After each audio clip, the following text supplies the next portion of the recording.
Sunday is a blind blind. Sunday is a blind blind. Sunday is a blind blind. Sunday.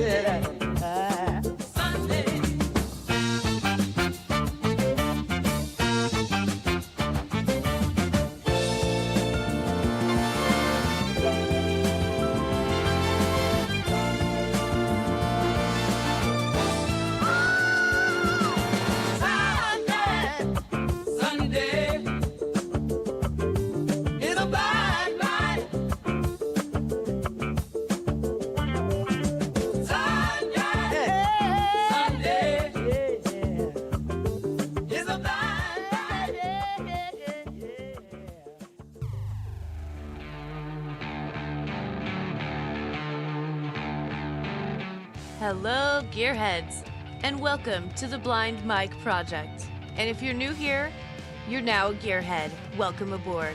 Go to blindmike.net for all of Mike's links to shows like Why Are You Laughing? And also click on the Patreon link and register to get shows like Quincy and stand-up comedy breakdowns. On today's show, a series of segments that will make you laugh until you cry. Too many to list. So without further ado, here's your host, the man with a sixth sense for humor, Blind Mike Geary.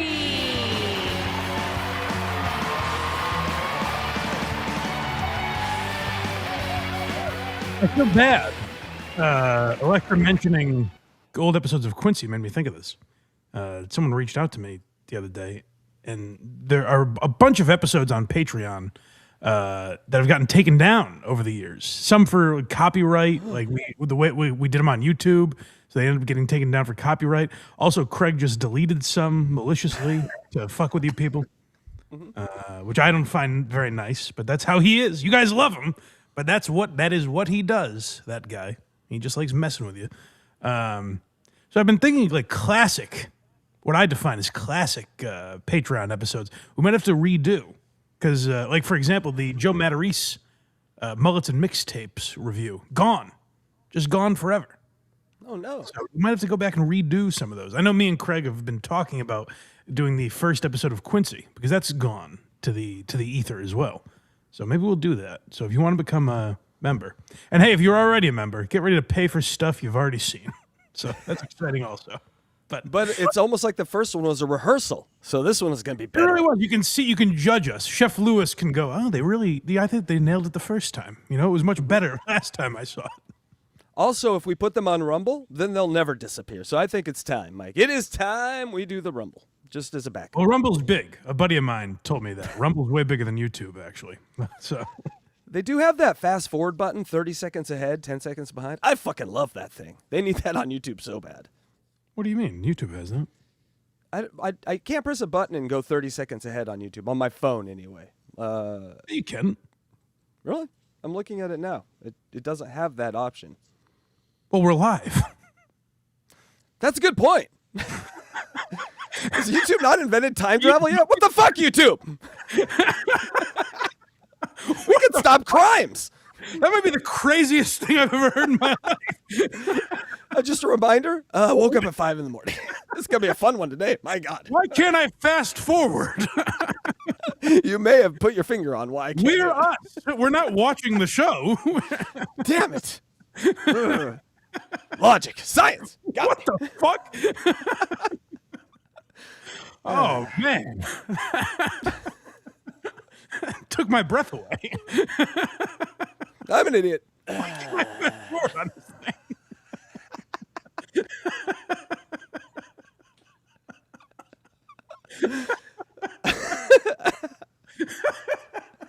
Damn it. Can you fast forward on this? On the show that I'm on.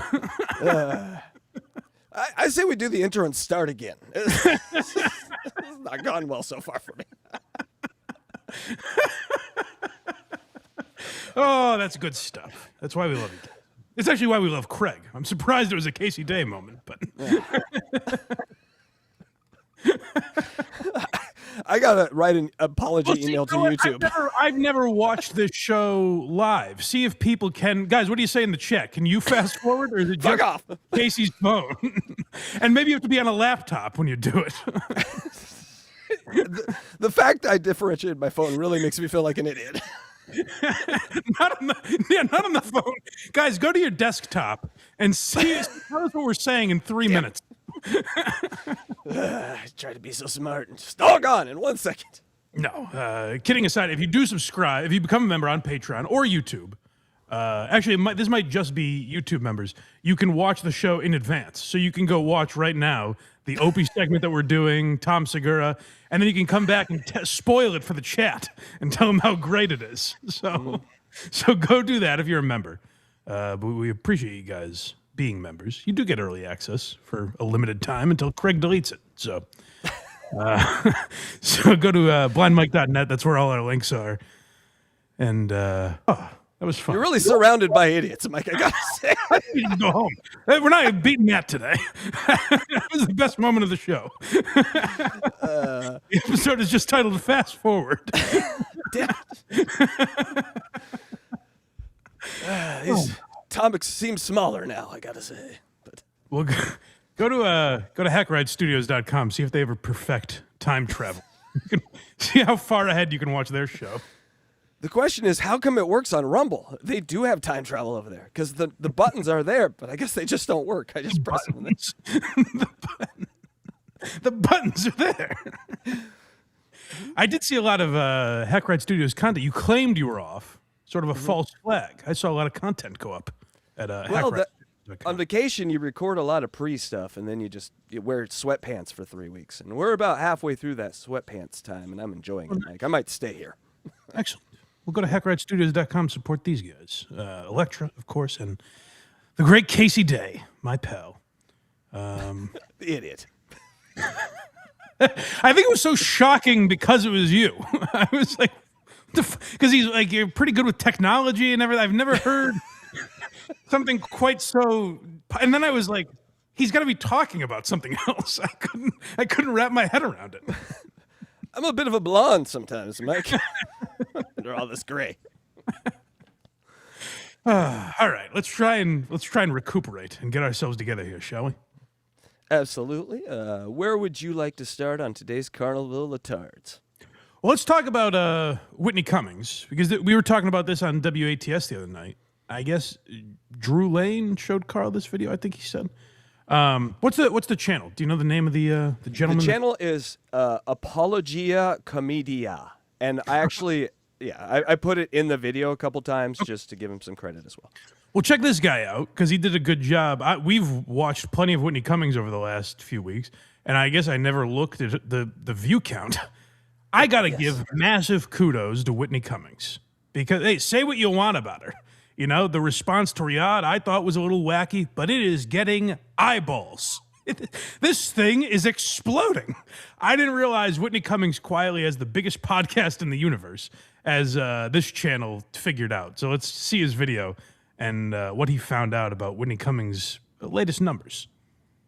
I've watched hours of the Whitney Cummings Good For You podcast, because based on the recent view counts, this is supposedly one of the biggest comedy podcasts in the world right now. Like, she's pulling numbers that put her in the same conversation as Joe Rogan, and double the views of Matt and Shane. So I figured let's give it a watch. And for the life of me, after hours of brain-rotting babble that I willingly subjected myself to, I genuinely could not figure it out. The only thing that kept jumping out to me, and I'm not alone here, is that the numbers don't line up. For a long time, the podcast was averaging a few 100,000 views an episode, which is still insane. But then suddenly, over the last few months, it jumps to 1 to 2 million views an episode. For example, the Grace O'Malley episode currently has 2.4 million views, and about 2... That's bananas! That's like the numbers that got Kill Tony a deal with Netflix. And like you hear, like, even a few 100,000 views, that's in the category of. I mean, I think at this point, like Bad Friends does. I know the like episode with Gillis got over 1 million views, but like those podcasts a few years ago were getting hundreds of thousands of views also. But you would hear people talk about them.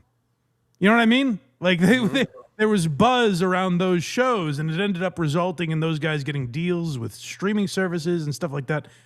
Whitney's podcast, it seems like, has been cratering. And I might be exaggerating a little, but like I've heard less and less about her over the years, other than this Riyadh stuff. I don't know how these numbers are skyrocketing so much. It's a little suspicious. There's also a number on the screen that says 226 comments, but I think that's just on the story. Like the comment number is low if that's her.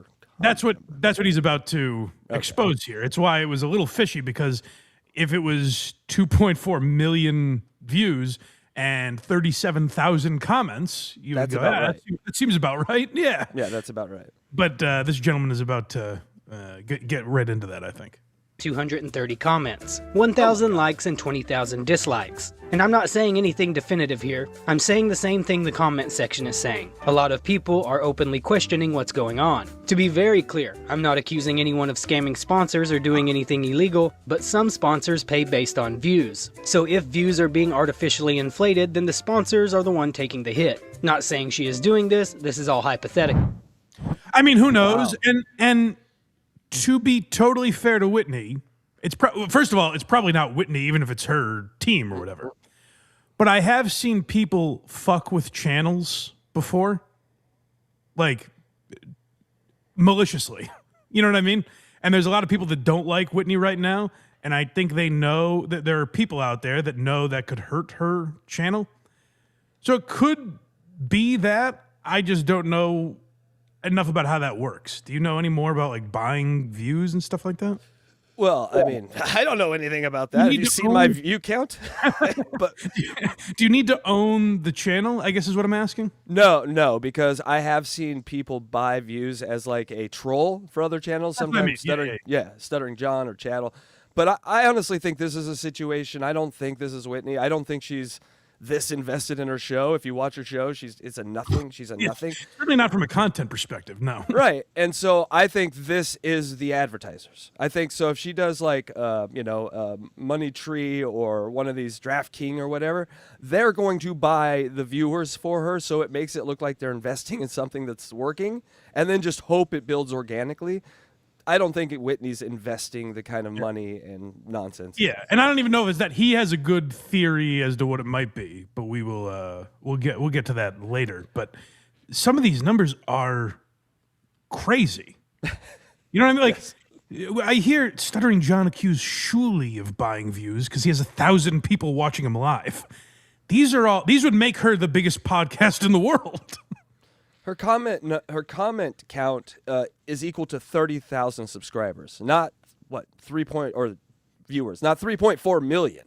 That's what's really weird is like some of the numbers are equivalent to like this channel.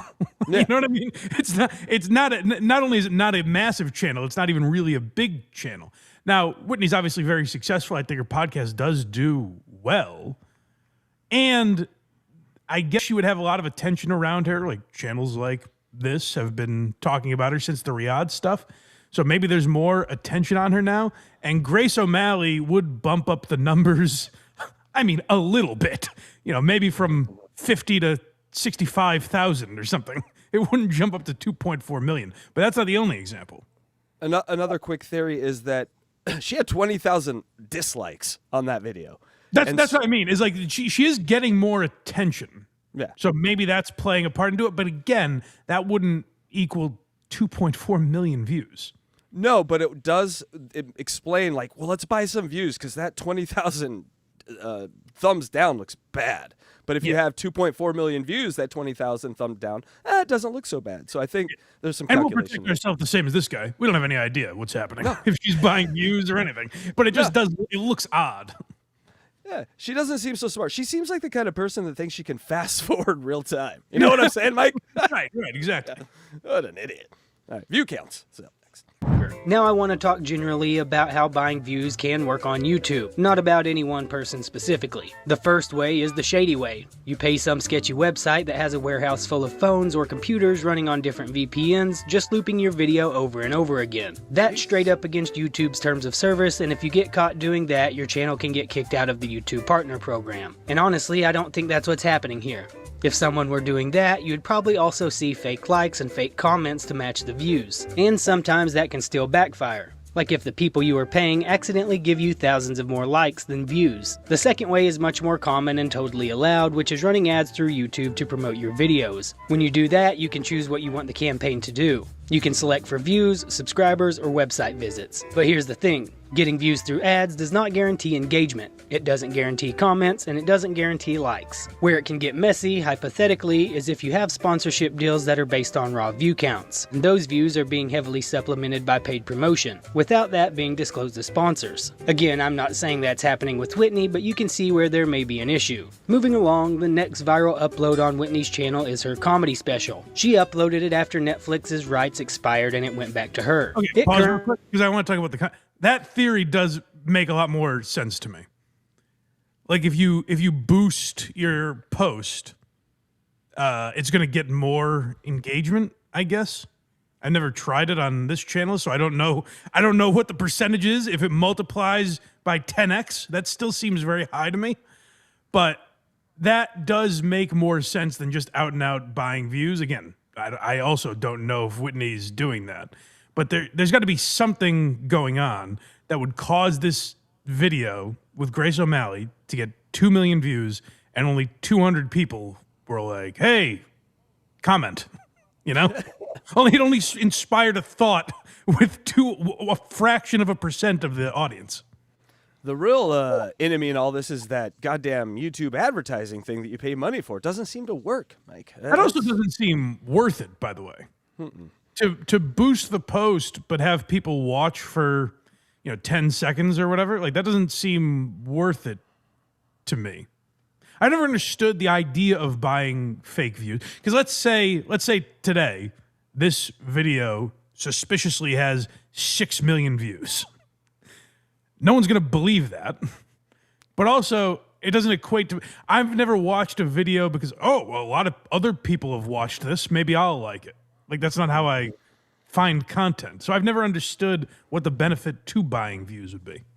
It's actually the opposite for me. I look for only 3 people have watched this. Let me check it out. Yeah, that's where the good stuff is on YouTube. I get very excited. Sometimes I click on a Coach HP video where I'm the first person to have ever seen it.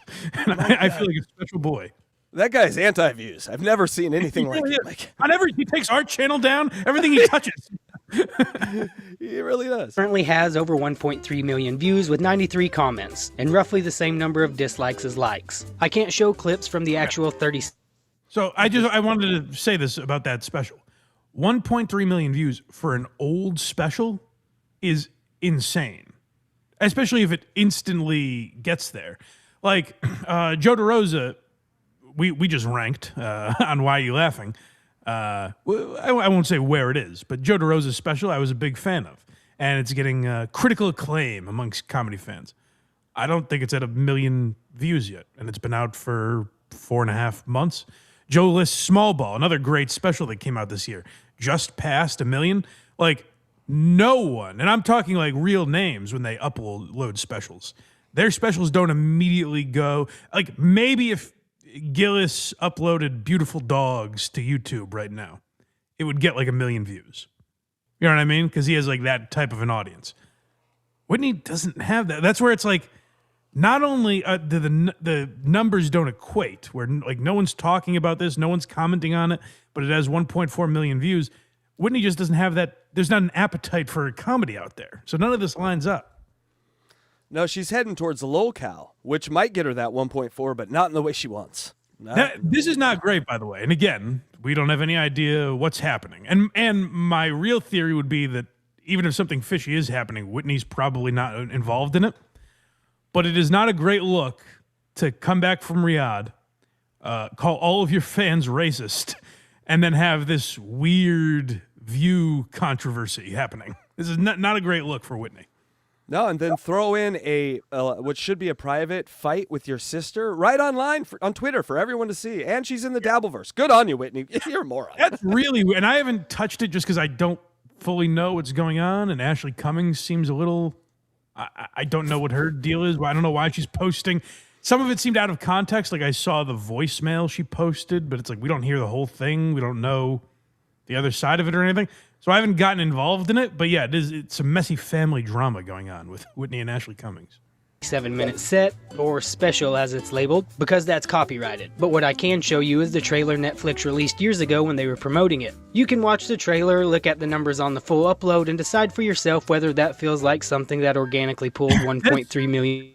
This feels like a parody trailer. Like I would see this on Reddit and think like, oh, what an asshole.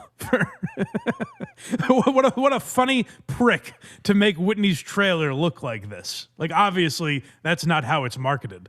But apparently these are the highlights that Netflix found. This is actually a disservice. She should sue Netflix for this. This is criminal what they did to her special. There's a lot of Joe Rogan in her game. I saw her doing some surfing, or some swimming on her chair there. She's a physical comedian. Who else she's inspired by? This guy has a very similar theory to what I had last time we talked about Whitney.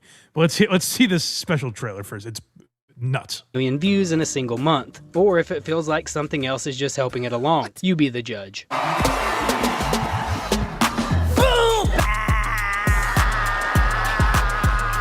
Yep. There's a documentary I need you to watch immediately. Why are you complaining about this miracle in your living room? I'll turn this song off in 3 minutes. Pop, pop, pop, crack, crack, pop. Daddy, daddy, daddy, daddy. They don't deserve to see this V-neck. King Reynolds at an open mic. And it was on fucking Netflix. The way they chopped this up, and that tells you, maybe the special is just an abomination. I've never watched it. But if there's so little actual material in that special, they've chopped it up to, hey, you guys got to watch this. And it's her going, daddy, daddy, da da da da da da. Ah. You're literally just making noises. She's fucking Whitney. It's Gringo Poppy, man. It's awesome. You got to watch this now, Mike. With this this trailer, this goes into your must watch, I think. Even if it's bad, yeah, I think you're right. We might have to do a review of this. Daddy, daddy, daddy, you got to watch that. Even if it's bad, I think the best way to market a special is just put one joke out. There's no, you know what I mean? Like, just put one joke and that's the trailer. Whether it's the best or the most marketable, whatever you think it is, put one joke out and that's the trailer. This chopped up, no one's going to watch this and go, oh my God, I have to see that. Although I guess we just did. So yeah, maybe I'm wrong. I've never seen a comedian in jeans like that move their butt like that at a comedy set. It's Go back a little bit. I want to hear some of the noise she's making. Living room. I'll turn this song off in 3 minutes. Pop, pop, pop, crack, crack, pop. Daddy, daddy, daddy, daddy. They don't deserve to see this V-neck and this dick. That is a move that's illegal in the NFL. I would like a Big Beaver magazine, please. I paid 74 nickels for this bullshit. We put it on our face. We can plie down to the spelling bee. I'm on the moon. It's like 2 crocodile eyes coming out of a pond. It's dark. No. Should we just get in the van with that guy? I feel like that was good. Can I have my ring, please? She doesn't get it. Literally snorting. I mean, that's not her fault. Like, she doesn't have say over how Netflix markets it, but Jesus Christ, how little content is in that special if that's how they chopped it up. That is a must watch. Craig's in the chat.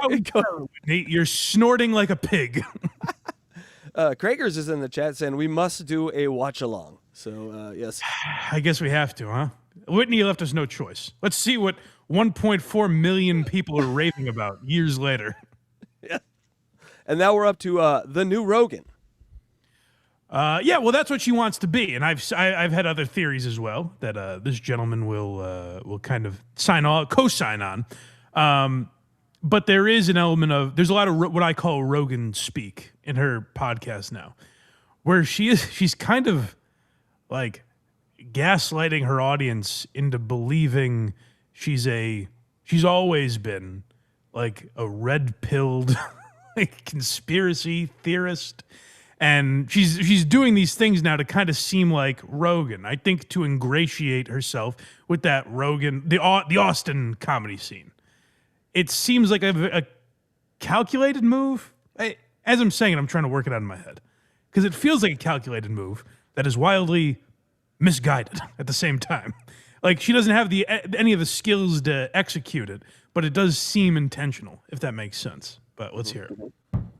Which brings us to the next viral podcast. This one over the last 2 months has racked up 1.7 million views. And to be fair, this one looks like it actually has some real engagement. Roughly 1,000 likes to 14,000 dislikes. Albeit the haters really showed up to bash her as she just performed at the Riyadh Comedy Festival. So that makes sense to me, I gotta say. That one people started talking, again, 1.7 seems very high to me. So high. But the idea that her numbers would go way up for that episode, I believe. But look at the Burr. Burr got way more reaction when he came back. I would guarantee you, and maybe it's not fair because he only uploads audio on YouTube. I don't think it's anywhere near 1.7 million views on that episode. You know what I mean? So I believe her numbers would go up, and 14,000 dislikes shows it's getting a lot of engagement. It still doesn't feel like 1.7 million, but all right. Up to 1,000 comments too, so triple the comments. Yeah. So we're getting there, Mike. We're getting there. Yeah, we're starting to see some progress. Still not great, but at least it's something. Humans were clearly involved, but I don't know about 1.7 million views involved. Now, just for comparison, and to really show how dominant Whitney suddenly appears to be in the podcast space, these are 8 Joe Rogan podcast episodes from around the same time period, also about 2 months old. And Whitney's episode has nearly double the views of any of them, which is impressive seeing how Joe has about 20 million more subscribers. Just listen to that statement. Whitney has double the views of any episode in that stretch of the biggest podcast in history. And no one's talking about it. No one's like, oh my God, you got to hear Whitney's podcast. Like, for a brief period, I forget how long it was, but Kill Tony eclipsed Joe Rogan. Kill Tony was number 1 in the world for like a week or something like that. That makes total sense to me. He's on Netflix. There are comedians that every podcast they go on bash Tony and how he's doing things. Like, he's had impact in the comedy zeitgeist, or whatever you want to call it. Ew. I'm not hearing anyone talk about Whitney other than us, really. Like, who's talking about Whitney? No, but she did hand all the small streamers a big W right there, because now views don't matter, people. Because anytime anyone goes, oh, you don't have any views, you'd be like, Whitney Cummings has twice the views of Joe Rogan. Yeah, views mean nothing. Whitney Cummings is massive, apparently. Yeah, it's like getting That's again where, if it is Whitney's team, they're really dumb, or it's just not them, because no one would logically think, hey, let's make her twice as big as Rogan. That's not where you would at least incrementally work up to that. You wouldn't just bam 1.7 million. What if it's like, let's be 1,000 times bigger than Rogan? Wait, let's start at double. So this is just the beginning. Yeah. The cringiest part to me is that she is clearly trying to replicate Tim Dillon's cadence, but swapping out the funny part. Yeah, you always say that. I said this last week, where like it's very clear she is trying to be Tim Dillon without any of the capability. I was just listening to Tim Dillon's episode the other day, where he's talking about the Epstein list and some of the year in review stuff, and it was very funny. And that is it's a rare ability that he has to just rant about politics every week, make it seemingly relatively unbiased and funny every week. Like, that is an incredible skill. It's not Whitney's fault that she's not Tim Dillon, but why would you attempt that? Like, it's not what her interests are. It's not what she's ever done. But now she is trying to be Tim Dillon, and I think it comes off as weird. But hey, if you go by the numbers, people are loving it, it seems. Can't get enough. Art for just noise. Just an endless stream of thoughts about nothing. I'm going to say it. I find TikTok helpful. I said it. I've learned a lot. I follow a girl who tells you why certain things are in fashion and how corsets were invented. It was, yes, of course, corsets, the main point was to make sure women were in as much pain as possible and make them look as thin as possible, and probably to make sure they didn't become moms, if you know what I mean. But also it was it's trying to be this cynical social commentator with these kind of throwaway funny lines, but none of them are funny or insightful or things you haven't already heard before. So it doesn't really land. And by the way, this view count would suggest she's surpassed Tim Dillon. The audience has said, we've heard you, fat boy. We're on to Whitney Cummings. She's doing what you do much better. That's what's crazy about this. The arm flailing seems forced, Mike. It just seems unnatural. Well, I've heard people say, but she does it so often. Why would you do that intentionally? You know, I think it's just I think she's a little nutty. Is that safe to say? I think you're right. To save them from random stabbings, because men would just walk around with swords back then. There have been times in history that are worse than this one, and TikTok reminds me of that. What bigger service can an app deliver you at this point? All right, you know, makeup. I was watching this thing on TikTok. Makeup was used to hide skin sores and scars. That's why it was invented, like leprosy and lead poisoning. Yet makeup was also made of lead. You see, every generation had to deal with a level of cognitive dissonance that are making the aliens rethink coming to study us at all. That's truly, they're like hovering and they're like, what? This is where I have to wag my finger at people, because I get a lot of shit when I say like Rogan is good at what he does, even if you don't like him or don't agree with him all the time, whatever. I do think he's good at what he does, and people will come back and say, oh, he's an idiot. Why would you buy into his horse shit? This is the floor. This is someone trying to be Joe Rogan. Now you see what a bad version of that could be. You got to give Rogan a little credit, because there's got to be a skill to it if this is possible, what Whitney is spewing out here. Just nonsense. I'd kill for her to talk about how UAVs are the perfect device to deliver nuclear weapons right now. I would kill for it, Mike. I don't think Joe Rogan is as smart as he wants to be or thinks he is, you know? Like, I think he's sort of fancied himself an intellectual to the point that a lot of his guests are. And I don't think that's true. But Rogan does talk about interesting stuff. Like, he brought up a thing for macular health that I had never heard of before in my life. And that's what the disease that I have.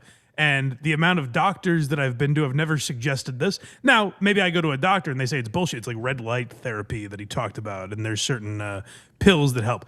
Most likely what would happen is I go to my doctor and they're like, yeah, for you, that doesn't work if you have Stargard's. But it's interesting. It's an interesting thing that he seemed to talk about with some level of knowledge, you know? Whitney is trying to do that, but doesn't have knowledge about it. You know what's funny? When we talked about Whitney, one of the early times, I pointed out that she was trying to sound smart by bringing up, I think it was a city in Sweden, if I remember right. And I was like, boy, she is really throwing out like a 50-cent fun fact of the day. Like just trying to sound smart. And then a bunch of people, our international audience, commented and was like, she completely butchered the name. She didn't even know the city. She was just wrong. So like she's trying to sound smart without even knowing the correct phrasing of things. Tokyo, Japan. Yes. That's right. Drink fluoride? What, like, huh? The thing that goes on their teeth? The point is, they wore makeup to conceal their litany of illnesses, whereas now we just use it to conceal and exacerbate our mental illnesses. I'm learning a lot. I've learned more about narcissists from TikTok. Here's why it's so genius. It's the best way to learn, because you'll see the therapist talk about a mental condition, and then you'll... It is... I'm glad it stopped there. Yes, it is like... It would be a good SNL sketch if they did just give some ditzy crazy lady, have her listen to an episode of the Joe Rogan Experience and regurgitate what she heard. Like, that's what it feels like.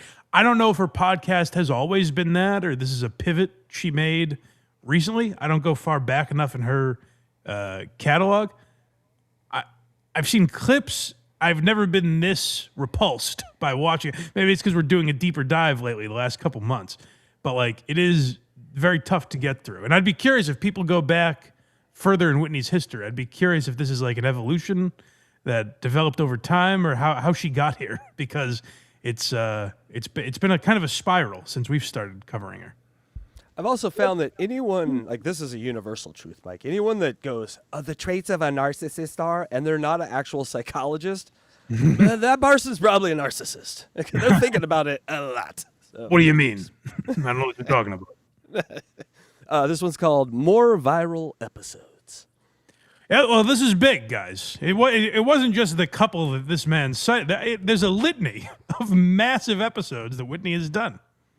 I Wait, guess the I don't next- need to tell you guys. You probably already watched them. We've all seen them like multiple times. viral Good For You podcast is sitting at just over 1 million views in about 2 months. And that one has 392 comments with a like to dislike ratio of roughly 900 likes to 4,300 dislikes. I'm not even going to make you sit through the clips from this one. I refuse to do that to you. I've already done enough damage. But trust me, it's the same formula. Whitney trying to channel Tim Dillon, except instead of a funny rant, it's roughly 48 topics crammed into a single episode with a few ad reads mashed in. About a minute per thought, no transitions, no payoff, just bouncing from one thing to the next. Truly fascinating takes on internet misinformation. It's true. He's exactly right that it's just these like lukewarm takes on what he thinks are like controversial social issues. But the punchline is always like, "Oh, so you think that? Okay, so you think that? All right." That's like her summation of every topic. She doesn't add any insight. She doesn't solve anything. It's just like, I'm going to throw this out there. Like, "Oh, you think TikTok is good for society? Oh, okay, great." It's like, "Oh, nice. Glad I watched this. I really learned a lot." Let's get her I over to learned you. from laughing. Sorry, go ahead. No, go ahead. I said, let's get her over to the UN stat with this Yes, sort of. absolutely. TikTok, the Kardashians, and a bunch of other absolutely enthralling subjects. It's just rambling, talking for the sake of talking, and somehow, 1 million views. Which brings us to the Good For You arc that's filmed in Whitney's living room where she openly says she's detoxing. This episode pulled 1.5 million views in 1 month, 800 likes to 1.2 thousand dislikes, and 137 comments. 1.5 million people allegedly watched a detox episode filmed in a living room, and fewer than 150 people felt compelled to engage.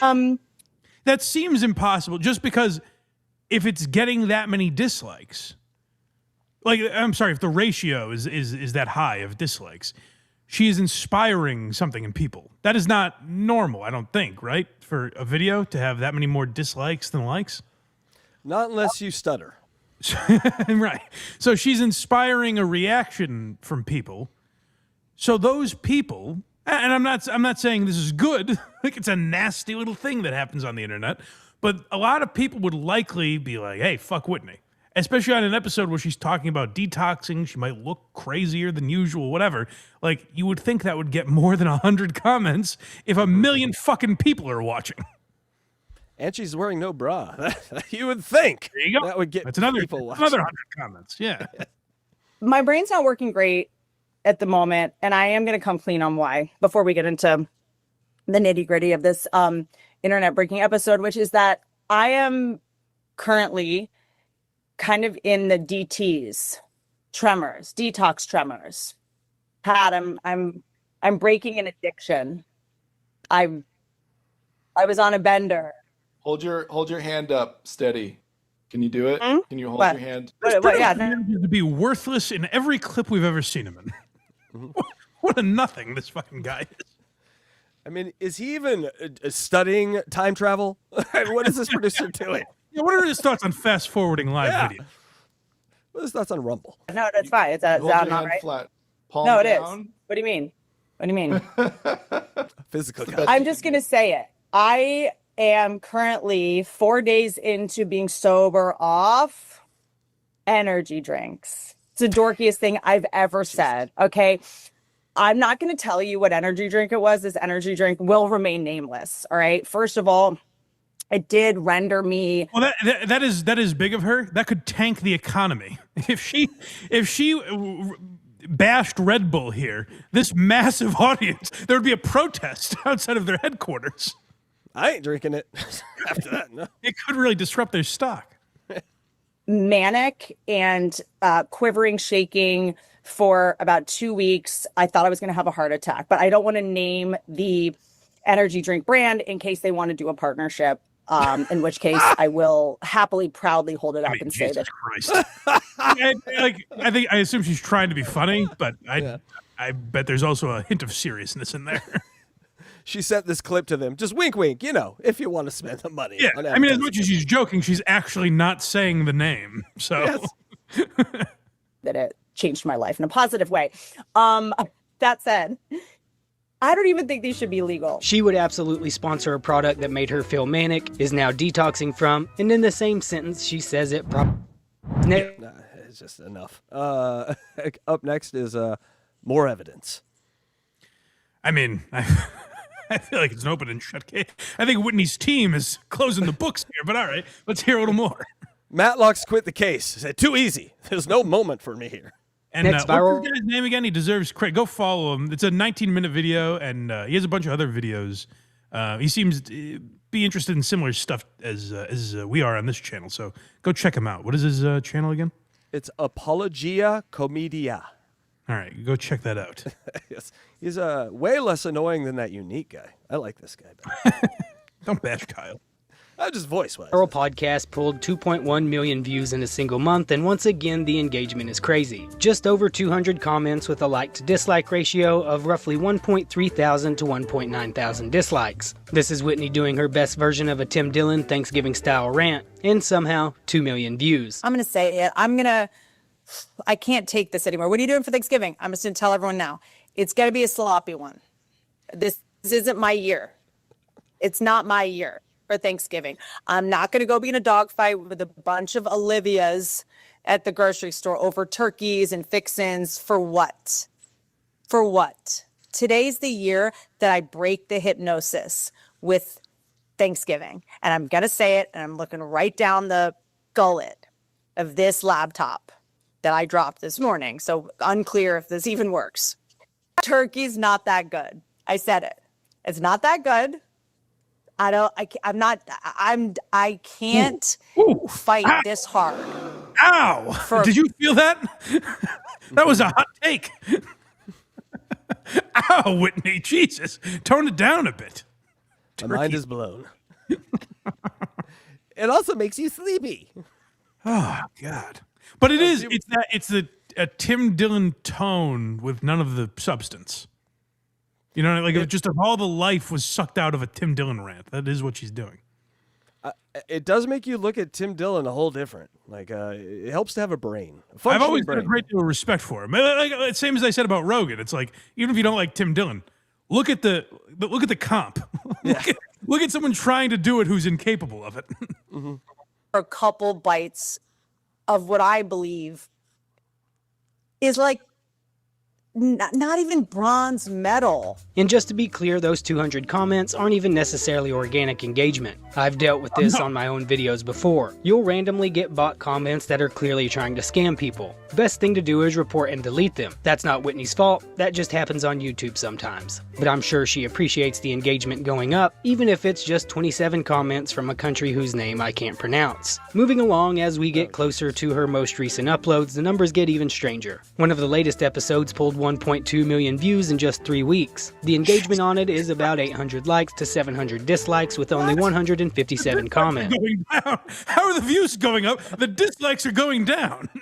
And the same amount of comments we got on our goal show. So what? What the fuck is going on? This ain't mathin', Mike. This ain't mathin'. God. A few seconds. Now, just for reference, when a creator has an audience that genuinely likes them, the ratio is usually somewhere in the 90 to 95% range. Right. So when you see something hovering close to a 50-50 split paired with 7-figure views and barely over 100 comments, it stands out. It does. It is very odd. I don't I don't quite get it. I think Whitney is trying very desperately to be part of the Rogan sphere, part of that Austin comedy scene. And I mean, she is. Like, I think like Rogan likes her. I think she's been accepted by that crew, but she wants like us to accept her into that. Like, she wants fans to be like, Whitney, we love you. We got your back. Hope they never cancel you, Whit. We'll fight for you.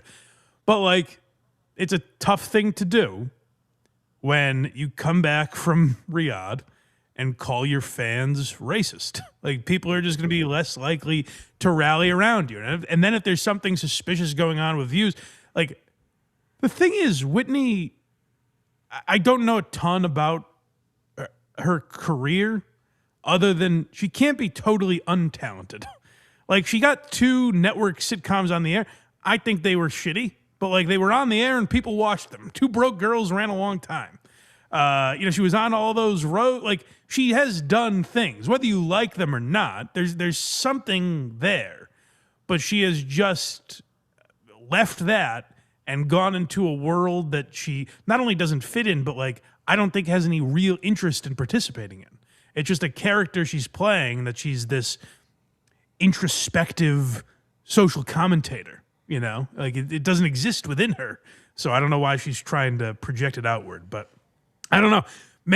Guys, and I'm talking to all 2.4 million of you, if you're enjoying Whitney's podcast, keep engage, like and subscribe. It helps the channel, for God's sake. I always say that.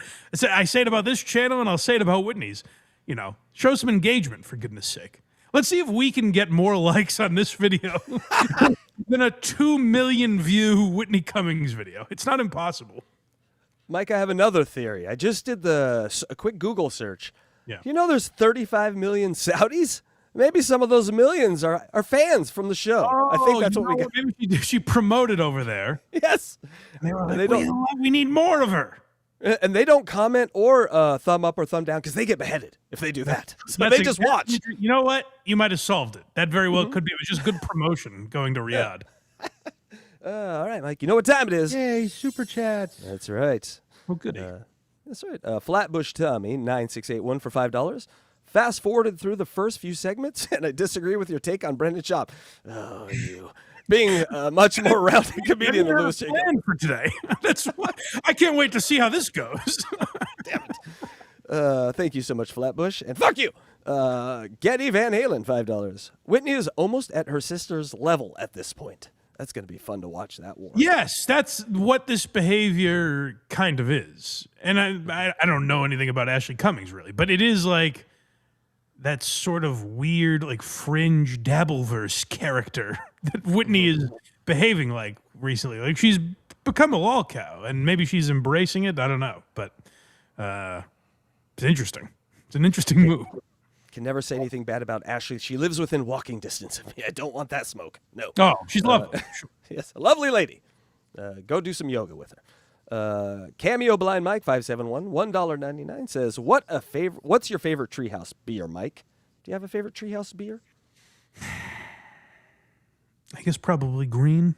Definitely one of the 3 originals. But yeah, probably green.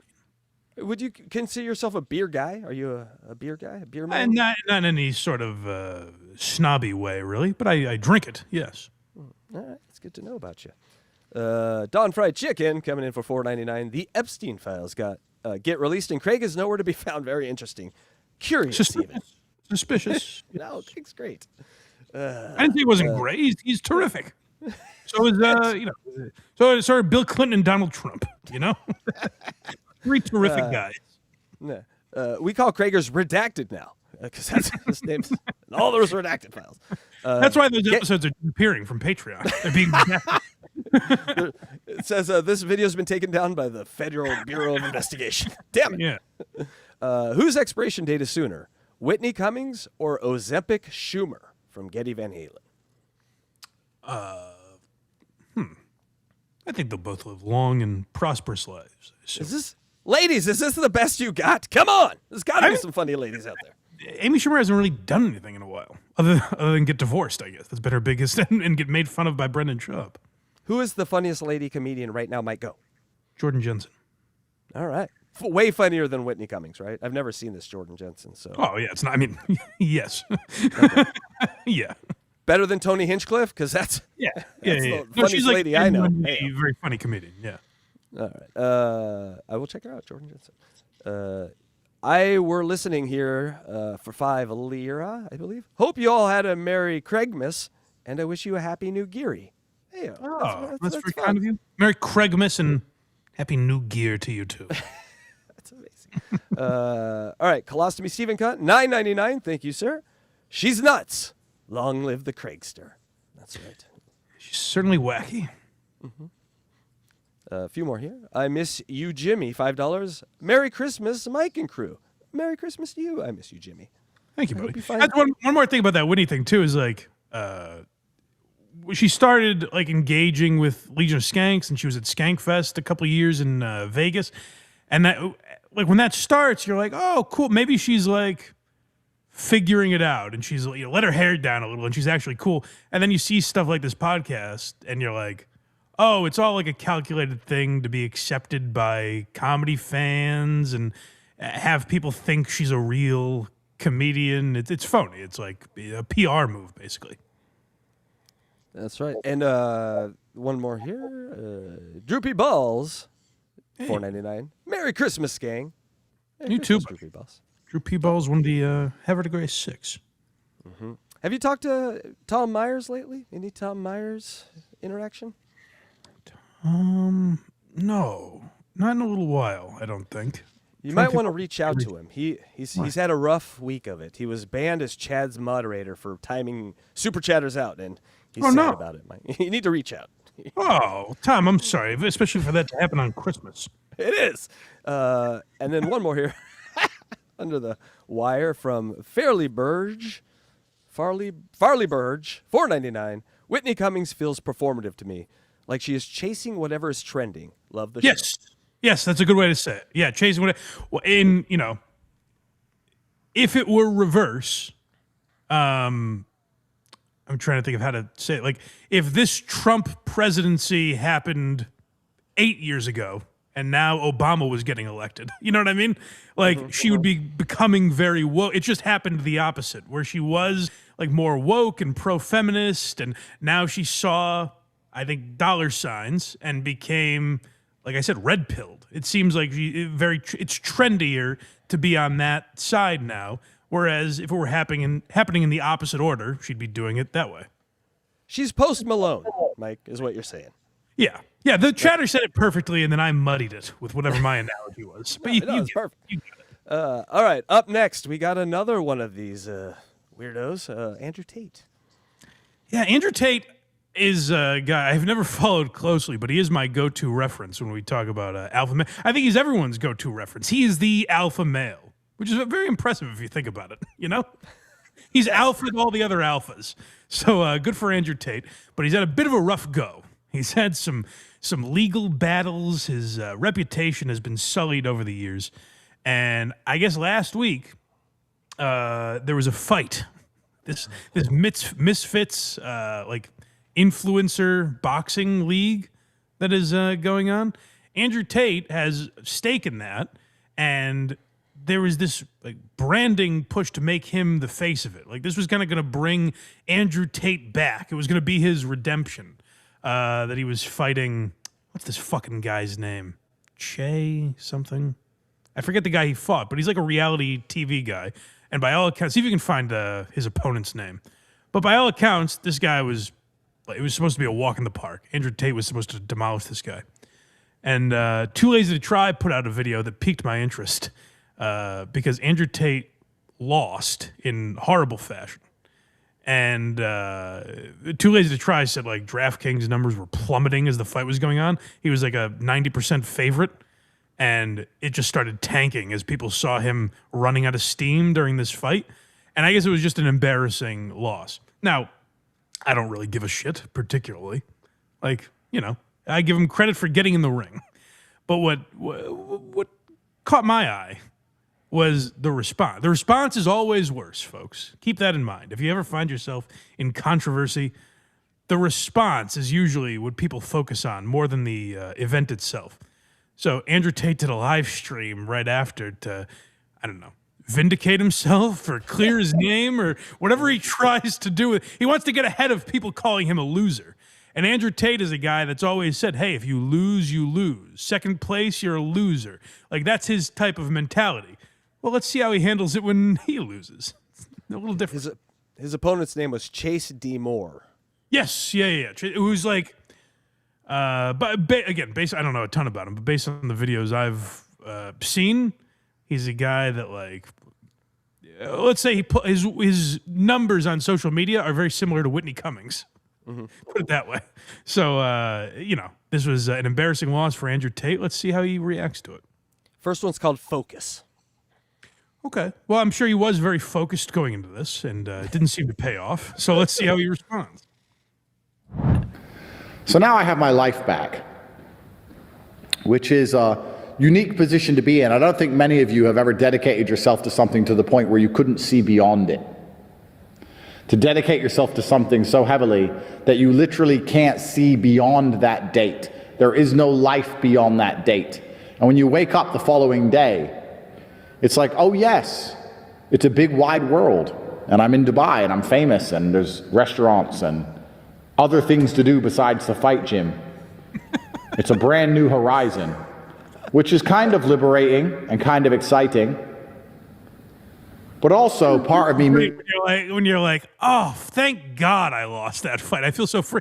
If you won, you'd be free as well. I don't get it. That's He's amazing. like, oh, such a good thing that I lost because I could have my life back, finally. It's like, well, the fight was over no matter what. If you won, you were going to have to fight the next day as well. Like, it was over. That's when the fight was. You know why I'm glad I lost? Restaurants. Yeah. Oh, finally, I can eat again, wherever I please. misses the singular focus, you know, to only have one thing to worry about and one thing to do. I think it's quite refreshing. That's why I've always found it confusing when people struggle with motivation. There's nothing more beautiful than having one particular focus on the planet. That's the most beautiful thing in the world. And then if you lose, who gives a fuck? You just go to a restaurant. Just focus your entire life. Have your eye on the prize. Think only about this, to the point where apparently you can't go outside or consume fine dining. Only focus on one thing. And then if you lose, who gives a shit? On to the next thing. Oh, we found the hypocrisy. Mike found the hypocrisy. You're a master at it. Have a distracted mind. This feels like how I live. This feels very beta male to me. Yes. Watching TV, going to restaurants? Yeah, this is my life, baby. And abstracted thoughts. That's not nearly as fulfilling for the soul as waking up with one particular concern. I don't get, so you're lifeless now? I don't understand. Like, why is it such a good thing? He's like, what you need is one thing motivating you forever. That's done for me, and it's a good thing. I don't really get it. And then all the people with kids are like looking at their kids like, yeah, I got it. I got the thing I have to worry about forever. Sitting right here next to me. And there is, much like Jordan Peterson, like any of these guys that get criticized for this sort of mentality, I do think there's like good within their message, ultimately. Like Andrew Tate seems like a bit of a hand job to me. But like there are some things he says like that is good. That is a good mentality to have. It's just very funny when you don't give an inch in your entire philosophy. And then that philosophy kind of has to change a little for you to be able to fit into it. You know? Mm-hmm. This is fun. I like this. Next one's called Fear. I was under the belief that an alpha man has no fear. You shouldn't have any fear. No. Death fears me. Let's see if I'm right. The best thing about this fight was that I got to spend the last 4 months with only one thing to think about. I got to be with Amir, my coach, every single day. I got to be with Tristan every single day. Luke Barnett every single day. Tristan is his brother, by the way. I'm pretty sure he could have seen him if he wasn't fighting. Was that contractual? They're like incredibly close. I think they see each other all the time. And he's like, you know what I loved about this fight? I get to see my brother once in a while. That was pretty swell. This guy has some basic needs. I like it. And in the long story, in the extremely long book, which will be my life, this will be a very interesting chapter. The time was going to pass anyway, friends. I didn't have to do this fight camp. Well, you know? yeah, right. No, of course. Yeah. That's how fights work. Yeah, we know that. Casey is the only person who thought that maybe time would stop. Maybe we couldn't fast forward anymore if Andrew Tate didn't do this podcast, this fucking fight. I stand by it. Future science. I will be proven right. I could have just said, no, I'm not doing any fight camps. I'm too old. I've been retired for too long. I'm just going to eat food and drive cars and party, be famous and be rich like every other guy. And this day... You know how we're all famous? We're all Kragers over here. You know, everyone's a Craigie. would have come anyway. I could have, hey, listen, I could have sat on my ass and done nothing and lost. Instead, I trained really hard and lost. I got a little CTE, so there. I worked my ass off and still lost. Yes. But I saw my brother, and we ate. Oh, did we eat? Wouldn't have the fight camp story. And perhaps the reason most people in that position don't take such big risks is because they're scared of being laughed at. They think, hey, I'm going to lose. The thing Andrew Tate keeps ignoring is like, this is a guy that he was supposed to pummel. Like Andrew Tate was an experienced kickboxer. Like that is his world. I guess he's a little older now. He's 41. And he just hasn't done this in a while. So he was gassed, which is like, hey, that's fine. But again, if your thing is, hey, losers lose, be a winner, then you kind of got to eat shit when you're a loser for once. Yeah, he's not blaming the judges enough. He's not blaming the water in Dubai. Like this is what alphas would do. Excuses. No, I mean you can take blame, but don't do this fucking hour monologue where you're like, it's really not that much of my fault. It was actually kind of cool that I lost. I liked it. I'm glad I did it. You know, Wilt Chamberlain said you learn more by losing. If that comes out of his mouth, that'd be amazing. True. Losing is the next one. Hey, all right, let's hear it. Why do I give a fuck about the opinions of imperfect people who didn't take the risk I took? Says a guy screaming into a microphone. I don't care what you say. This is where it becomes unhinged. He's like, I don't care if you think I'm a fucking loser. You're the one saying it. You're addressing this thing. You're addressing the people online. If not them, who is this for? I don't understand. A real alpha would say, I'm learning to care. That's right. Yes. Alphas grow. I don't care about people laughing at me. And I don't care if people mock me. Stop doing it. I'll care even less when you guys knock it off. And that's why I took the risk in the first place. And that's why my life is the life it is. Because I've done nothing but take endless risks all the way to the top. A win is forever. And a loss is temporary. Isn't that convenient? Isn't that convenient?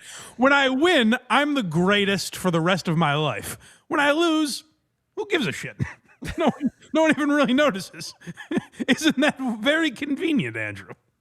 It's very human. That is very human of it. The reason a loss is temporary is because it eventually fades from your consciousness. The loss doesn't stay around for long. The world moves on, people forget, you forget. But the win... I'll say this again, too. That's actually a good mentality to have.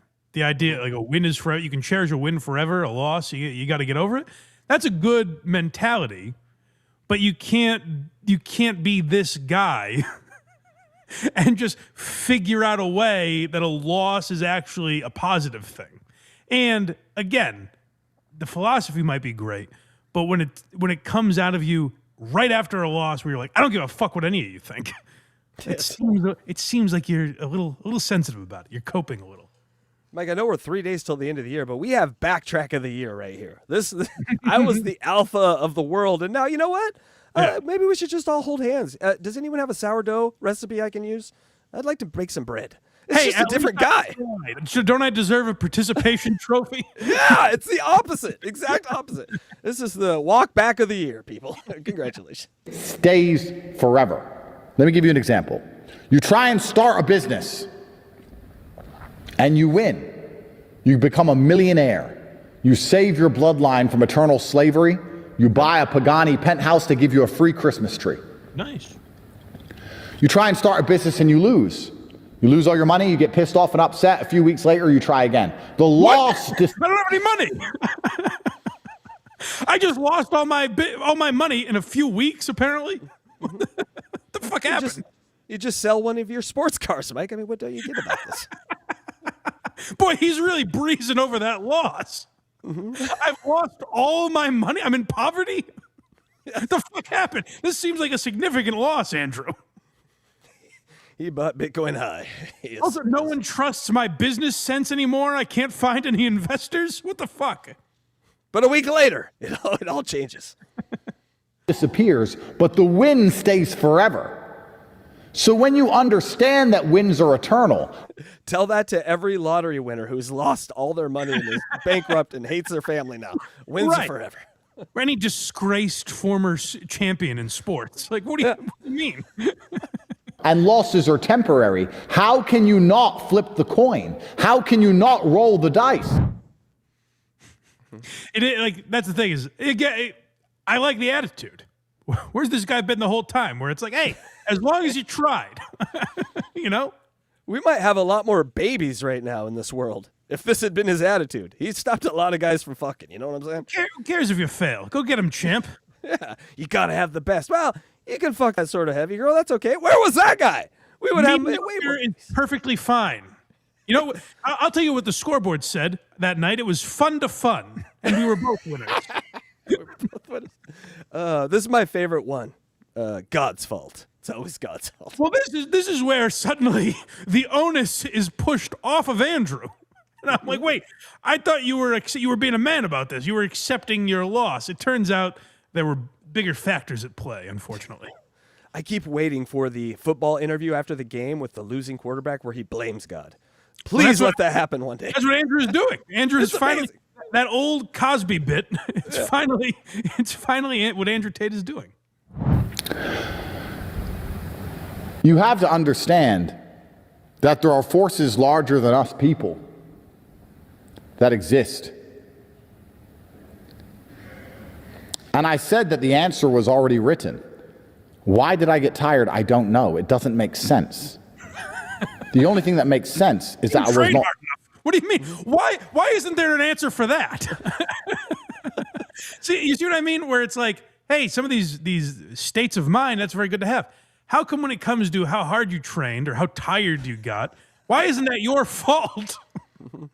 Shouldn't it entirely be your fault? I think you were, in command of your own. You're the master of your domain here, Andrew. What the fuck happened? Not supposed to win. Why was I not supposed to win? He was not supposed to win. Out of his hands. I have an idea of why. Yeah, I think I think there are much larger factors at play. Is the world a better place now that I've lost? Maybe the win means more to Chase than it would have mean to me. Maybe Chase could. That's very magnanimous of you, Andrew.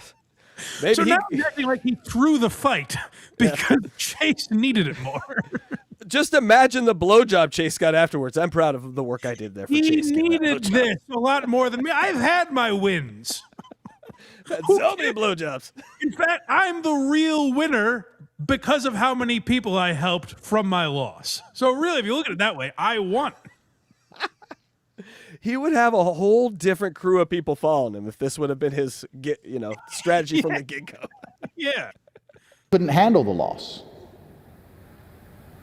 Maybe God decided, you know what, Chase has been through enough with mocking and things on the internet. Chase doesn't need the loss right now. For a little while. How about Chase, hold my beer. I'll get mocked. I'll take a couple months of getting mocked. We all do a turn at Stut Joe. It's just what we do. I like that Andrew Tate went to fucking prison. And he's like, this guy had a real go of bad luck. It does explain why he likes restaurants so much, though. Andrew can handle the loss better. Maybe God decided. Yeah. Maybe if I won, we would have went out and celebrated that night, and Tristan would have smoked a bunch of cigars, and maybe he would have died 1 minute earlier. Let me explain. People. What? What a terrible now. Why not say, maybe he would die that night? He's saying if he won, most likely would have happened. This is the tragedy that would have happened. They would have smoked a bunch of cigars in celebration. And that would set the trajectory for his brother's death to occur 1 minute earlier. So he's going to have 1 minute less with his brother. And that's why God forced him not to be capable of winning that fight. And he does I don't think it's in any of the clips that we have, but he does do a little bit of he's like, if you watch the first round, I'm beating the shit out of him. And it's like, yeah, but that's not how fights are scored. You don't win after the first round unless you knock him out.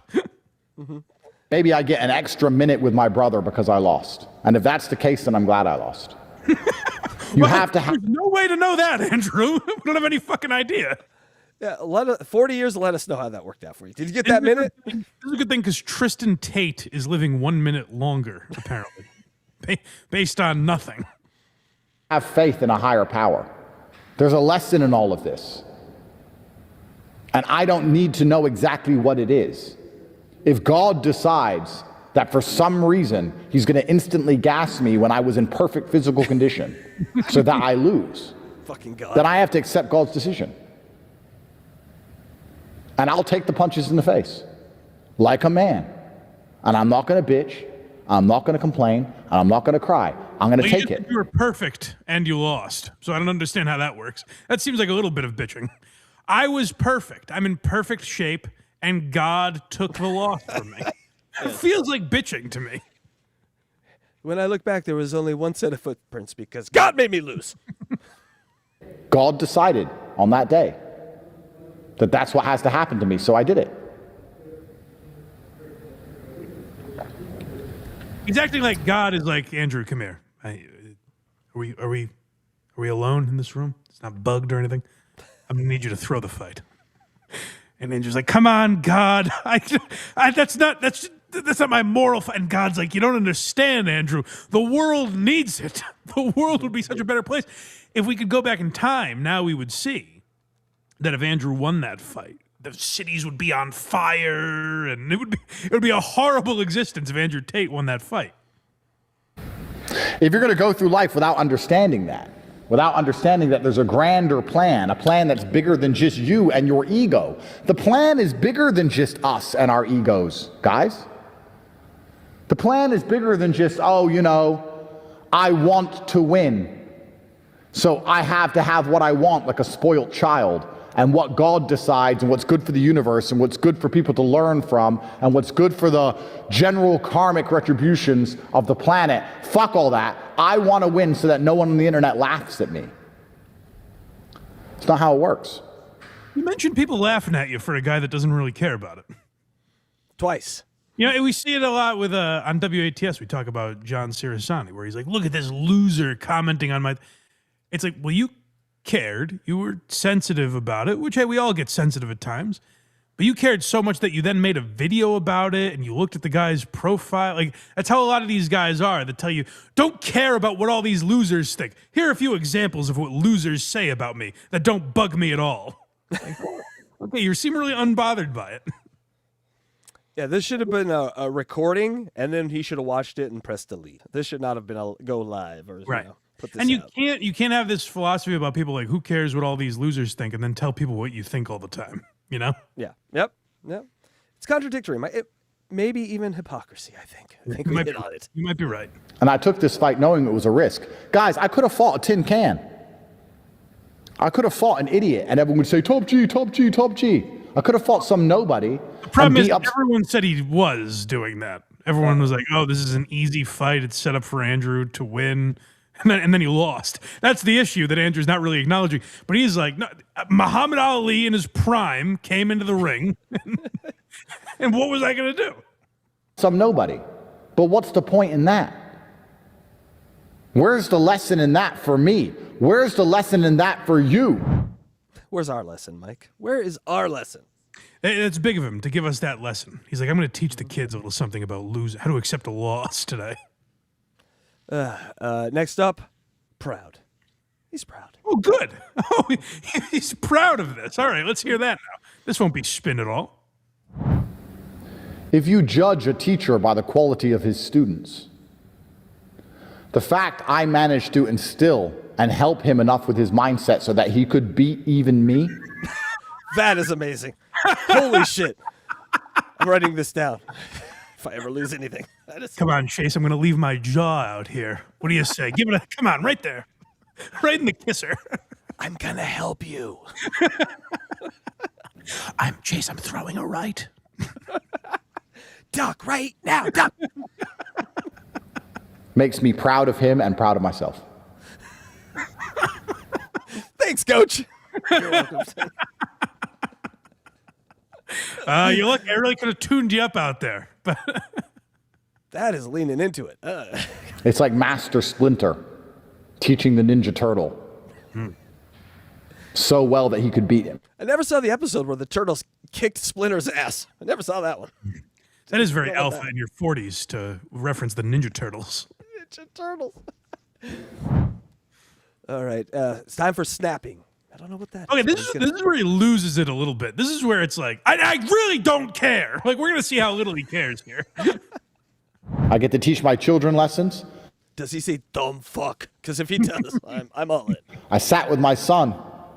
He said, what happened to your face, Dad? I said, I lost a fight. He goes, why did you lose? I said, I don't know.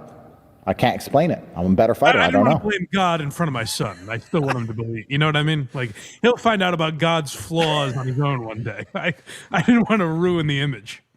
He'll learn that Jesus has got a good inside punch game. How about tell your son, like, the other guy trained harder than me. He was more prepared for the fight. I don't know. Sometimes freak accidents happen that are completely out of my control.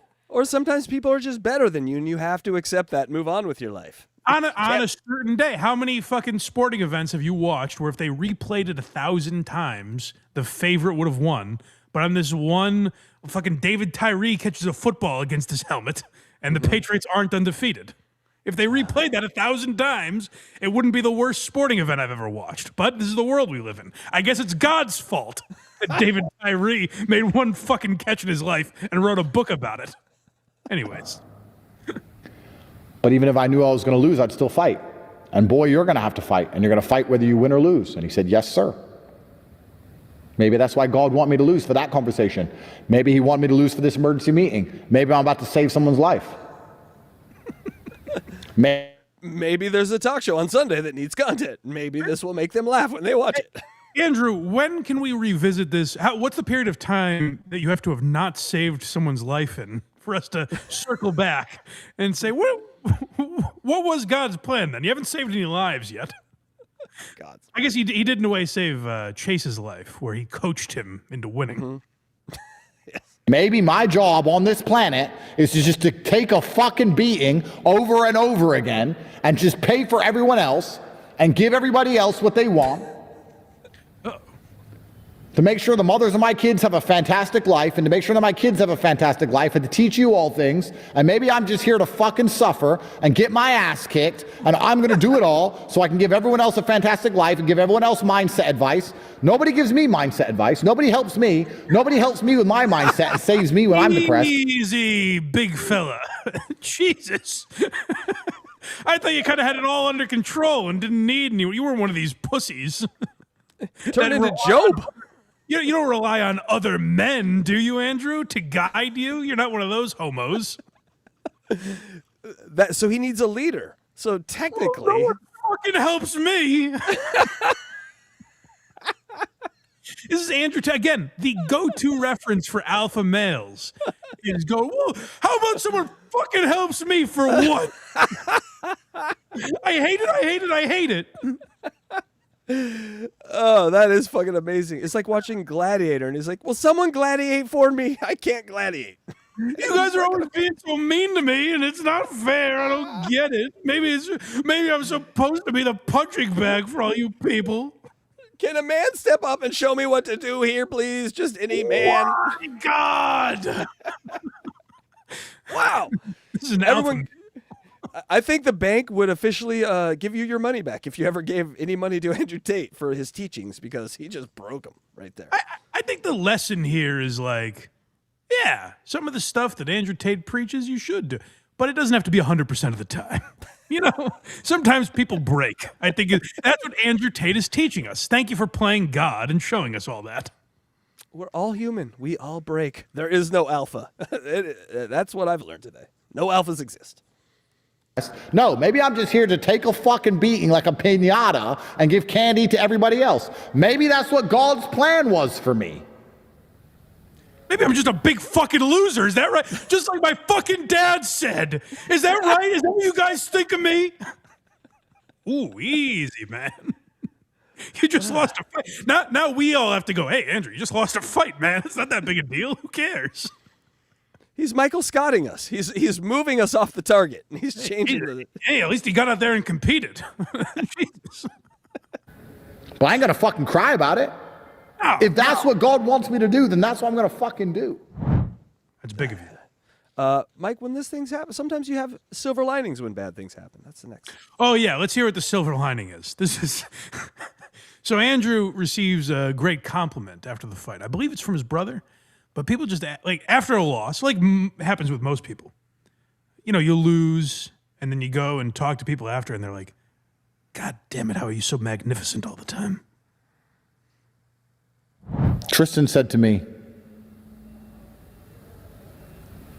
what happened? I said, I got tired. I don't know why. Not my fault. God happened. Definitely not my fault. I'll tell you one guy you can't blame, and that's me. He said, you deserve that win. You've been through so much. You deserve that win. I said, I know.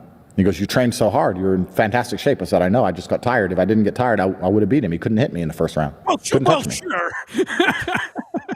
If I didn't get tired and I was stronger than him, I would have won. Yeah. Get a room already. This Tristan guy seems infatuated. That is great.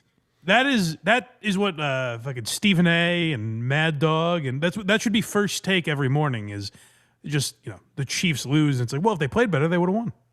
It's like, oh yeah, I never thought of it that way. It's pretty good. Patrick Mahomes had a working knee. They could have pulled that one out. Yeah, if the Chiefs were as good as they were in past years, they'd be in the playoffs. That's right. Oh, I never thought of it that way. Yeah. And he said to me, I'm tired, Andrew. The irony is that's not far off from what they do over at ESPN now. That's kind of right? what they've lost all sort of journalistic sort of Good stuff, and now yeah. It's just Well, you hire Andrew Tate because he'd fit. Pat McAfee and Andrew Tate in the mornings. Yes.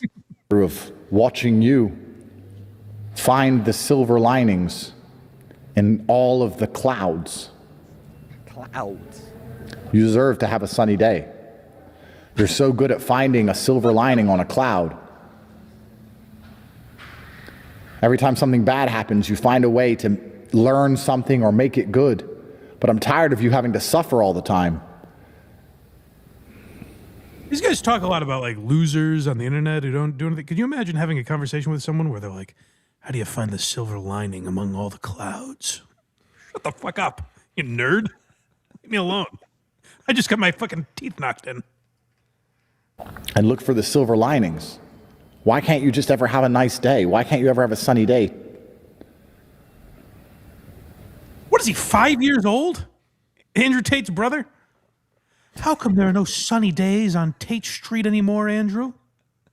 You deserve them so, brother. You deserve a sunny day.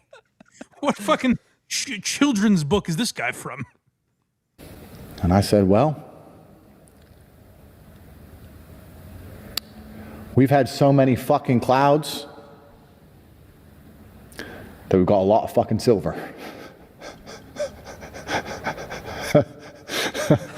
Oh, God. This is iconic laughter. Terrifying. That is the last laughter a lot of ladies heard. Yeah. You know what I'm saying? Let's finish this up. So I guess that's what it is. I'm so good at finding the silver lining. When you throw me a cloud, I'll find the silver. Who's in my mind? What do you mean? I'm perfectly sane. That is frightening. It's like the fucking Joker. Jesus Christ. It's also weird to be like, hey, you should follow my way of life. Every day is cloudy, and I have to spin it into something great. Except the Joker could lead men, Mike. He was a real alpha. A true alpha, the Joker. This guy? Nah. Hey, Andrew, why is it always cloudy in your neighborhood? I don't know, but I keep pretending it's awesome. I keep pretending it's a beautiful sunny day. And why should we listen to you again? That is the walk back of the year. My mind is blown, man. If that can happen to him, what are my chances of being a man? I don't follow a ton of Andrew Tate. Like I said, I know peripherally about him. I just found this very interesting. So feel free to correct me on anything in the comments. But I found it great. I found it a fun segment, and it's always interesting to watch people spiral and cope and try to come up with reasons that things are happening to them. Yeah, that's right. That was the cope session like Steel Toe has never seen before. Mike, it is that time. Super chats. We have a few super chats here. We have a members chat from Hey, we're listening. Says celebrates 8 months of membership. Casey not knowing what apparently that's not a leer means is why I don't do Casey Kwanzaa. What is the? Do we know what it is yet? I think it might be a pound. This is where Electra comes in handy. I'm not as traveled as her. Yes, so. she is our foreign currency expert on the program. She knows like really random ones. So yeah, I'm sorry about that. I think it's a pound. So thank you so much for that. And here we go. Flatbush Tommy, 968 $2. Losses are temporary, unless it's brain damage. That's correct. Right. Yeah, a lot worse could come out of a loss, I think. That's right. And Colostomy Stephen Cunt, $9.99. Andrew Tate is a 7-year-old's idea of what being a grown-up is. That's right. And he just got his toy taken away, and he doesn't know how to deal with it. And that's what we're looking at, I think. It is funny to follow a guy where it's like, why'd you lose? I don't know. God, I guess. Yes. And they're like, people are like, what a leader of men. I'm going to use that strategy. Any losses? God's fault. Mike, I think that's a good title for this episode. God's fault. I still think we're going with fast Nope. forward. Damn it. I tried. Well, maybe the Opster will bring us another name that can get rid of my shame. Oh, yes. We are. Let's talk about the Opster. First of all, we can thank Carl for this segment. Everyone go over to Who Are These Podcasts and thank Carl. Say, thank you, Mr. Hamburger. Go be nice. Thank you, Carl. Go over there and thank Carl because I saw this episode the other day and I sent it over to Casey. For some reason, it was deleted off of Opie's channel. Does he do that a lot? I've never ran into that before. Why is he deleting episodes?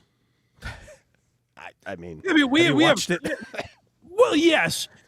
We have clips and we'll make sport of them. This is no more embarrassing than any other episode, though. Well, that's true. That's true. Yeah. Someone last week said, hey, you haven't talked about Opie in a while. Can you talk about Opie? I said, fine. I'll spin the wheel and pick an Opie episode.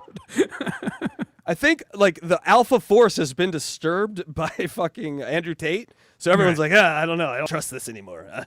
Maybe they're going to make fun of me for this one. Yeah, I don't know why he deleted it, but so be it. Thank you to Carl for sending that over. So it was preserved because I found some things interesting in this post-Christmas episode of the Opie Radio podcast. The Opster was with the great Ron the Waiter, his new sidekick. And there's some guy named Tony. I will say this, by the way, and maybe this is why he deleted it. I don't know. The title of the episode was Anthony's Wife on Christmas Incident, or Anthony's Wife Christmas Fight, or something like that. They call him Tony the entire time. I think that was very purposefully done to put Anthony in the title. I don't know if anyone can come up with a reason why Opie might want the name Anthony in his titles, but that seemed purposeful to me when they called the guy Tony the entire episode. You're saying he's just putting on co-host now to get the if your name is algorithm. Anthony or Jim, I think you can get on the Opie Radio podcast. Genius. Yeah. But Tony and Ron are with the Opster, and let's hear Opie bash other podcasters. This is interesting, because Opie has said that like these people that copy Jocktober, they're lame for making fun of podcasts. He did it, but he's over it now. He doesn't do that type of shit anymore. So let's hear Opie's message for other podcasts. He's on the holiday grind. He certainly is. He's a hard worker. This guy. Radio podcast. Yes. We're live a day after Christmas. Know why? Because you need entertainment. While everyone else takes weeks off from doing this. Because this is hard work, everyone. I need to take 2 weeks off. Okay. I don't know who the fuck he's talking about. Tim Dillon put out an episode the other day. Legion of Skanks had an episode. Joe Rogan had Shane Gillis and Tom Segura both on this week. The biggest podcast in the world put out multiple episodes. Are You Garbage put out an episode on Christmas Day. I don't know who he's talking about. Red Bar. Has to be Red Bar. All these podcasts take 2 weeks off. Well, Red Bar has a lot going on. Yeah. I don't know who these podcasts are that are taking 2 weeks off for Christmas. But also, like, if they did, like, I know Barstool closes for the week. I think they still do football stuff. But, like, they're closed from, like, Christmas to New Year's usually. People aren't putting out new podcasts. because that's when their vacation time is. Opie randomly will just be like off for a week, and he comes back and he's like, I didn't feel that good. It's like, okay. What's the difference? Why does it matter that you're not with your family the day after Christmas? Why? Who gives a shit? But why would you take 2 weeks off if this is what you do for a living? Who's doing that? I don't know what you're talking about. I'll tell you why. It's because that's a time that they wanted to spend with their family or take a vacation or whatever it is they're doing. It's none of your business why they took 2 weeks off, but I don't know who you're talking about. This message is to his family. It's to his family. Wait a minute. Was Anthony off last week? That you've nailed it. It's either that I forget. Everything is about Anthony and Jim. Maybe Sam is off for 2 weeks or something. I forgot. It's got to be someone in Opie's orbit that is off for 2 weeks. Someone Opie hates took 2 weeks off. This is a guy, by the way.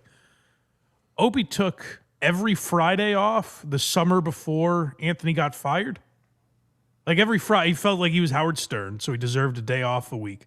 And then the summer that before Jim and Sam took his morning slot, the reason Opie wasn't renewed is because he basically took the summer off. He just stopped doing his podcast before his contract renewal. So if anyone wants to talk about fucking time off, it shouldn't be this guy. Could someone explain this to me? People don't like their friends. This is not a real. What does that mean, Tony? I think you need to try a new Anthony Ope. I don't know what the fuck this guy's talking about. People don't like their friends. What does that mean? Explain to me, Tony, what that means. So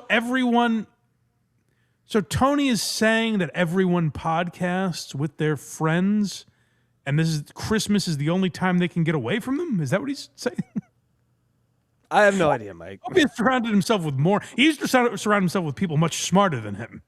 I think that might be the problem here, is he's surrounded himself with possibly people even dumber. And I know this is nothing that affects you, Mike, but you can see the idiot friends nice and clear. But Opie looks like a Barbara Walters special from 1982. Like it's all blurry, Vaseline on the lighting. I hear about a lot. Yeah. Flip the goddamn camera, you retard. The lighting's supposed to be on your face. I think it's his thing now. I've listened to Opie long enough to know that I like that it pisses people off. And it's like, okay, I get that to a degree, but you can afford not to do it. Don't actually make your show look bad on purpose. You know what I mean? Job. Although, there was a time maybe I try to take a lot of time. So I think yes, Robbie. I think the big podcasters. At least credit to Opie. Ron's about to interject with something completely unfounded. But before we get there, good for Opie for at least saying, and yeah, I took a bunch of time off a lot in my career. But like right now, I'm not. In Opie's mind, it's like, well, I'm doing something right now, so that makes me better than the people that aren't doing it. And again, I don't know what fucking podcast he's talking about that is taking 2 weeks off. I don't know who he's referring to. But let's pretend someone is. Opie's like, well, these aren't the 2 weeks that I took off, so I'm better than you. Now, you may have worked during 2 weeks that I've taken off, but who cares about that? Right now, I'm better than you, and that's all that matters. Yeah, the game didn't begin then. It began when I says it begins, and I'm winning. Go back a little bit, because I want to hear. I want to give Ron the proper floor here to expand on this point that he's obviously put a lot of thought into. It kind of seems like Opie knows that Ron's going to talk to, so he puts all of his confessions right under Ron talking. So no one can hear. Good strategy. I try to take a lot of time. So I think yes, Robbie. I think the big podcasters, they're all off till like January 6th, right? They're all off for like No, they're not. Who is doing that? Matt and Shane put out an episode this week. I'm just thinking of ones that I saw in my feed. I don't know. Did Theo Vaughn take the week off? Maybe. And that's his right to do. But I don't know who the fuck you're referring to. 3 weeks. Oh, because this is so tough, Ron. This is tough. It's really tough to turn on a camera or turn on a microphone and just babble for an hour for your fan base. Oh my God, it takes so much. What work does it take? Yeah, but Opie, that means Joe Rogan. Victory lap circling around. Someone who's not there to listen. They're off. I've never seen anyone put less work into their podcast than Opie. There's nobody. He just described what he does. I press a button and I sit here for an hour and do a phone call with my friends, and that's the show. How much work does it take? Well, for them, maybe some, which is why they could use a break. It's a lot of work, really, if you care. Rogan has been off the airwaves. He's going to be almost off for 3 weeks. Joe Rogan's not going to be back till January. Rogan had 2 popular comedians on separate episodes this week. I think one came the day after Christmas, or maybe the day before. I forget. Shane was just on, and Tom Segura did an episode that we're going to talk about later. I watched some Rogan this week. That's how ubiquitous it's been, you know? So Ron just leaps in with this theory. He's like, well, Joe Rogan is off till January 5th. No, he isn't. I don't know what the fuck you're talking about. January 6th. They're negging Joe Rogan. Yes. Who's going to talk about the aliens living under the pyramids, having orgies with the Atlanteans who survived? Look, Ron, I enjoy it a little bit, but I have this to say to Joe Rogan today. We get it. He's gone full nuclear. You enjoy it. Opie wants to be both guys. He's like, oh, well, maybe I can get booked back on the Joe Rogan Experience one day. But also, I want to be one of these guys that shits on Rogan. So, like, fuck him. What that really is Joe Rogan doesn't text me back anymore. So we get it. Yeah, these morons. They don't live under the pyramid. They live in the oceans. They all know that. Yeah. The Library of Atlantis is under the pyramids. Come on. It is weird, though. Like, if you have a popular podcast, eventually Opie will just hate you. Like, if you have a popular podcast and just don't interact with Opie, that's all you have to do to attract his ire, for him to be like, just enough of this guy, this Joe Rogan. I can't tell you, listening to Opie and Anthony, how many times I would hear Opie say stuff like that, where it's like, just enough of him already. Like, he would just pick whoever had the popular TV show. This Steve Carell, enough of this guy. It's like, what is he supposed to retire because you don't like The Office? What the fuck are you talking about? Get it, Joe. But here's my hot take on that. He's really seen the light with Trump. Oh, here comes Tony, and he's like, I think he's just talking about aliens now. Like Trump is, whether you love or hate, the hottest of takes. Trump. This year is the first time Joe Rogan's ever mentioned aliens. It's a great point, Ron. Ignore Tony P right now. Whether you love or hate Trump right now, Joe Rogan was insanely disappointing when he didn't push fucking Trump when he had him on his podcast. That's what bothered me. He's supposed to be a free thinker, man. I'm a free thinker. I'm the modern day philosopher, man. And then you got Trump in front of you. He should have pushed him all the way to the wall and beyond. And he didn't. He kind of sucked up to Trump more than not. And that kind of bothered me, Put in the comments, what is your favorite contentious Opie interview? And I don't mean when he hung the phone up on someone or ripped up their book or anything like that. I'm saying something that took just any amount of intelligence in pushing back on something. Something that required like an opposing thought. List in the comments, which is your favorite of Opie's interviews that he did like that, where he had someone on that he disagreed with and he pushed back in a spirited debate. I have mine. I'll let you guys know at the end, but I don't want to spoil it for you. You tell me. The fact that this guy got fabulously wealthy doing this and doesn't just sit on that cash and disappear and be like, thank God, thank God, thank God, thank God, is crazy. It's crazy. Yeah, and what's weird about it is he talks about like needing money. So I think maybe he's spent through that money. I don't know how much he has in savings or anything, but like he's doing this because he needs money. That's the weird thing. And like he's not making money from it. It's very strange. Oh, because Rogan seems to be asking the good questions with his podcast, but when it came to Trump, he didn't. He let him skate on all sorts of stuff. Tony, you look like that guy that planted those bombs on January. Right. Don't say that. Don't say that word. But here we are, the day of word, Nanny Opie. Whoa! Don't get so edgy, Ron. You can say. Can you say bombs on YouTube? I'm pretty sure, right? Yeah. But this comes right after he goes, "Oh, I wish he was much harder on Trump. Ask the harder question." Whoa, don't say that. Don't say that here. That's a great point. Where he's like, Joe, you coward. Hey, run. Don't say that. You make it demonetized. Joe Rogan might have a little more to lose than you, Opie. What do you think about that? Not to get too fixated on the Rogan point, but like, he's never been a contentious interviewer. It's not like that one episode Rogan stopped this madman interrogator persona that he has. He lets people say whatever bullshit they want, and he goes, whoa. Like, that's his interviewing style. It's all just to get to the pyramid talk. He'll let you say anything. Right, exactly. After Christmas. My God. How was everyone's Christmas? All right. Move on from Mike. bomb talk. Yes. Oh, no. How can you do a show like Opie and be opposed to bombs? That's all it is. Well, there's no easy segue, so next one, Jewish people. Let's hear about these people. Let's hear Opie's. We know Anthony's thoughts. Let's hear Opie's. Yeah, because it was Christmas yesterday, and you are Jewish. So what happens to the Jewish people on Christmas? Do you just sit in a dark room all day and just wait for the day to be over? Do you leave your dark house to go get Chinese food? Like, what does a Jewish person do on Christmas when you know all around you is a celebration? Opie really is a child.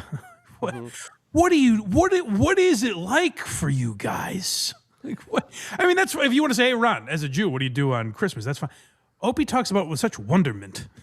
What do you guys even do? Do you sit in a dark room? Like, what is it like for you? Where do you get the little hats? Can I get one of them, doggy? There's a celebration going on everywhere. What you just described, dark house, sitting in a dark house. We do that every day. What do you mean? We do that every day. Got him. Awesome. Boy, that is like, it is exactly like when he would set him up for Anthony and Anthony would knock him out of the park, Opie could just say anything and it would lead to merriment and jocularity. That's just what this show is like. Ron, ABC's on the phone. Are you busy Sunday mornings? We have a spot for you. The length of time for that setup, for such a ham-handed cliche. So many places they could have gone with that one. They did not go. We sit in the dark, conspiring. Oh, conspiring. Because we're only 0.7% of the population, so we have to maintain our power. But for real, what do? You can't turn on the TV. I gotta say this too. For all the people that like criticize Boston accents in movies, I've heard this forever. Where like criticize the accents in The Departed or The Town or whatever. Like, oh, why can't these guys do a Boston accent? People here get very up in arms about that. Listen to Ron talk. That's how some of you sound. I'm just telling you. Like, it is. There are people with ridiculous accents, and Ron is one of them. I don't know how someone could talk like that. There's Christmas all over the TV. You can't go outside because there's Christmas lights all over the place. You're reminded how many fucking channels? You're reminded how great Christmas is. Christmas is greater than Hanukkah. No offense to your religion, but when it comes to the actual holidays, you have better marketing. Hanukkah falls way short, brother. Boy, this guy's better marketing. Marketing, right. And you have better movies. Coca-Cola invented Santa Claus. Did you know that? Well, that was the smartest thing ever because it knocks out the religious angle of Christmas. I mean, we all make believe it's a religious holiday, but the reality is, as soon as they introduced Santa Claus, it wasn't a religious holiday to me anymore. It was about Santa Claus. I want to talk about this. Santa Claus was introduced to Coca-Cola's branding in, I believe the year was 1931. Yeah, I gotta say, it's pre-war stuff. Opie literally said, he goes, I gotta talk about this. This has been burning me up inside. I've always had this thought. As soon as Santa Claus was introduced by Coca-Cola, that's when I, Greg Opie Hughes, said, no more religion. Now it's Santa's holiday. Opie was not born for another fucking 35 years or something. I don't know what he's talking about. Opie doesn't have like real opinions or interesting takes or anything. So when they pop into his head, he acts like it's something that he's always thought. He's like, I'm glad you said that, Tony, because I've always had this thought about Santa Claus. He really fucked up religion for Christmas. And he's always angry about it too. He's like, that's the thing I've always fucking hated about Christmas. It's like, why? He's this like wannabe Andy Rooney. It's very weird, the persona that Opie tries to give himself. So you Jewish people need to get your own goddamn Santa Claus, Ron. Did you say grace? The Hanukkah man. To Jews say grace. What a terrific add-in by Tony there. Hanukkah man. It's 2 jokes that sucked both at the same time. That was a twofer. Just clunking there. Smells. This. Okay, if you're eating people, you might want to put a fork down for a second. This gets a little nasty. Well, if you're wondering if Opie still has that edgelord muscle, he's going to show it. It's on full display here. Kill the mood by taking a dump, but I had to take a dump. All right, well, let's see. And then she went in after you? She went in after me. She had to, but that's gagging. what married people do. This is what single people don't understand. No, you don't go in If you go after, out on you a still date, wait. Ron, or you fucking go out with a girl, even if you're going out with her for months, Yeah. if you don't live with that person and spend a consistent amount of time with that person, you don't know if you love that person or not because you don't know what that person smells like. Okay, we're about to launch into another Greg Hughes theory that he's always had. He's always said this.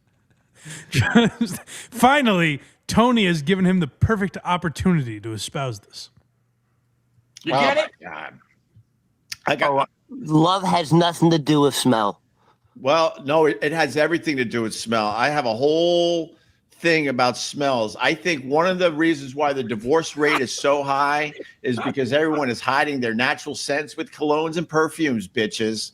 Yeah. The natural way is you. Who are you owning there? Who is that in the face of? The bitches.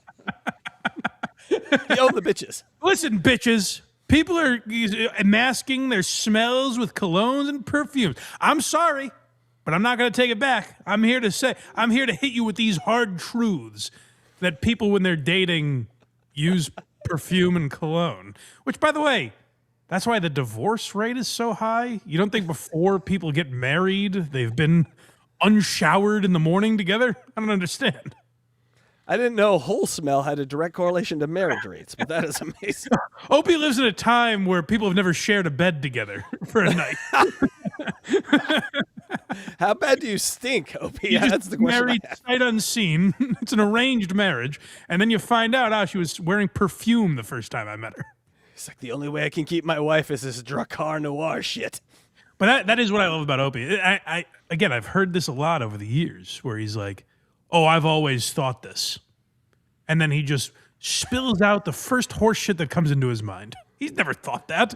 Opie has never once before this moment said, "You know what really burns me up is all these people getting married without smelling each other first.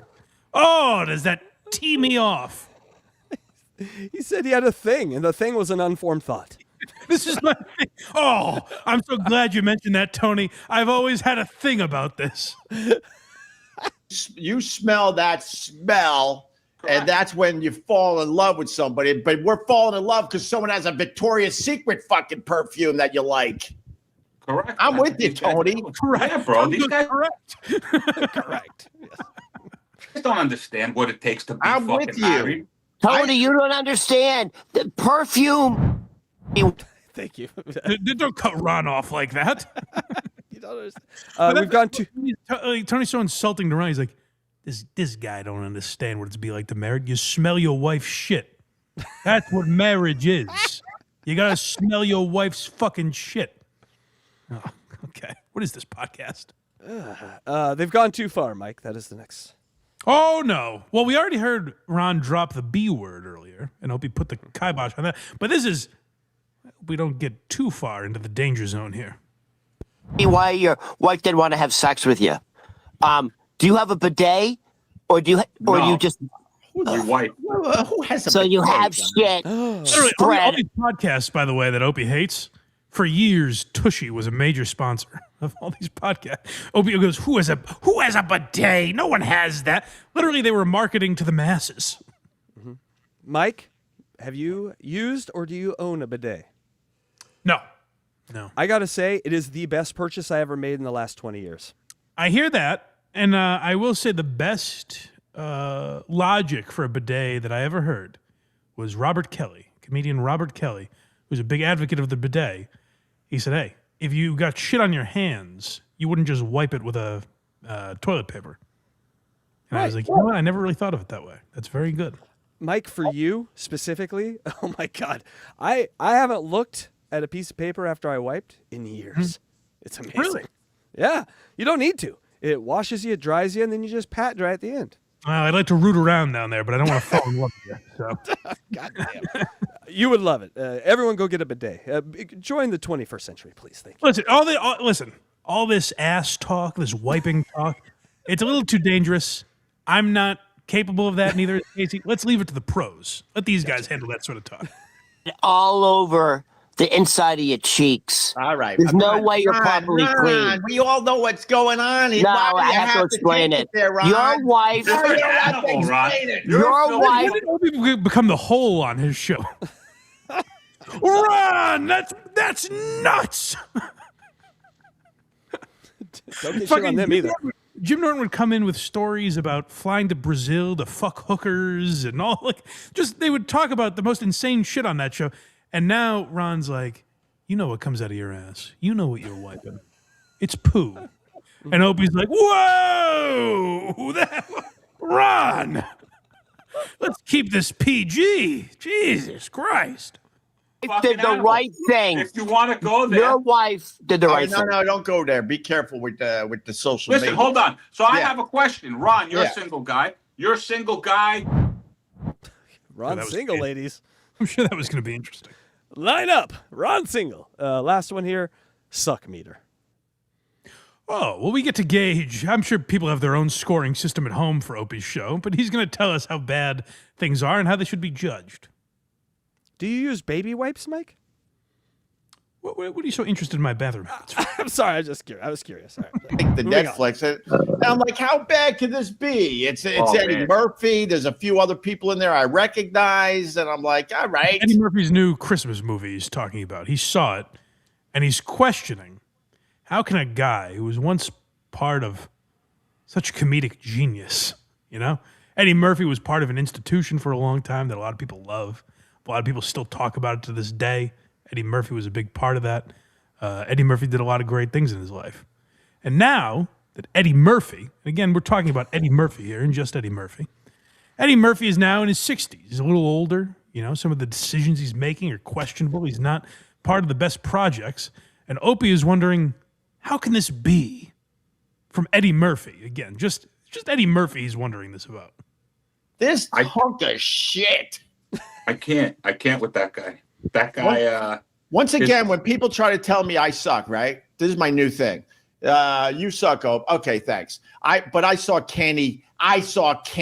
What is it called again? I already forgot. Candy. Candy Can Lane. Candy. Cane Lane. Yeah, I've seen that. Ron. So shut up with I suck. I'm going to go watch that. By the way, Opie's just like, I saw a bad movie. So stop saying I suck. Because I've seen some bad movies lately. So don't criticize me. I watch bad films. That is a soft skin. Holy shit. It's not even his skin. He's soft. Go back. Kelly.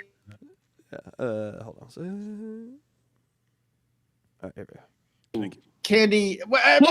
Cane Lane. Yeah, I've seen that. So shut up with I suck. I'm going to go watch Kelly and... Who are you talking about? No, and by the way, I didn't clip anything out. Like, he wasn't arguing with the chat at this time. No one was like, hey, Opie, you suck more than Eddie Murphy. Like, it didn't inspire this. It's just very funny for Opie to look at what Eddie Murphy's doing and go, God, that's sad that it's come to this for the big E. Poor Eddie Murphy.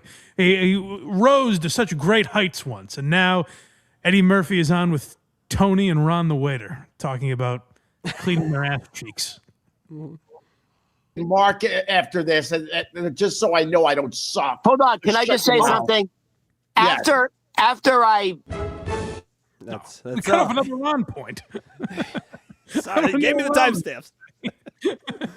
I figured you want me to. Yeah. It's just funny to hear Opie be like, God, you know who's embarrassing at this stage in his career? Eddie Murphy. Why is he doing this? Yes, that is an odd man, Mike. Opie is an odd one. Yeah, but I got to give Opie this. Here's what I will give Opie credit for. Because the reason we covered him, like I said, we got comments saying, hey, cover Opie. Hey, let me check it on the Opester.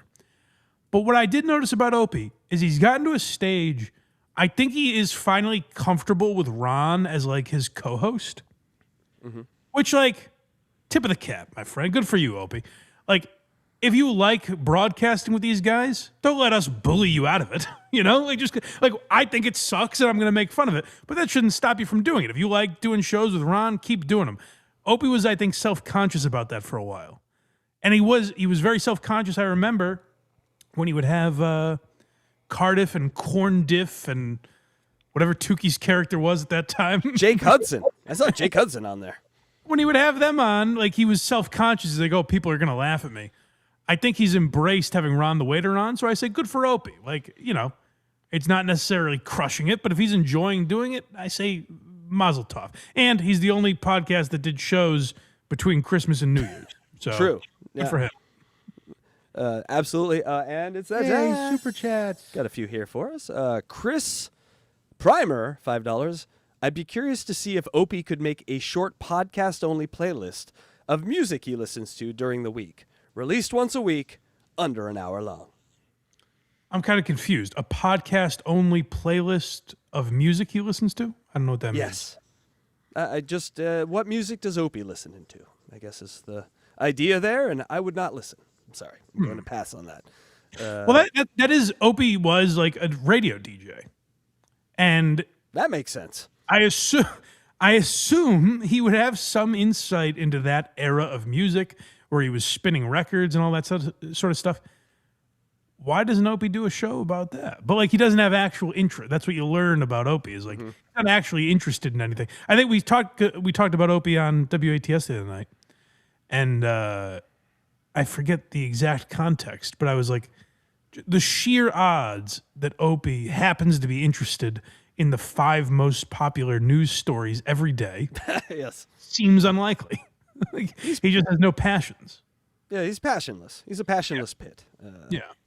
Great band, by the way. Colostomy Stephen Cunt, $4.99. Rogan should have thrown poker chips at old Donnie. Right? Yeah, exactly. Yeah, smashed his toothpick house or something. Yeah. And finally here, thank you guys for the super chats. Make sure you subscribe and like, do all that good stuff. blindmike.net. I actually had no idea about the Coca-Cola Santa Claus stuff until just now, says Scarlett, for $4.99. Oh, well, I'm glad we could enlighten you with that. I've heard it's one of those things. It's one of those facts that gets popular on like social media. Like I saw like 5 different accounts talk about that. So I'm assuming that's where Ron saw it and then mentioned it or something.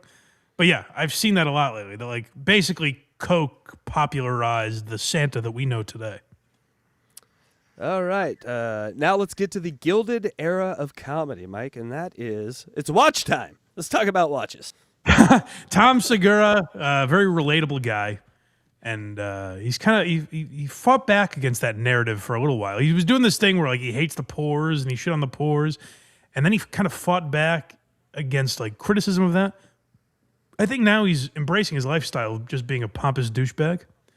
Oh yes, and this is again to me a different. I do think there is a difference, like between Rogan and the people that want to be like Rogan. Rogan is very interested in a lot of this stuff. And so he'll take you down different avenues that maybe you wouldn't have gone down. And he's also usually talking to interesting people about it. Not necessarily in this case, but often he's talking to interesting people about these topics. Tom Segura wants that kind of Rogan thing where it's like, oh, I have so many unique interests. And now fitness is one of them. And there was this thing, and like, I think your Mom's House fans would defend this for a while. I don't know if they've, or if they're still carrying that torch for Tom. But there was this pushback against people who were criticizing Tom, saying like he kind of sold out or changed or turned on his fans. And people would say like, oh, you're just jealous. Even kind of Segura would say that about people where it's like, oh, these people that criticize me for talking about all the money I have and the cool stuff that I do, they're jealous that I have money. It couldn't be less true, at least from like, I think most comedy fan's perspective. You can talk about being rich and having money. I just watched Raw the other night, Eddie Murphy's Raw. I'm talking a lot about Eddie Murphy today for some reason. But we watched Raw the other night, and he has such an amazing bit about like Carson having $300 million and losing half of it to his wife in a divorce, and how Eddie now that he's making money, like wakes up in the middle of the night and he's like, sometimes I just wake up at night and go, ha! Like he's having nightmares. It's a hilarious bit. It's very funny. And that's a guy becoming monstrously successful, having a funny bit about making money.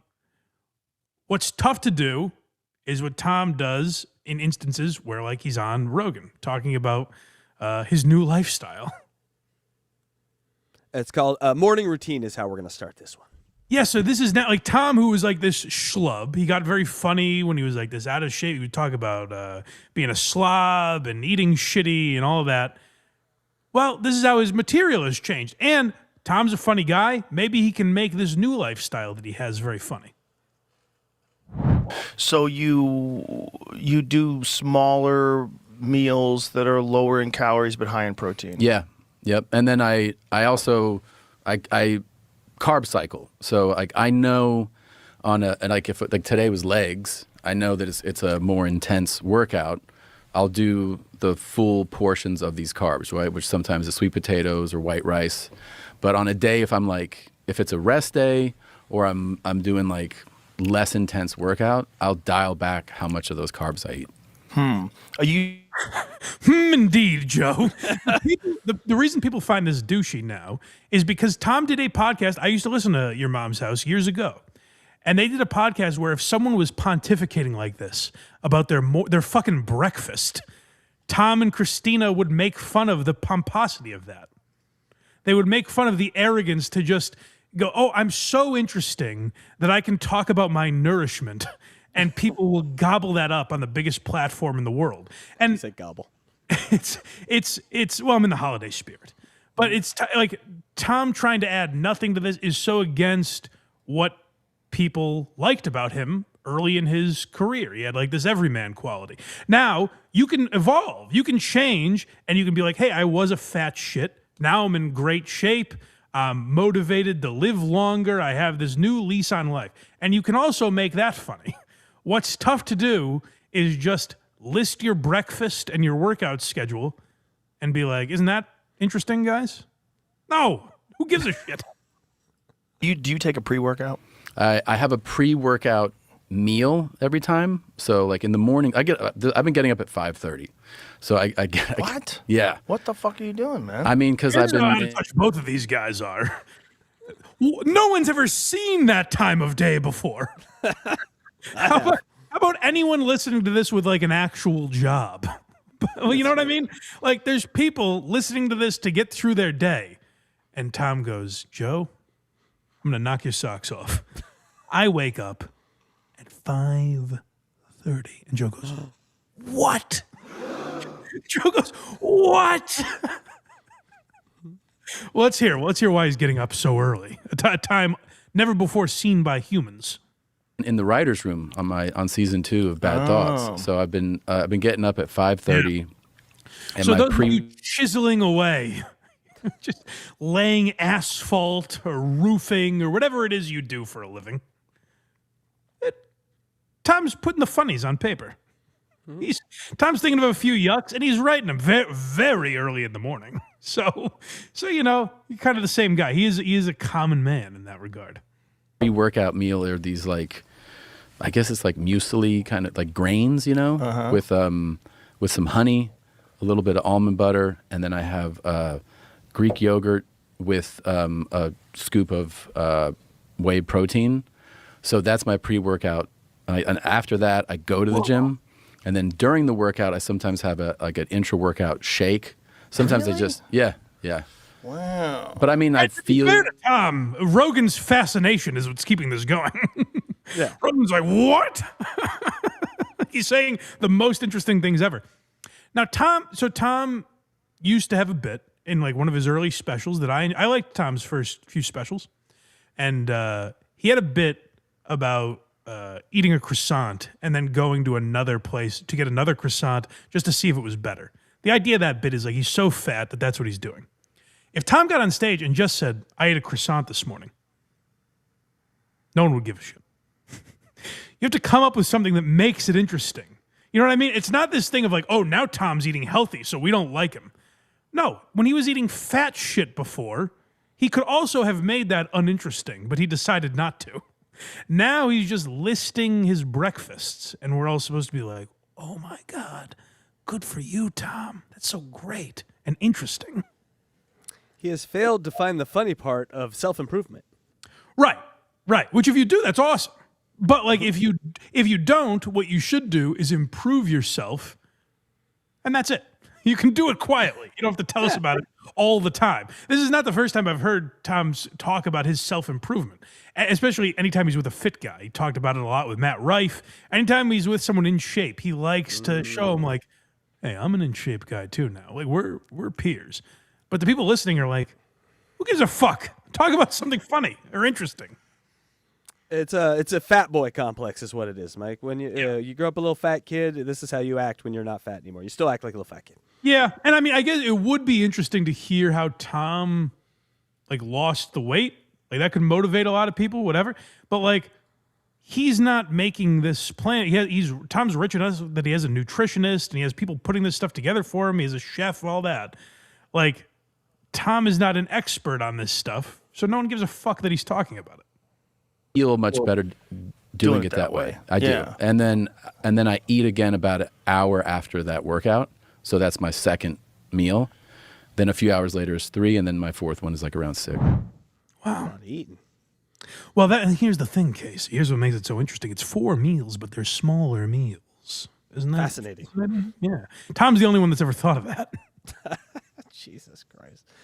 Bedtime. Oh my God, we're going to talk about bedtime now. Guys, if you thought, hold on, you're probably saying, Mike, you're putting us to sleep with all this meal talk. Well, could you imagine if Tom Segura routinely went to bed at the same time? Well, you're about to find out exactly that. Put me to bed. So crazy. Yeah. What time are you going to bed at night? Well, that's the key to this whole fucking thing. That's the key to the No, I'm glad you asked. That's what's really interesting about this. That unlocks the protein. Oh my God, let me tell you about sleep unlocks protein. If you thought we were already having fun, get ready to be blown away by this. Listen, guys, buckle up. Wait until you hear what time Tom Segura goes to bed. The whole thing is that you go, to do this, I got to do this. And to do that, I got to do that. And to do that, I got to get up early. And the only way I can get up early is by staying on top of when I go to bed. You know, when we met, I was going to bed at 3 o'clock in the morning. Normal stuff. Yeah. And I would get up at like 11. Yeah, like a normal person. Like a normal person. And then I would say in the last decade, a lot of my bedtime kind of shifted to like around midnight. And then it shifted to like a little bit like closer to 11. In the last... Get the fuck out of here. Hold on. Let me write that down. Hold on. Is this motherfucker saying as he's gotten older, he's not staying up as late? Tom, get right the fuck out of here. I don't believe you. We talk about a lot of liars here on this show, but I've never heard a bigger lie. You're telling me this motherfucker, as he's gotten older, has started going to bed at a more reasonable hour. And in synchronicity with that, I almost fucked it up, but I got there. In synchronicity with that, he's been waking up earlier too? Mm-hmm. You gotta be fucking with me. Get out of here. I'd like to take this time to apologize to Whitney Cummings. We made fun of you earlier about your content, waving your arms around.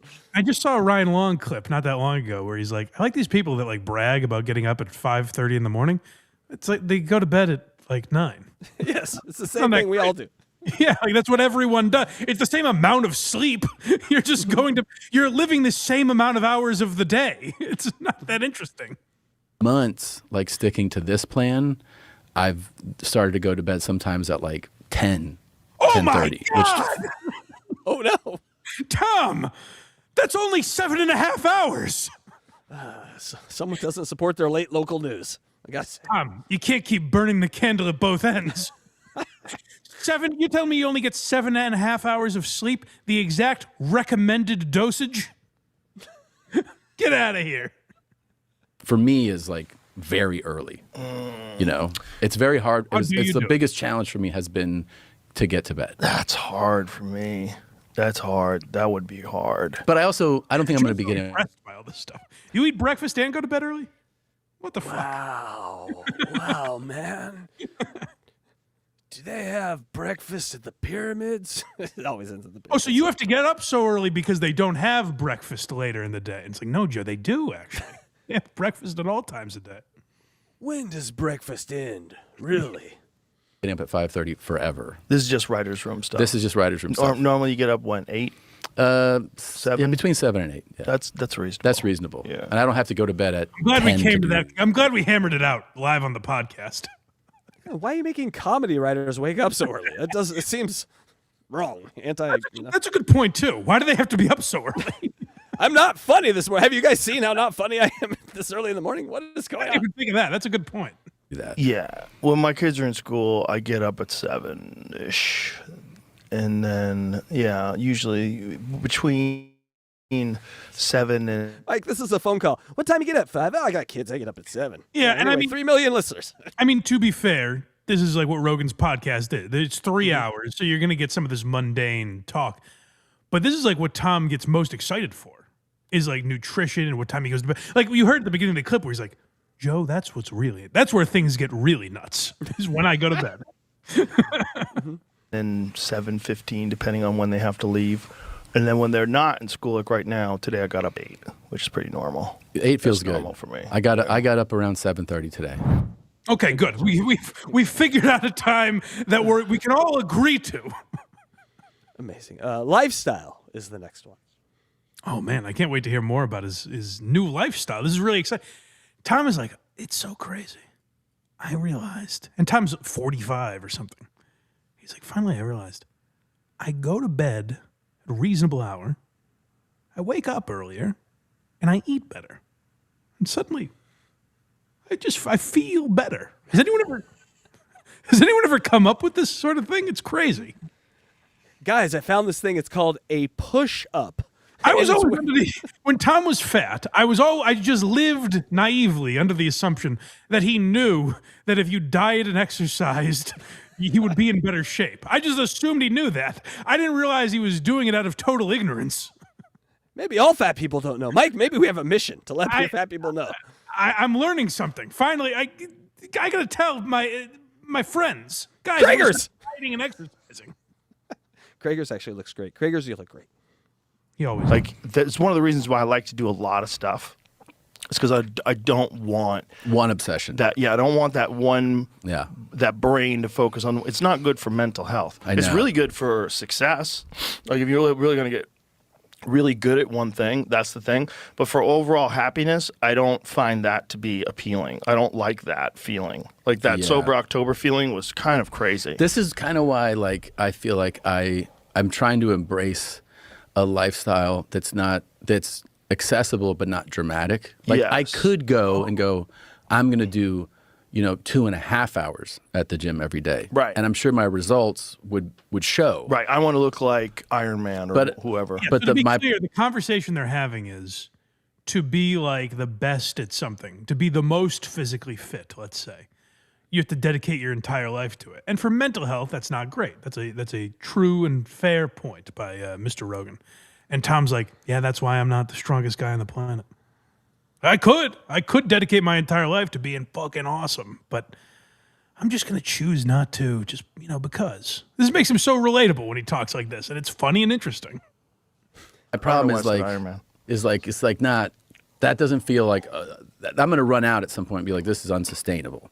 So I'd rather... It's going to take from your other things. Yeah, exactly.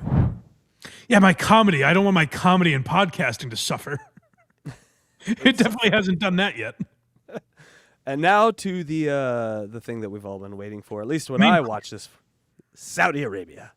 Yeah, so this is a longer clip. We'll pause it a bunch. I tweeted it out if you want to see the full clip, or just go to fucking Joe Rogan. It's right at the end of the episode though, so you gotta sift through. But at the end, Joe asks about the Riyadh Comedy Festival. Now, it's interesting. I watched that Beige Frequency documentary, and Tom got as close to kudos as anyone gets in that documentary. because Tom hasn't even really addressed Riyadh. Like maybe in passing, but there's been no like overreaction type response that a lot of these other comedians have given. So Tom almost did a good job at handling it until Joe Rogan says, "How was Riyadh?" And he launches into this rationalization. So Tom, buckle up, gang. I'll give you a little spoiler here. Tom is next on the list of these people that rationalize and deflect and tell you why it was actually a great thing, and all the people that have criticized him are just haters. So I don't, to stop me if you've heard that playbook before, but we're going to rehash it with Tom Segura. And the reason I want to talk about this stuff, I know we've done a lot of Riyadh stuff over the last few months, and I'm sure some people are sick of it. The reason I find it relevant and necessary to talk about is because I don't like the idea of these comedians just getting off because we forget about it and we get sick of talking about it, you know? Like that happens a lot when the story's in the news for a while. People just get sick of talking about it, so it becomes kind of a non-issue until one of them fucking really addresses it. And the closest we've gotten, I'd say, it's a tie between Chappelle and DeStefano, I guess. And neither of those were perfect responses. Until someone's really like willing to have an actual conversation about it, ideally with someone that disagrees with them. Like someone that can push back on them for why they shouldn't go over there. Explain why the charity that Aziz tried to give to rejected his money. Explain why that is if this really is a mission of peace. But no one has done that. And most of them have come up with a response similar to what we're about to hear. Mike, real quick, I have a genius idea, and I don't say that often. I think that we need a Blind Mike hypocrisy scoring system so that you can score the hypocrisies that you see, because we need to know the different levels of these hypocrisies. We'll work on that later. How about we just play the clip? We'll work on that another time. Okay. Yeah. Yeah. Well, that's why it's wild what these guys are doing with like the Saudi Arabians are doing with boxing. Because they're just going, what fight do you guys want to see? Yeah. Okay, let me call that guy. Yeah. We'll give you $100 million. Like, what? Yeah, and then they're like, that ain't shit. That's fine. Yeah. Yeah. That Saudi entertainment fund is it's bananas. It's the government's fund. What was it like doing that Riyadh? Tom like forgets. He's like, that's the government's money. Oh shit, Joe's gonna ask me about Riyadh. God damn it.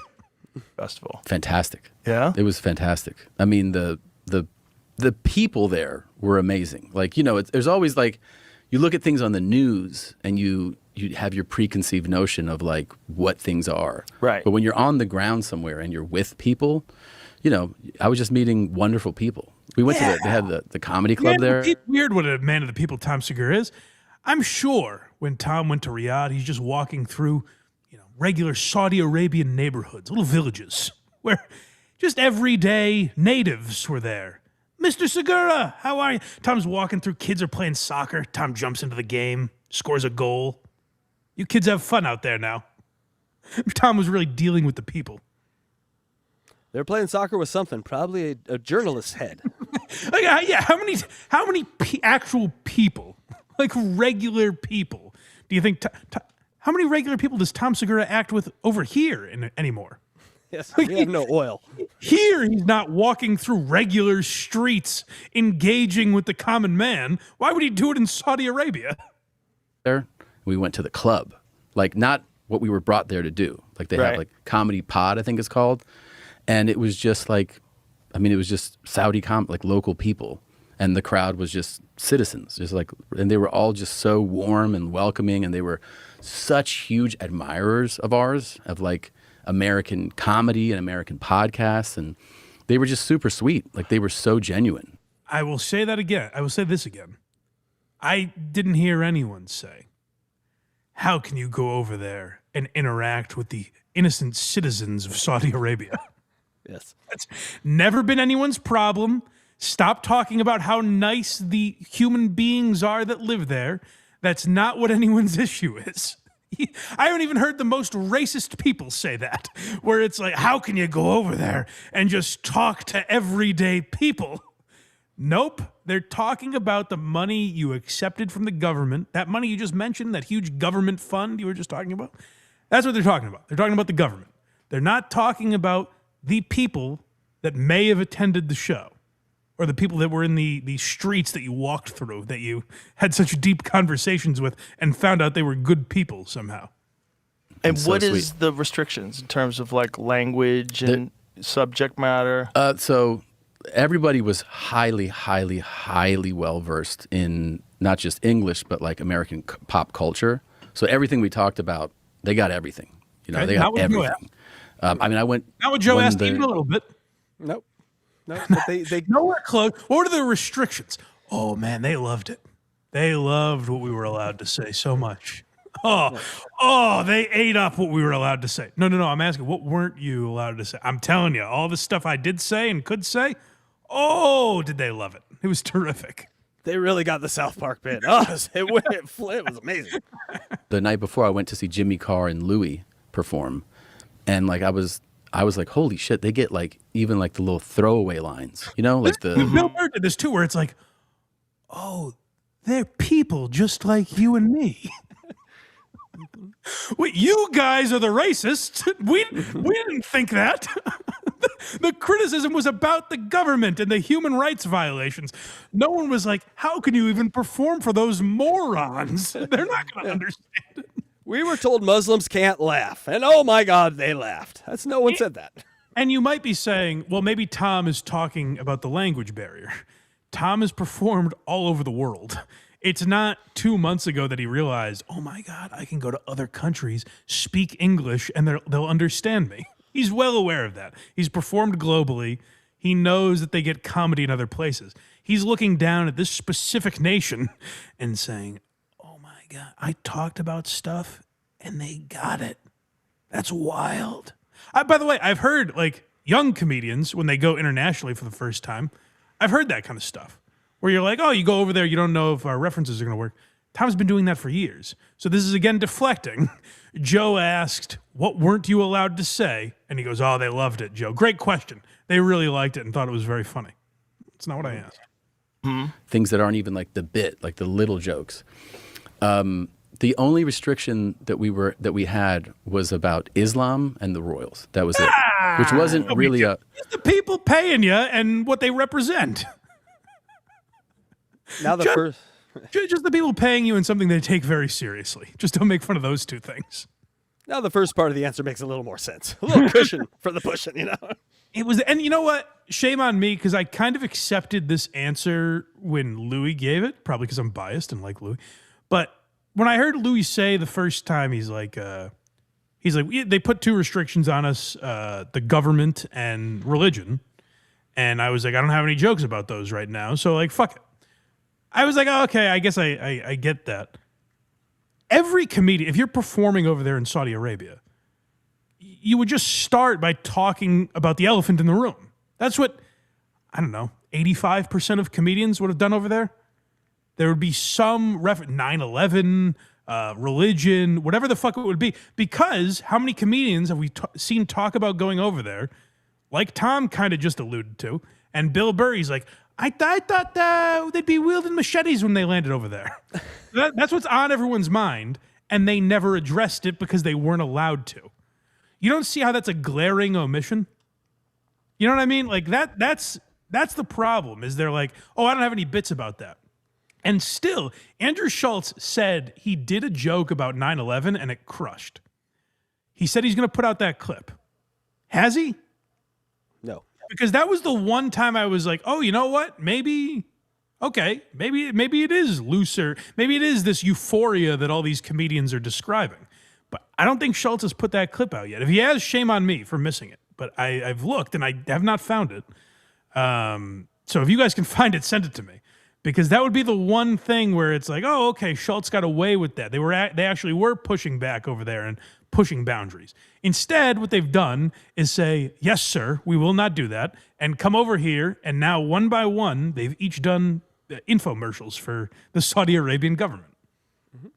Hard thing for most people to adhere to because, like, like me and those guys, like, we didn't have Islam or royal jokes. We weren't cutting anything from our acts. Right. So I was like, yeah. By the way, when we did UAE, like Dubai and Abu Dhabi, they were like, do not talk about same thing. Don't talk about our rules. Don't talk about Islam.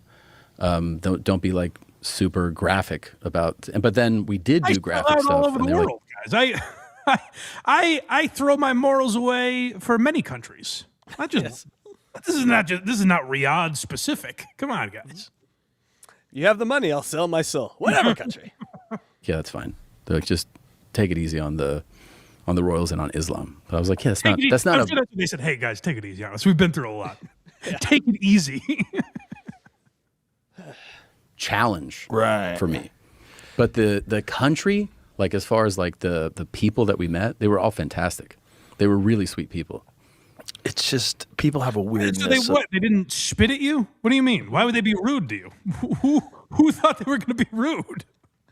I left with my head. They're sweet people. And by the way, are these fucking farmers that Tom interacted with? Are these busboys? Are these what? Who are these people? Or are they the people that the government hired to cater to their every need all week? Probably a large yeah. Go ahead. The royal family, probably a large percentage. The Saudi royal family has thousands and thousands of members. So and the royal family's drivers and chefs and staff. Sycophants. Yes, that's who they were interacting with. They weren't interacting with the fucking construction workers over there. No. I don't know who Tom thinks his ass was being kissed by all week. But by the way, again, even if it was the common man over there, who thought they were going to be dicks to you? That the criticism you guys are receiving is not like, oh, you went over there and played with those assholes. No, the citizens are fine, I'm sure. Also, this is where kind of musicians rock because, like, some musicians will go over to places like this that are either apartheid or, and they will say, hey, in order for me to come, I want you to reach out to the minority party and then, like, bring them together so everyone's at my concert so we have a representation.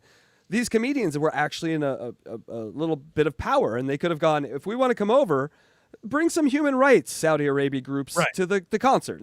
Did they do that? I don't think so. That's true. These guys that felt it so important to go over there for this peace mission, particularly Chappelle, who is Muslim and like finds this freedom of speech thing so important that he's been talking about it in every special, all that.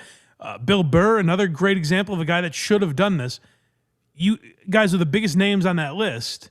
You should have said, oh, well, we're not doing, you have to let us and let all the comedians talk about the government and religion. And they could even explain why that would be beneficial if they want to change their image over there. But not one of them did that. They said, we'll take your money, please. No problem.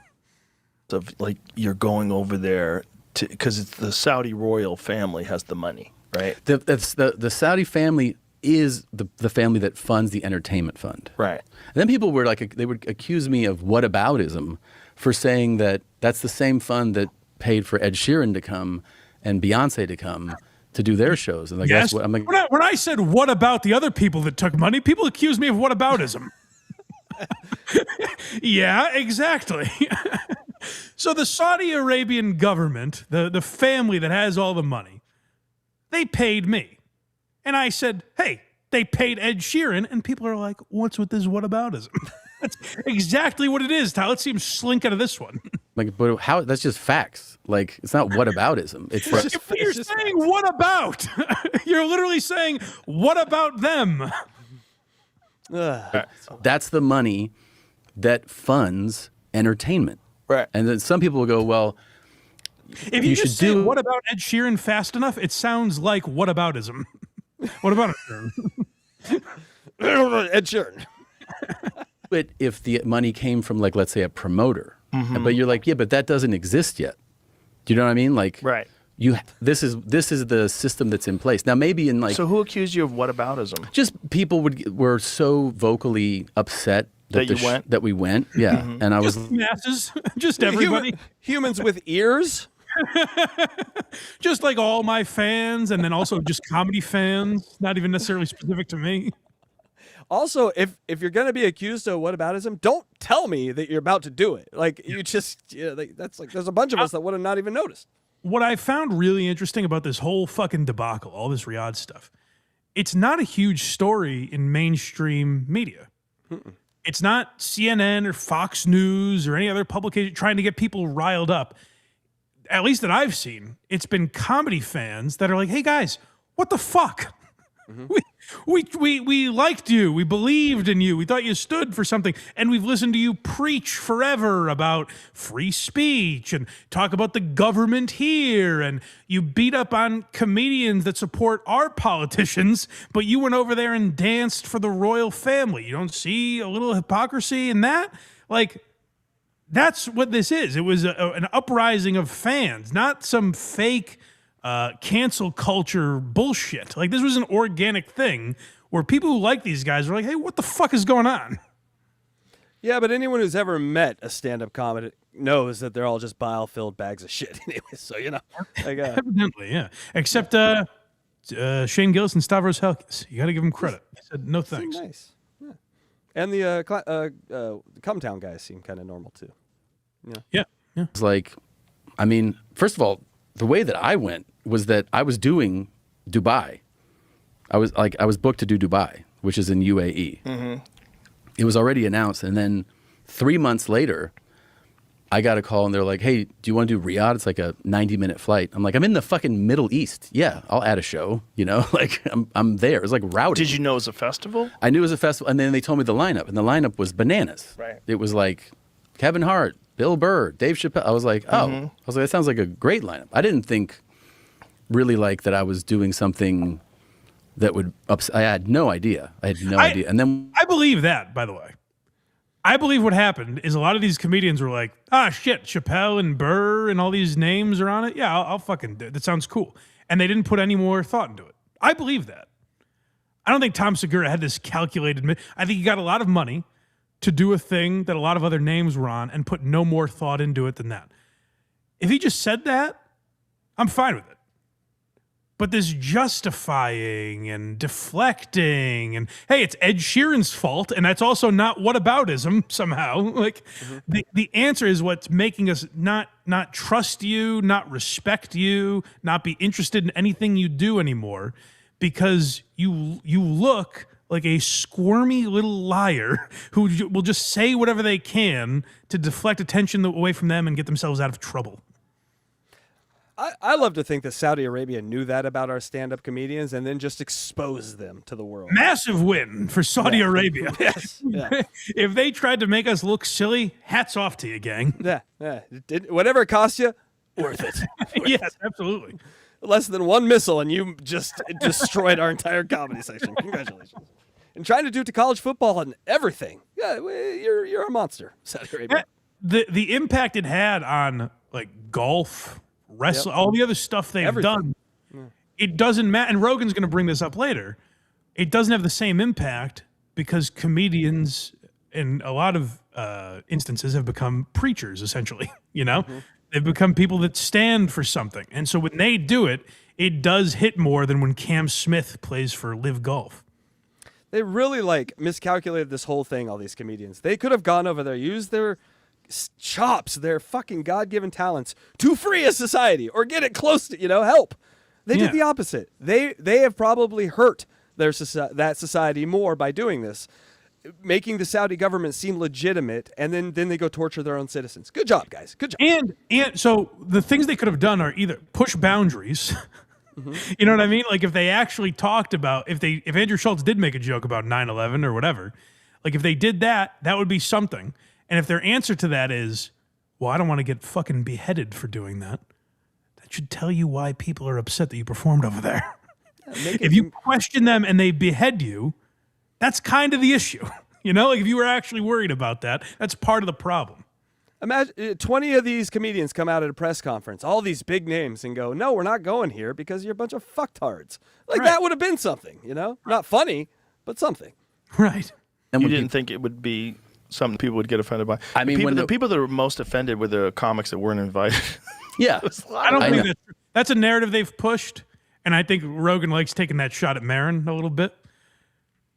That's just not true. I haven't seen any of that. The comedians are offended that they weren't invited. There has not seemed like jealousy. I haven't even seen a ton of comedians shitting on that. Like David Cross and Maron were the two big ones, and there have been others. But I haven't seen this onslaught of comedians criticizing. And by the way, one of the people who spoke out and said, I didn't go to Riyadh, was Tony Hinchcliffe. Their boy. Yeah. You know what I mean? These two were both on the first Netflix Kill Tony. And Tony Hinchcliffe came out and said, me and Red Band were offered a pile of money and we turned it down because fuck them. So, like, how do you explain? Is that jealousy or what is that? Why did Tony do that? I don't know, but Kyle Dunnigan had a legendary Kill Tony last Kill Tony. My God. I haven't watched it yet. I saw he was on. But oh my God, it's so funny. Okay, I'll check it out. No, there's a lot of them that were There's like, a lot of them. A lot of them were super By the way, vocal. to Opie, another podcast that came out last week. Yes. Still stuck in my craw. Maybe the biggest podcast came out last Yeah. week. On a fucking pay subscription channel. But I'm like, you can't sell a ticket in Houston. I don't know why Right. you're upset about Riyadh. Like, Right. no one's going to see you anyway. Right. It was a bunch of like 50-year-old feature acts that were upset. I And mean, I then don't, like, say what you want about Mark Maron, David Cross. They've been around a while and had careers, you know? I don't know if that's directly who he's addressing, but they're not nobodies, you know? And they're right, so. we went over there, had a great time. And I actually think that like one of the things that was overlooked is the fact that we were all saying, they're like, oh, you had to adhere to, I was like, dude, I told you the 2 restrictions, which didn't affect my act. And I do think Here's the problem. They keep saying 2 restrictions. That's like if I said, Tom, on stage, you can't talk about your personal life. And he was like, boy, that really limits me. And I'm like, Tom, it's 1 restriction. It's like, no, that's a massive restriction. It's all encompassing. It's everything in your life. Saying you can't talk, you can go to a country and not talk about the government or the religion. And by the way, a strictly religious country. That is kind of like, they kind of go hand in hand. It's a big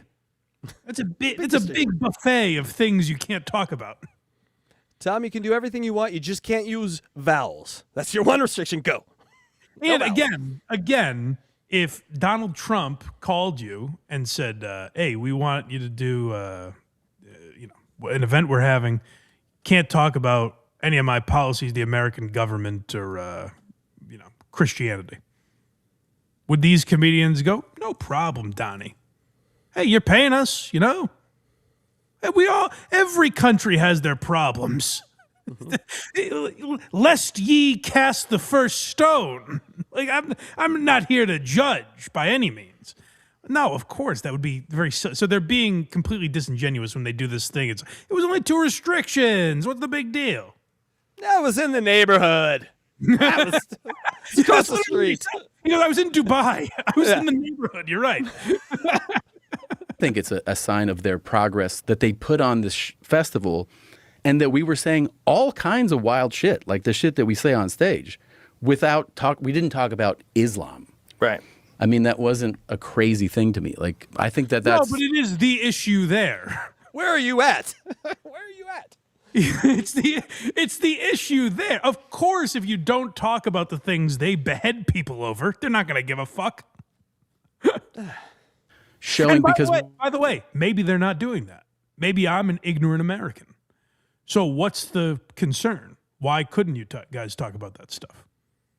You know what I mean? Carte blanche should have It been happens there. all the time. A corporate or a college tells you can't talk about something, the comedian ends up talking about it, and it kills. That happens all the time. Why not do it there? Maybe there are reasons. It actually kills. Yeah, maybe there are some reasons you might not want to do that. What's happening actually there is that right now the entertainment hub of the Middle East is Dubai. That is the entertainment hub of the Middle East. That's where people go. That's their Vegas. Big shows, spectacles, all types of shit. Saudi Arabia is like, no, we want to be the hub. And they have super deep pockets. And so now I get it. Tom just said, hey, use me as a pawn in this game of chess you're in with Dubai. Yes. Well, then good for you. I got to say, I give Tom a little credit because everyone else has framed this as a mission of peace. Oh, we're progressing Saudi Arabia. This was actually a great move for free speech. Don't you guys want to see free speech around the world? Tom is the first guy to admit, oh no, it's a dick measuring contest they're in with Dubai. Yes. they're trying to be to compete with Dubai in entertainment. That's what like the fuel of this is. Right. And putting on this festival, to me, felt like that's a path towards their goal of like entertainment can be here. And they put on a great festival, treated us fantastic. You know, people get, I don't mind if people are. Should have seen the gift baskets, Mike. They were amazing. Fantastic. I would hope so, Tom. Like, you can be mad about whatever you want. I don't care. But as an experience, it was an amazing experience. And I do think that they'll continue to put on these festivals. It'll be very interesting. These comedians want us to be like, oh, you had a good time? Great. Oh, then you know what? Fuck morality. I don't care. That's again, if one of them explained to me why it was a good thing and why they had to accept money to do it, by the way. Like why it was this thing to progress free speech, progress society, move society forward. Why did you need to take a gigantic pile of money for that? Well, Tom just revealed because it's actually a competition with Dubai for who has the coolest comedy festival. I'll believe you guys when I see one of you, just one, book a vacation there. Not paid, just, hey, you know what? I feel like going back. What a great place and great people those were. Well, they'll be able to do it because they have Saudi Arabian contacts now. That's right. Right. The people that they're pretending are so nice, those people they wouldn't really engage with. But the royal family, sure. Thing to watch as this festival continues, who gets invited and goes, who was against it at the beginning, because you know it's going to be a few people. And I have some screenshots that I've saved, so we'll see who goes. Maybe, perhaps. It's interesting. It's interesting that comics are held to a higher standard than singers or other people that perform over there. Yeah, I mean... It is weird, though, because it's like comedy uniquely challenges the idea of free speech. Yeah. I actually like that Joe lulled him into kind of a false sense of security there for a second. He goes, it's interesting that people judge comedians differently than singers. And Tom goes, yeah, Joe, you're telling me. And Joe's like, because, kind of comedians hold themselves to a higher standard with that stuff. And Tom's like, nah, fuck. I shouldn't have reacted so quick. Damn you, Joe. You're a genius. Sure. Yeah, that makes sense. Yeah. Yeah. But I mean... Because it's not like if someone says don't sing any songs about Islam, you're like, well, I don't have any songs about But I have Islam. to say that also, like, some of these comics who are saying this, like, oh, you don't have free speech and you adhered to these restrictions. It's like, have you ever done a private? Have you ever done a university? I have. Yeah. They had restrictions. Yeah. They were like, don't talk about our mascot. Don't talk about this. Don't talk about that's that. The exact same thing. Yeah. I remember when they beheaded the Oregon Duck mascot at one of the events. Yeah, it's exactly. If you do a show in Georgia and can't make a joke about the bulldog, that's the exact same thing as performing for the Saudi Arabian royal family. The fuck are you talking about, Tom? That's the craziest thing he said. He saved it for the end. And by the way, comedians bitch about that all the time. Comedians talk about having to do corporate gigs and how it's so restricting to have to do. That's why they don't do the Tonight Show anymore, because all the bullshit you have to deal with on network TV. How long have comedians been bitching about this? And then it's like, it's like doing a corporate gig. And the corporation, again, is the Saudi Arabian royal family. That's the corporation that we are working for.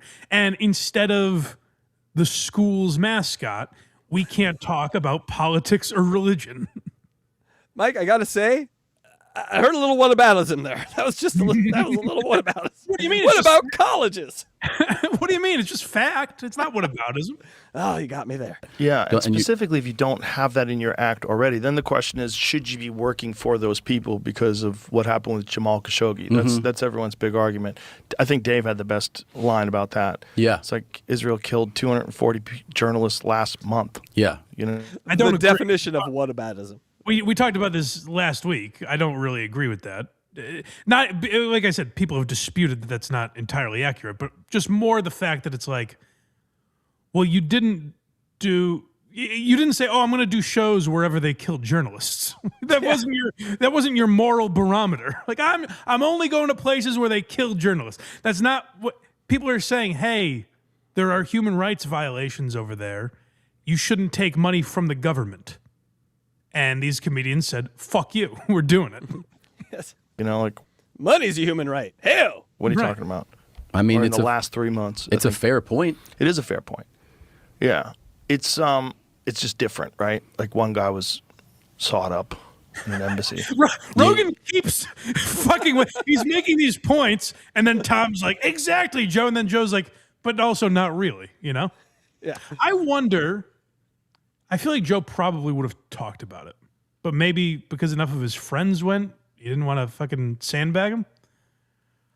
If Hinchcliffe got an invite, and Shane got an invite, and Schultz got an invite, and Segura got an invite, I'm a little surprised Joe Rogan was not offered the Saudi Arabian Comedy Festival. He had to be. You know what I mean? The biggest podcast in the world. Like, wouldn't that be a guy they would target instead of Whitney Cummings?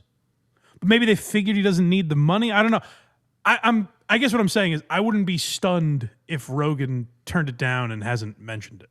I feel like he would mention it, but it wouldn't shock me, given some of the things he said. And he hasn't thrown his friends under the bus, but it wouldn't stun me if he had turned it down. Maybe they didn't promise him a tour of the pyramids. That's what he really wanted. Maybe. Go back a little bit, because I want to hear that again, because I think Rogan brings up a good point here. Yeah. You know, like, what are you talking about? I mean, Or in it's the a- last 3 months. It's a fair point. It is a fair point. Yeah. It's just different, right? Like one guy was sawed up in an embassy, taken away in suitcases. Not good. It's horrific what happened. But also, I mean, if you want to, No, Tom, don't.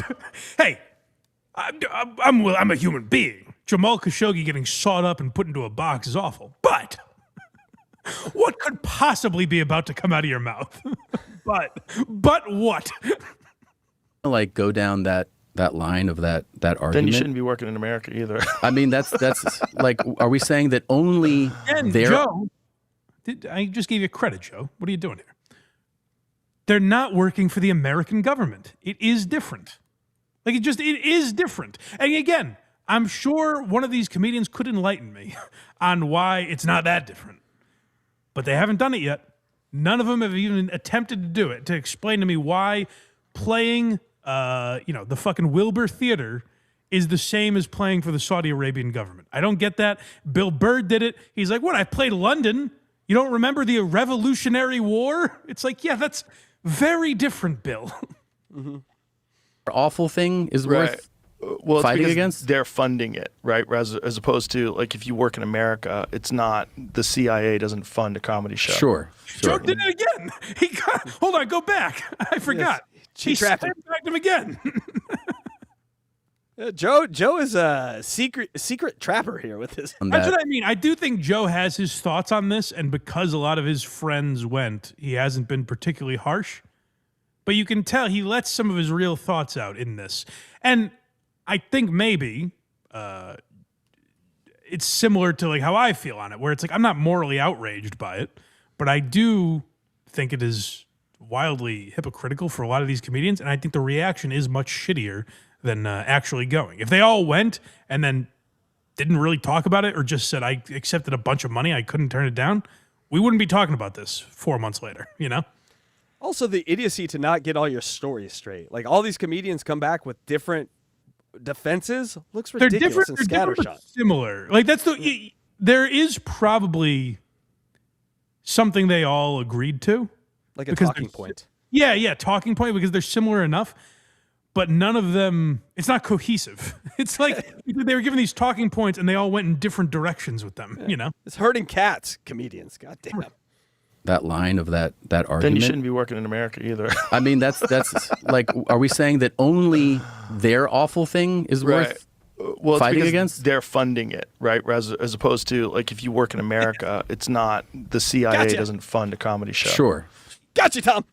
No, not sure. It's the whole point. It is. It's all. Don't go, well, yeah, that's an element of it.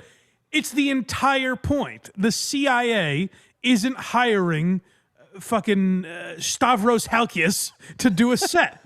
Oh, please do. Please, that would be amazing. What a movie that would be. All right, that's the end of Tom Segura and Joe Rogan. Blind Mike, let's check out, see if we have... Oh, that was it?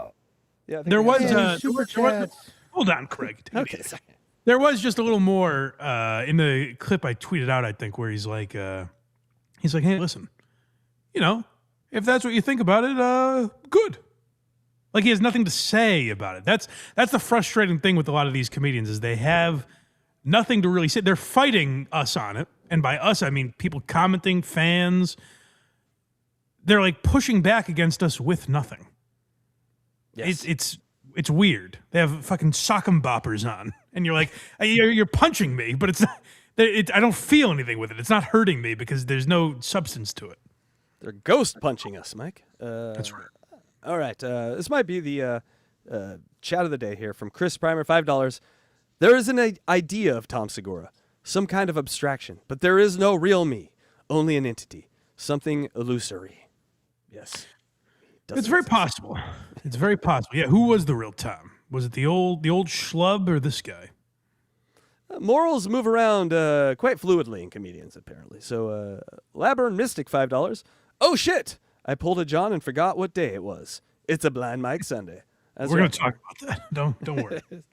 And it's that time. I actually forgot. I was ready to get out of here. I forgot we had a John segment. And this might take us. Yeah, you got the Jets. It's like a bye week. You're good. That's fair. That's a good point.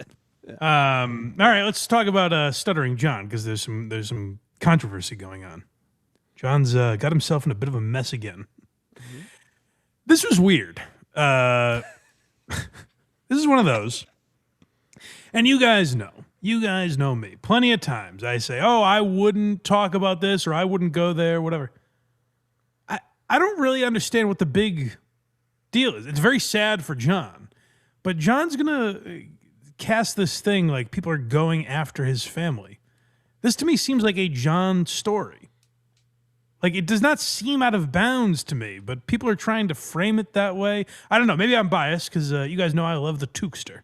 But let's get into it. This is, we're starting with Tookie's report, right? Correct, yes. And thank you to Doomspaya, the great Doom, for the clip.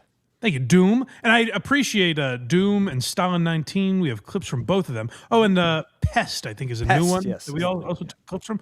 I appreciate them because John deletes all his episodes now, and he used to leave them up in a way I could still clip them, but now he doesn't. So I appreciate these channels that capture John. Mm-hmm. First one here, new name. Okay, so this is Tookie's report, a spy report of sorts that Tookie ran with. All right, so anyway, during MLC, Chad Zumach broke in that he had a TM Zumach breaking news report. He broke into someone's house. No, he did not do that. Well, yes, he did. Well, I mean, not currently or recently-ish. Okay. All right. His report that he started to say was that one of the Melendez... What? Oh, I thought someone interrupted me. Rocco's leaving him. This puppet is driving him crazy. He's hearing voices now. His report is that one of the Melendez children has changed their last name. Kevin Brennan did not want anything to do with it, so we were going to give him the chance to report it here. Aaron's? What? Aaron's last name? They took Aaron's. I'm assuming. Is that accurate? Yes, allegedly. Allegedly, one of John's children have, I don't know if legally or what, this is all alleged, this is rumors. I'm only going with this because I was going to give the Z-Man a chance to break it, but since he didn't pick up, I am breaking it for him. He says he got a text from a very reliable source. So this is something I wouldn't typically talk about just because I don't give a shit about John's kids. It means nothing to me. What You're John, just like John. Hey, it is. Some would say yes. It is a terribly sad thing for like if you're a father and your kid changes his name to his stepdad's name. Ouch. That's going to be soul crushing, Yes. devastating. Because even I have a stepdad who has been a father figure to me. I love very much. I wouldn't change my name. Yeah, it's blood, baby. The only reason I would do it would be to insult my father for no reason. So a crazy move by I shouldn't say crazy move. I don't know the reasons, but interesting move by John's kid. If I saw that on like Reddit or whatever, I wouldn't talk about it. Like I said, I'm not interested in John's kids' lives, but also I would just assume it's fake and breeze by. Like, how would anyone know that? Whatever. But Tookie has a reliable source here, I think. Well, it's Chad Zumach, but Chad's source, I should say, I think is reliable. Listen, I haven't heard anyone pick up on this. To me, this is the crucial part. We're going to hear John go off about how this is crossing the line. This is such a crazy crossing of the line. I don't think this instance has been paid enough attention to. Maybe it's a Tookie bit that I got by. Maybe I was fooled. But listen to who he says revealed this information. He would get on the phone because Keanu sent him that information. And the information is that Keanu is on John's show all the time. Well, not anymore. Oh, is that true? Yeah, I think I haven't seen. Well, I don't know. He invited her on Friday. He goes, I wanted Ava and Keanu on. That's why I wouldn't have Clay Dabbler on. Yeah, I'm saying after this, I think. Well, that's the thing. I haven't heard John go off on her for revealing this. Oh, he does have a special spot for Kiki. She those leather pants. Kiki is John's Kyle Rittenhouse. She can get away with anything. Just anything. Yeah, that's the thing is like, so John blabbed this to Keanu, which, by the way, John, like, even if you're friendly with these people, like, you don't know Keanu. You met her once and jerked off to her. Like, this is not like a close confidant of yours. Why would you give them such personal information when they talk on all these podcasts? Like, that's what Keanu does. But also, like, Keanu is not a reliable person. She blabs everyone's information. That's why she's had falling outs with all these people. She reads text messages and all that shit. So, like, are you going to be mad at her? And now, because Keanu did that, I don't think that's out of bounds for Tookie to mention. They didn't, to their credit, I never heard Tookie say what the last name is. All people know is this fact that is sad for John. It has nothing to do with his kids, really. And John is the one that, even on these shows, take Keanu out of it. John goes on these shows and talks about where his kids go to school and how smart they are. He wrote their names in his book. He doxed them.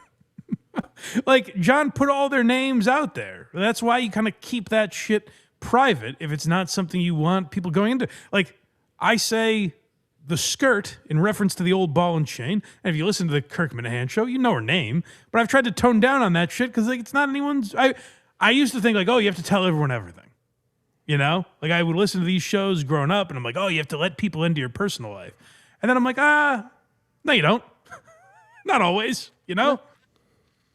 But John looks at this as content. So we'll get into how John reacts to this a little later. But let's finish up with Tookie here. That's the source. He would get on the phone because Keanu sent him that information. And the information is that, yes, one of his children, apparently, allegedly, that is what Chad is saying. But now Ava's mad at me because I said all that. By the way, it's Oscar. Oh, by the way, yeah. So I was watching. I don't know if it was the same episode, but I think the reason Tookie and OJ were talking about that, I was watching John and Ava. I popped into their podcast, and Ava was losing her mind, as we're about to see. And so I messaged Tookie. I'm like, "What did you do?" Because this seems like an unhinged reaction here. I don't really understand. Keanu blabbed to Chad. Chad said it on Kevin Brennan's show. And then Ava goes off like this about Tookie. I'm a little bit mad about the things beyond that, but we can talk about that another time. Yeah, but yeah, they're idiots. They're losers. They're here because they're losers.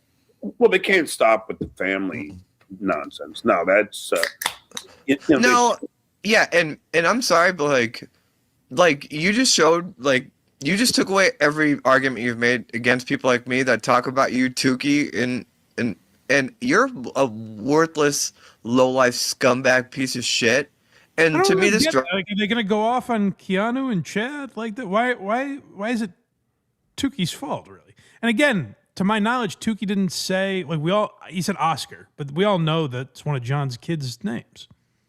Mm-hmm. You know what I mean? Line. Like, here's the thing that people always get confused is like the people that do bad things with that information. Those are the assholes. You know what I mean? Yes. And like if you say something with the intention to rile people up to do something bad, you're also an asshole. Mm-hmm. Tookie's talking about fucking something he saw on Reddit. You know what I mean? Like it's not that. And what John could do is just not talk about it. But John sees it as content for his show. Also, Ava, this person that is so concerned for John's family, John hasn't mentioned it once. No one watching John's show knows what's going on or anything. Ava brings it to the table and makes an issue out of it. John does talk about it, but he talks around it, and that's very annoying too. But I'm saying prior to this, Mm-hmm. like John will get into it now that the floodgates are open. But prior to this, John actually hadn't talked about it. And Ava comes on and is like, can we talk about that thing? And John's like, I don't know what you're talking about. Okay. She's like, okay, the thing, the thing, and then just calls attention to it. I don't know. John, for some reason, is much more gracious about all this, but like, I really I've hope always said that about him. If there's one word to describe John Melendez, gracious is what comes to mind. He needs to make shirts. He's a gracious man. You can feel what it's He's the gracious police, let's be honest. like to deal with what you just did, you worthless piece of shit. I don't really know what is this what we were talking about on the phone? Yeah. Oh, yeah. Well, you know. Yeah, the thing I mean, it's amazing. Mention, thanks for bringing it up. Amazing though, because I mean, Tookie has children, which. Whoa. Yeah, and before we get to that veiled threat, let me talk about a different one. Yeah. Like, if you want to say that Carl and Shuli are responsible for people calling to get your gigs canceled, or responsible for people calling your mother on Christmas Eve, all that shit. If Carl and Shuli are responsible for that because they are dog whistling to the audience, that stuff should go on. That's what's happening here with Ava, where she's bringing up this story that people are like, what do you mean there's something going on with John's family? Let me look into that. Like, you're calling this attention to it that, nefarious bad actors are going to do something with. There's a lot of people out there that think Ava's trolling John. It's like just a deep, dark, secret troll. I don't think that's impossible. Mm-hmm. Like set up by Vinny the lawyer, possibly. Like some nefariousness, Mike. I just wonder with some of these people, I'm like, would it be going on for this long? Like, what's the payoff eventually? Like, would it be happening for this long? But then I remind myself, even my buddy Vinny Paulino tried it for a while. So it's very possible. I don't think that's impossible. He's a payoff killer, Mike. Any payoff you think you're going to have, you get associated with him, it does. That's a cold death. All right, fine. All these people are just 2 weeks ago. That you do it now, and at some point it's only going to come back if your kids get older and they decide to with them. I mean, yeah. So that is again saying like, hey, hope no one fucks with Tookie's kids. Oh, wink. Some generational violence when you wink. Like, that is Jesus. Yeah. Hey, hope when Tookie's kids get old enough, no one tries to fuck them. Why do they have to be 18? By the way, what is this thing now? I don't know. Like, is it age of consent that we're worried about? What's going to happen to them? Oh no. You know what? Like, I hope someone does. Because like, you guys. What you dole out is only going to come back and bite you in the ass. These people are just like... Explains your life, John. That explains right where you are right now. Why don't you see that? Why don't you see it? Like, a week or two ago, like, now I've been here long enough with you, they were just like saying, no one should do anything like that. That's we don't do anything. Listen to what Ava just said. She's like, now that I've been here long with you. She's been on John's show for like 4 months. Mm-hmm. And it's like, now that I've been in the trenches with you, it feels like a lifetime, like that. And that is funny to say, like, when you think of all the like radio shows or podcasts you like, whatever. The idea of something to be going on for 4 months and to be like, now that we've really been through it together, we've been through these battles. That's how much horse shit is flying around in John's world. That it feels like eons what these people go through. And everyone says that if John becomes your friend, get ready for the mountain of phone calls. You're just going to deal with his life all day long as his friend. So Yeah. 4 months probably seems like a long time. Eternity, yeah. It is just such a disgusting up thing like Tookie just did tonight. And you just somebody has nothing to do with this space, just introduced a whole new line of harassment. Like, you're a scumbag. Yeah, Thank you, Stalin19, for pulling all the curse words out. Thank you. That's nice of you.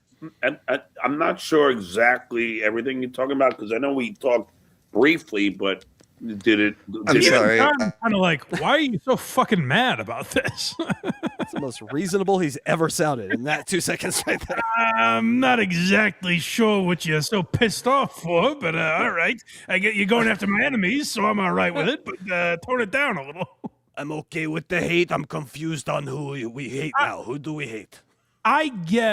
So I would say, like, if Tookie was on here, which I did not ask him to come on because I think he's doing Why You Laughing this week. Hopefully, with the great Al Dukes, a Ron and Fez episode.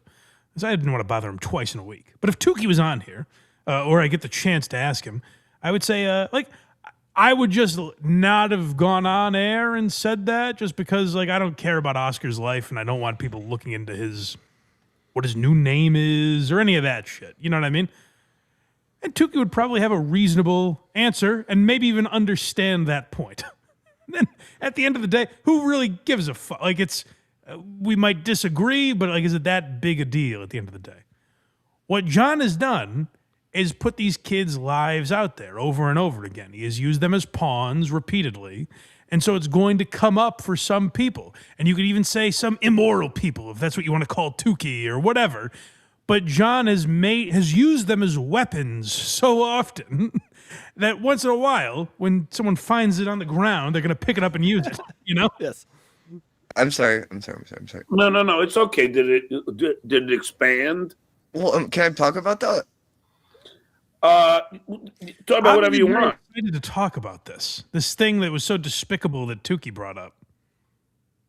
He really keeps getting shoehorned in here, even though John seems puzzled by it.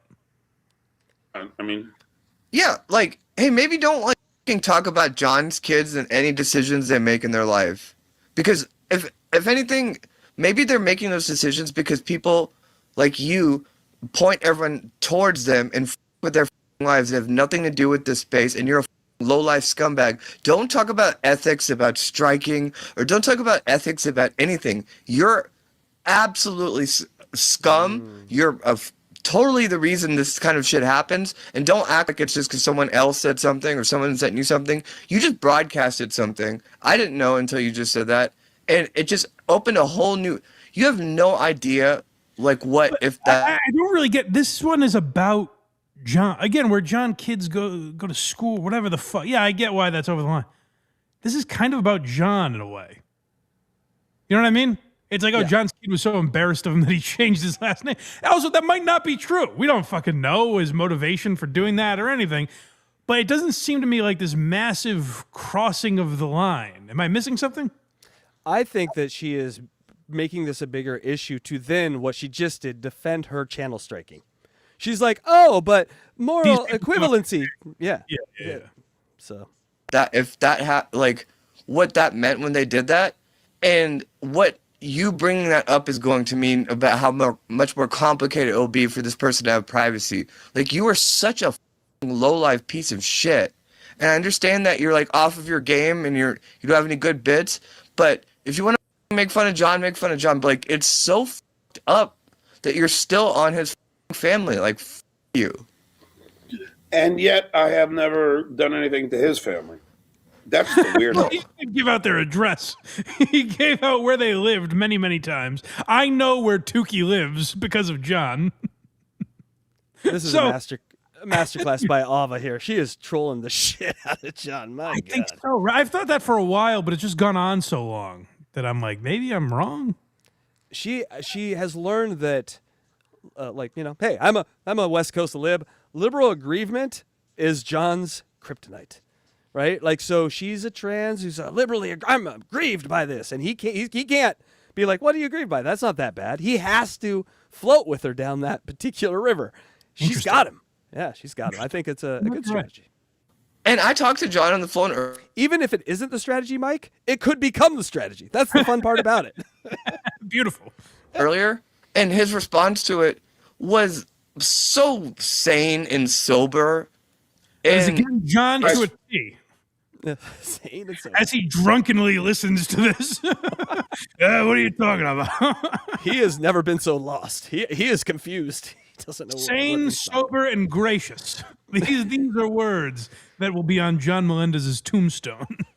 It's either what I said before or the fact that she found a point where they're making fun of his kids before he did, and he's caught off guard. Like, that's very telling, too, because I wanted that. Let me use that as a weapon. But to me, that's bad. Like, it's just calling attention to it. Like, there's a clip of this now. It was such a strong reaction that there's a clip of it. I go to Stalin 19's channel. If I see something like this, even if I didn't see it live, I'm going to be like, what the hell is this about? So it's like drawing attention to this thing that doesn't need to be talked about more, you know? Yeah, now random men in New England know all about John's kid's name. Good job, John. I got to say, too, because I think sometimes when I say, oh, I wouldn't have talked about this or whatever, that doesn't mean anything. You know what I mean? Like, I just wouldn't have talked about it in that moment. And then once it becomes a bigger thing, that cat is out of the bag, you know? Mm-hmm. Like, that is not a thing saying like, oh, I would or wouldn't talk about this subject. That's like everyone's own personal preference. I'm sure Tookie has things that he could have talked about and has chosen not to. Everyone has those things that are worth or not worth talking about on their show. That's all that is. So, like, this idea of, like, oh, you can't talk about this or can talk about this. John has presented this information and expanded it, like made it a big thing. So some people are going to talk about it and others won't. Others won't want to or won't feel it's necessary or interesting or whatever, you know? Like, John is the one using this as information, and Ava in this clip is also using it as a source of content. Yeah, and John flung this door open and invited everyone in. This is all on him, ultimately, right? Right.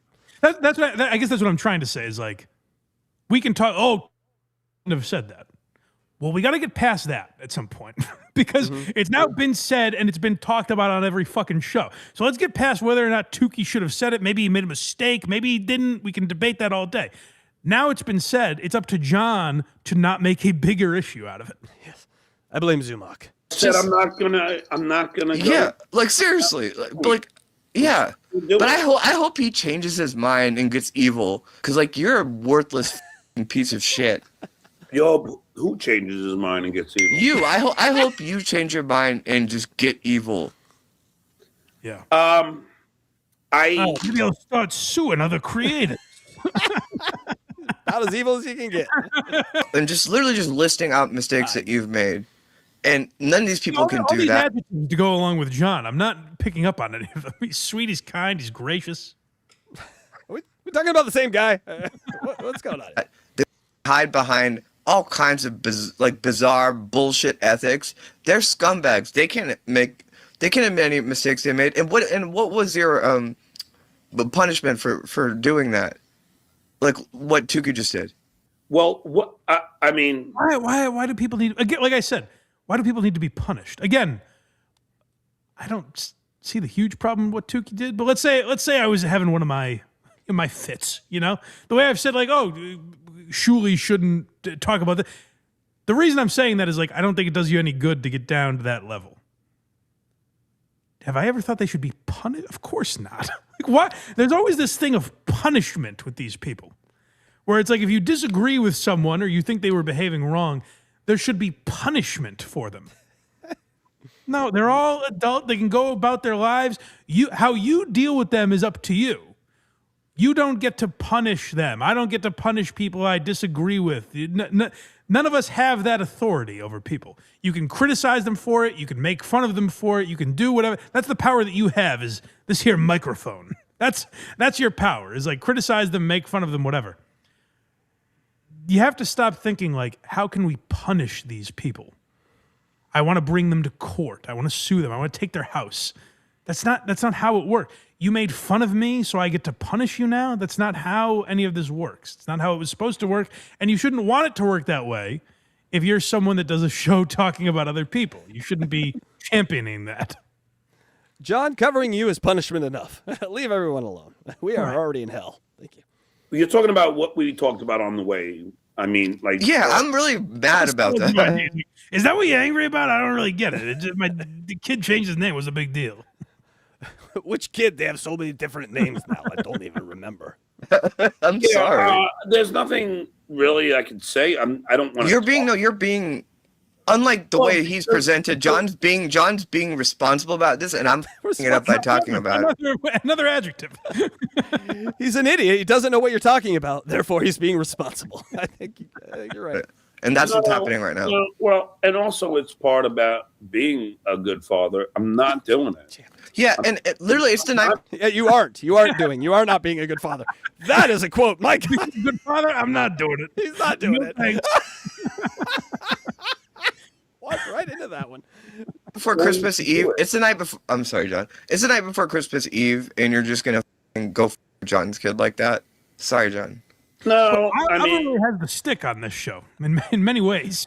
I haven't really taken over this. She bullies John and is like, "Hey, John, I'm talking here. Let me move out of the way."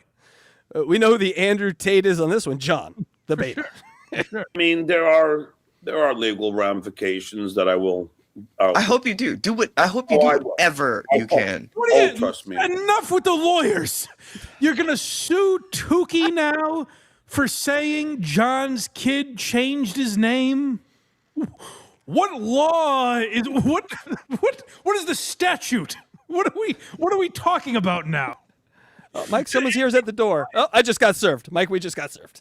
If it's unfortunate, whatever, you can hate Tookie forever. What judge is going to litigate this? I'm going to go as low as plus 120. You're getting subpoenaed one day, Mike. You're coming close. You're coming up. All right. I'll cool off. And I will be right there behind you. Oh, I will. I mean, that's already in. I mean, that's happening. Already in motion. You just found out about it minutes ago. You're already in motion. Suing Tookie. He moves so fast. God damn. Well, Tookie, I'll be on your side of the courtroom. I'll be there for you, brother. We have you back.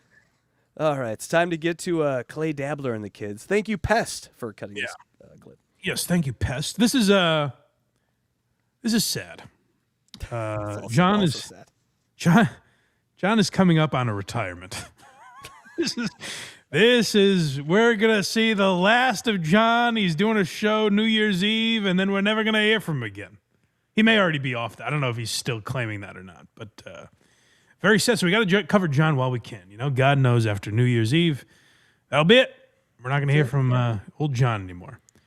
But it's sad to see him go out like this because him and Clay Dabbler have always been thick as thieves.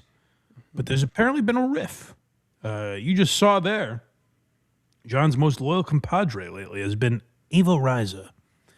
And, but Clay Dabbler owns Fridays. This is all, I hate that I hate that I'm feeding into this. Clay Dabbler is on every Friday. And he was upset that Ava was taking his time slot and was going to be on with him, or John didn't invite Clay because he forgot it was Friday or something. I don't know. Erasers. But John, as the gracious man that he is, he handled it with exactly that. Grace is what he handled it with. A lot of class and grace. And now, see, Clay Dabbler, it's all about Clay Dabbler. My family means... That is amazing. Fucking... I've always said that about Clay. He's a real selfish guy. When he puts that mask on and hides his identity, and he's about me. Yeah, not only hides his identity, has been John's longest running lackey. Yes. I know that they say Clay Dabbler pushes back once in a while, but like more or less what John says, Clay agrees with. This guy pipes up once, and John's like, How dare you? You've betrayed me. Trey is he's lost work over this. Clay Dabbler has. Like, people don't want to work. People would have bought his stuff, but because of his association with John, they don't. That's how loyal he is to John. Yeah. Yeah. Nothing when it comes to Clay Dabbler. That don't mean shit because it's all about Clay Dabbler. But my point is just this. When does it end? Now, I am not the only parent in this Dabbleverse. I'm not the only one with kids. Oh, God. I'm not. There are quite a few others. And turn the fucking ringer off, John. He never will. He doesn't know how. I guarantee he doesn't know. Why does he have that on all the... My phone is on right now. I could have gotten 50 calls. I don't know. It's on silent. Why doesn't John do that? I don't know, but it is... Then he gets mad. Quit calling. Quit texting. Turn it off. That's my favorite. When he interacts with people through the show. Please stop calling me. Oh, I know Vinny's gonna text. Ding! God damn it, Vinny! It's so fucking funny. That's a good point, Casey, where it's like all the people that are texting him are people that find it even funnier once he asks them to stop to continue. I think Vinny the lawyer is a generational troll. I think he is. You got to give him that. Yeah, for sure. And I love you. Don't ever troll me. My God, Vinny. so, yeah, I know. Go ahead. Go on whatever show you want. I don't fucking care. I don't give a shit. Oh, so Clay Dabbler is saying, I'm going to do Point Dabble Point, Carl and Shuli's show. And John's like, I don't care. Do whatever you want.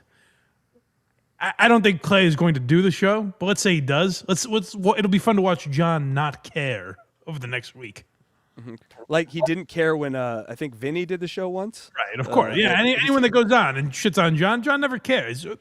Water off a duck's back, you know? Emergency broadcast after that. Thank you, Vinny. You are the man. That was fucking hard. Do whatever you gotta do. At this point, it doesn't mean anything because it's all about you. That is crazy. It's all about you. That's going to be such a difficult guy to deal with, where it's like, call you, text you, nonstop, message you, whatever. Like, just be very selfish with your time like that. And then the moment you voice displeasure, you're like, hey, I really didn't like that you treated me this way. Even like, if Clay's being a baby, you know, like he's probably overreacting. But like the one time where he's like, hey, I didn't like that you did this to me. This guy blows up and is like, so it's always all about you. It's like, I just mentioned my feelings once, you know? I think it's a moment like this that we all pour out a little liquor for Suzanne. poor Suzanne, what she had to deal with this. Fuck me. It's all about you.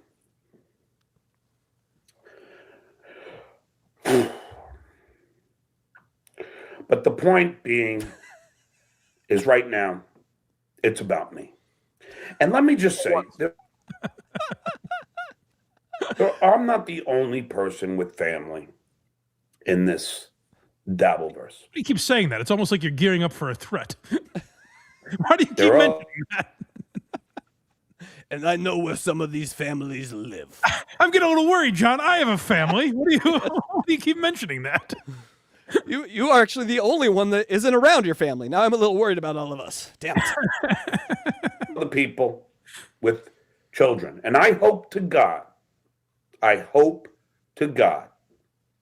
that when they come of age, and they turn 18.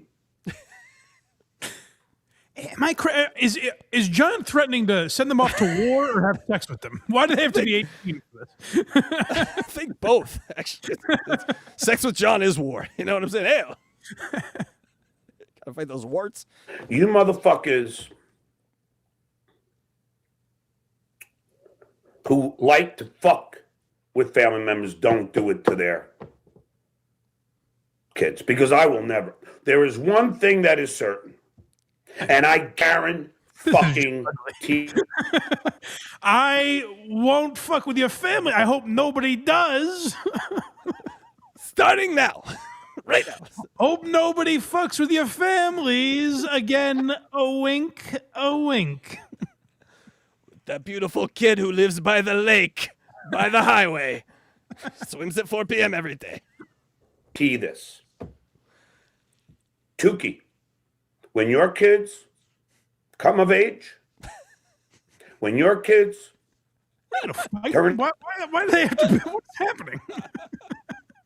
At least he's responsible with the raping of the raping of the children. He waits until they're 18. I'm not going to fight a 17-year-old, but 18. There is one thing that is certain. I will never, ever talk about your children. Ever. Okay. Thanks, I guess. Again, that's sweet of you. Tookie didn't write about them in his memoirs.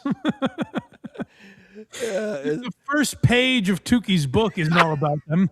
And then Tookie didn't go on a 7-year crusade using his children as the reason he's fighting Lady K and the shitweigher. Like, you made them characters in this novel now, John. It's like that Chris Rock joke. You ain't supposed to talk about other people's kids. Yeah. Now again, like John should be allowed the grace, I guess I'll say, in the spirit of today's show. John should be allowed the grace to say, like, I wish I didn't inject my kids into this. And then what you would do then is just stop talking about them, stop using where they go to school, their what's the word I'm looking for? Sexual or gender identity, you know? Mm-hmm. Like, stop using all that stuff as ammunition for your battles, and then it would dissipate over time. There would be assholes on the internet that use that stuff. But if you didn't blow up every time and talk about the stories, they wouldn't be so ingrained in our minds. Like, literally, when I happened to be watching when Ava did that, and I was like, well, this seems like a juicy story. I got to get more information about this. Like, when you talk about stuff on podcasts, hopefully people are going to be interested in them. It would be crazy, just to use a different example. If I got in the comments today, I suspect people will talk about Tom Segura and his take on Riyadh. If I was like, whoa, guys, what are you talking? Tom's a human being. What are you talking about Tom Segura for? It's like, hey, jackass, you presented it to us as a topic. We're all talking about it now. You can't put the toothpaste back in the tube here. You presented it as a topic on your show, so people are going to talk about it. Mike, do you want to know the New England score? Do I? Yeah. Okay. Do you? Yeah. 14-0 New England. Congratulations. Okay. Yeah. Okay. All right. First they goal. lost the Jets in week 16 or 17, whatever. I thought you might be TiVoing it. Then I thought Jets. No chance. So I just thought I'd tell you. No. Thank you. And that's a fact check. That's a fact check. All right. Coming up next, Clay Dabbler and his kids. Oh no. No, Clay doesn't have any kids. I think it's kids in general. He's talking about Clay and he's talking about kids. So more on the same theme, I believe. Shitweigher has children. Pinky has children. John, why are we doing this? Are you making a list? Kill list? Yeah, this is villainous speak. Much like when Quadfather porn bombed John's channel. I think that's wrong. I don't think you should do that to people. I think that's wrong to do. John's response was, I hope you enjoy life in your wheelchair prison. And it's like, well, that is a much more villainous act, even than what Quadfather did, you know? Yeah. And Quadfather, the only one who had a sort of good exit as a John friend, by the way. The only one. Ultimately, what I'm trying to say is even when you don't like what's happening to John, even when you want to agree with John, he goes out of his way to make you go, I just can't agree with this guy. Why is he behaving like this? He does something to your ethics that they will teach about in college in like 100 years. Yeah. There's a lot of others that do. But you guys seem to be okay. You seem to be okay with discussing my family. You seem to be okay with it. Yeah, exactly. You seem to be okay. I would feel really bad if all I knew was, and this is what John is very good at manipulating. Like when new people, like Miss Judy, for example, when new people pop on his show, I think the general public has kind of my stance on things, where it's like if you just saw or heard about what Tookie did, you'd be like, oh, that's kind of shitty. Why would he do that? You know what I mean? Like because John manipulates that. He presents it to you like this guy just went on his podcast and gave out my son's last name, talked about my son's favorite. Like, but John will tell you all these things. When you hear them for the first time, you don't know anything about him. You're like, Jesus Christ, why are they doing that? Yeah, of course they're in the wrong. You know what I mean? And John knows that, and he takes advantage of that because on paper that is in the wrong. But then you hear this. You hear this. Oh, you're going to talk about my kids. You have kids. What could we do to your kids? My kids, maybe they did change their last name. Maybe they did. I'm not going to talk about it. That's me not talking about it, is me bringing it up and saying I'm not going to talk about it. Like, it's this exhausting thing where he talks about his kids non-fucking stop. Cardiff said when he was on last week or 2 weeks ago, whenever that was, he goes, no one has talked about, Carl called John's kids losers once. And no one has regurgitated that more than John over and over again on his own show. So it's not this cut and dry thing of like, they talked about my kids. It all started because John made this thing about family. He's like, the mafia doesn't even go after family. So then people were like, oh, it's funny to make fun of his family. And that's where it spirals out of control. John, stop talking about it. Even if you're annoyed by it, stop talking about how annoyed you are by it. Like all of it, you got to stop. It can't be this thing where you're going to make vague allusions to it and you're going to tell Vince to stop bringing it up when you let him on the show and he brings it up. No, I mean actually stop. Come up with other shit to talk about because you seem to not like this. But the reality of what's happening is Tookie just gave John content for his show. You know what I mean? It's like people are like, for example, the Whitney thing. I think it's kind of crazy that Whitney, her view counts seem pretty crazy to me, you know? And I don't think that's a great thing for podcasters to do if she's involved in that. But to me, it's content. I'm like, oh, good. You know, we have something to talk about later this week. And it's where political people are so phony. We're like, you know, pick your side. But the most prevalent one is like people that get outraged by Trump and their entire living is off of bashing Trump. They don't want Donald Trump to leave office. It's what fuels their entire existence. Mm-hmm. John doesn't want people to stop going after him because he has fucking nothing to talk about. So when John hears that Tookie did this, like said that his kid changed his name, I don't know that John consciously is aware of this, but part of him is like, oh, great, I have content now. Like I have something to talk about. I don't know what you're talking about, Mike. I saw it. The guy. I saw him do a whole thing on the 10 best Christmas movies of all time. It was the greatest content I've ever seen. That's where the interview he did with Cardiff, whatever you want to call it.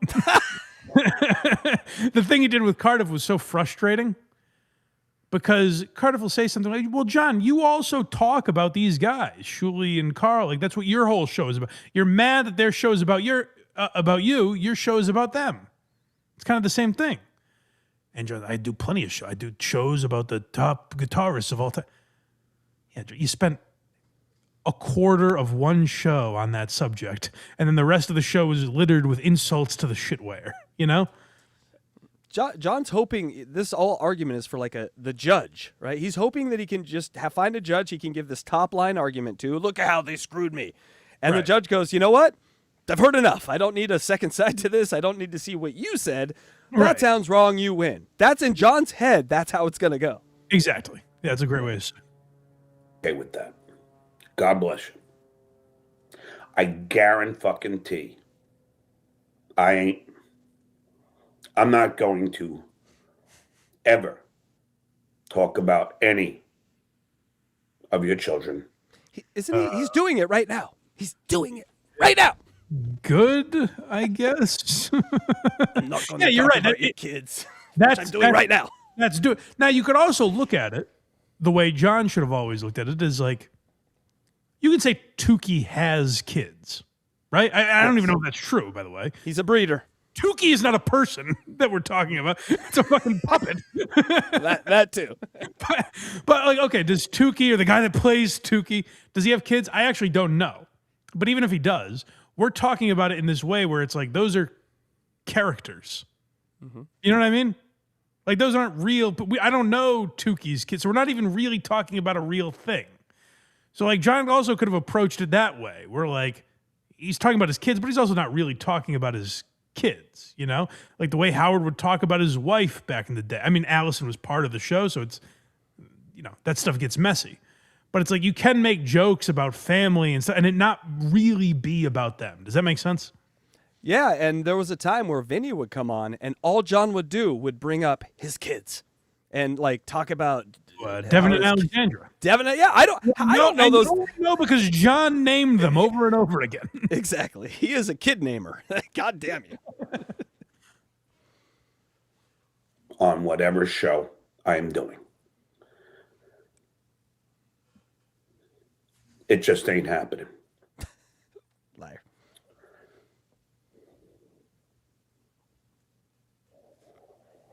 But you like to come up with these rumors. Shit way, oh, I knew about it for 2 months. You don't know nothing.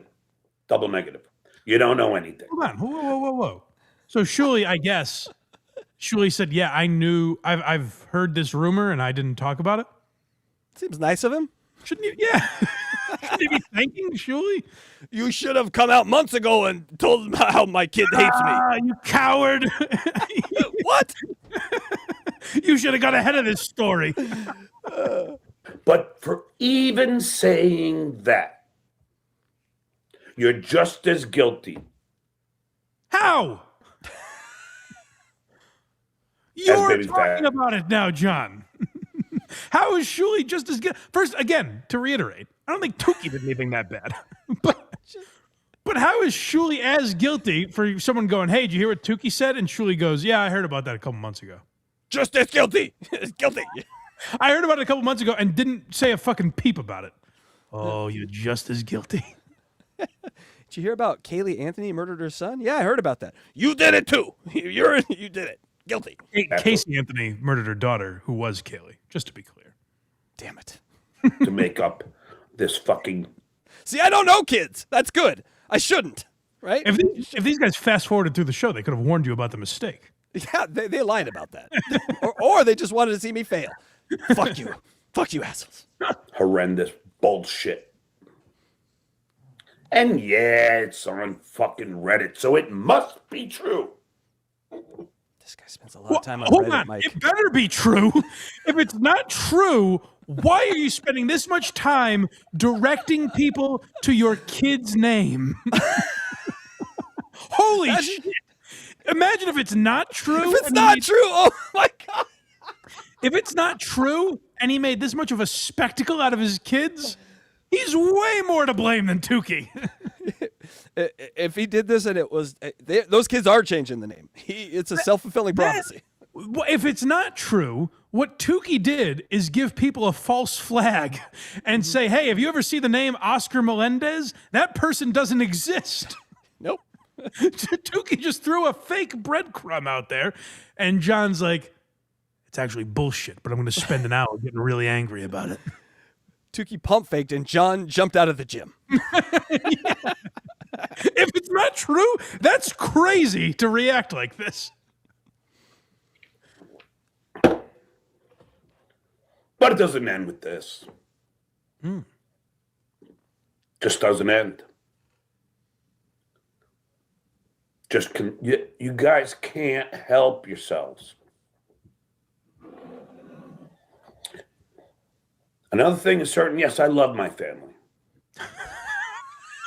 They mean everything to me, and that is why you choose to go after them instead of me. You know what? I got to say, if they mean everything to him and that's why he's stayed away from them for years, that is actually big of him. That is some self-awareness I did not put on my bingo card. That's actually very sweet.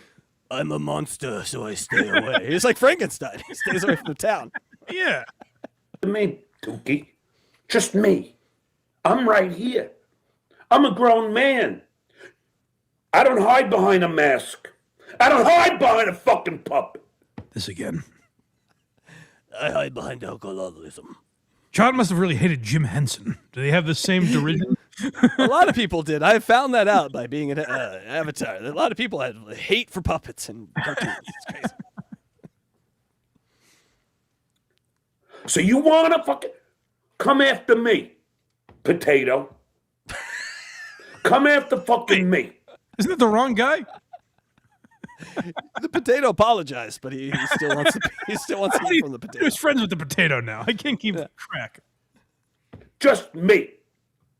Leave it. Mano y mano. Is that how you say it? Mano a mano? You Spanish? You guys crossed Oh, he's Portuguese. the line. And shit, where just by you going, oh, I heard this, but I'm not going to. I knew about it, but I didn't want to mention it. That's what he should have done, asshole. I don't get it. So he should have mentioned it? I don't understand. Are you... Wait a second. What is the alternative? Have you joined Uncle Rico? What is happening? He's mad he didn't tell. God. Oh, you coward, Shuli. If I was producing, I would have done it. Just fuck off. That's mistakes. Why are you angry at him? The potato and Shuli are taking some flack they don't deserve on this. That's proof there's literally nothing Shuli can do to please this guy. If you're literally at the point where Shuli's like, oh yeah, I knew that story about John's kid, but I didn't want to say it. You know, that feels like crossing a line. And John's like, oh, fuck off. Shuli saves John's kid. Why do you touch my kid? You don't touch my kid. I saved his life. No, you touched him. What? All right, John's made some mistakes. He's gonna admit to them now. That's why pencils have erasers. I heard Cardiff say this, and I thought it was funny. How come only John's pencil gets an eraser? No one else does. None of these other people John talks about. There's never an eraser at the end of their pencil. Everyone else gets permanent markers, and I get the pencil with an eraser. Again, I hope, and I'm not saying this to encourage it, because that's what you guys do. I am saying you would never say it over and over and over again that I hope nothing happens to Tookie's kids. And by the way, I'm not encouraging it. For legal purposes. From the bottom of my head. Hey, YouTube's terms of service. I'm not encouraging this. No, but if it were to happen. I hope and pray that when your children get to be 18, that people don't fuck with them. Why 18? Again, not encouraging it. Do you hear me, Vegas beer sales Jerry? I am not encouraging you to go around and make a rape list of my enemies. No. He's becoming... Your John is becoming Russian, I think. I have to do it fast with you, so it speeds up. I don't have the time. The way you feel, it's okay to fuck with mine.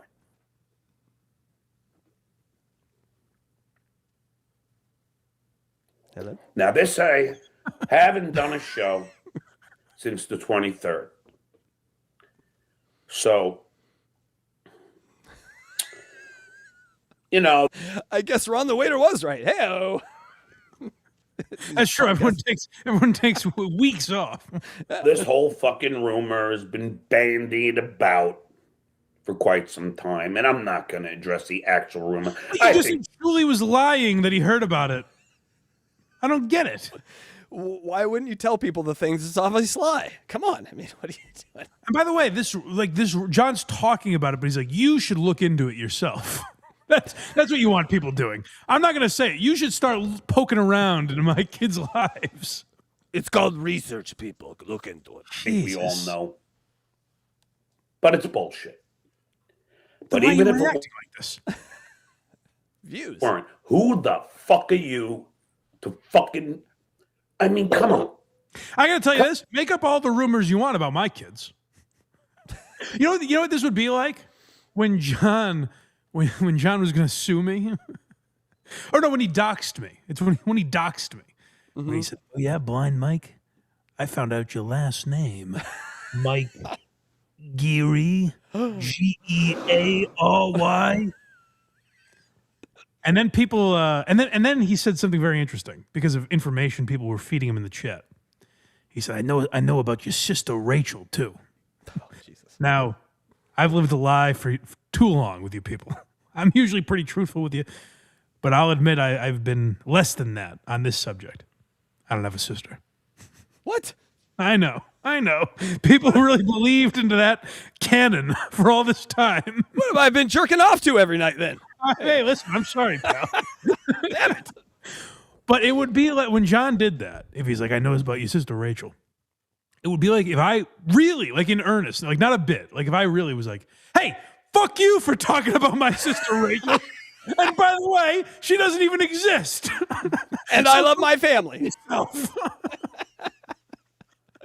I think we need to do that. Chat, get over there to the show before he leaves, and let's make up some kids for Blind Mike. Don't you dare! She's been through a lot. She's a sweet girl. But you see, like John's this passionate about something that didn't happen. Why? Why are you so worked up?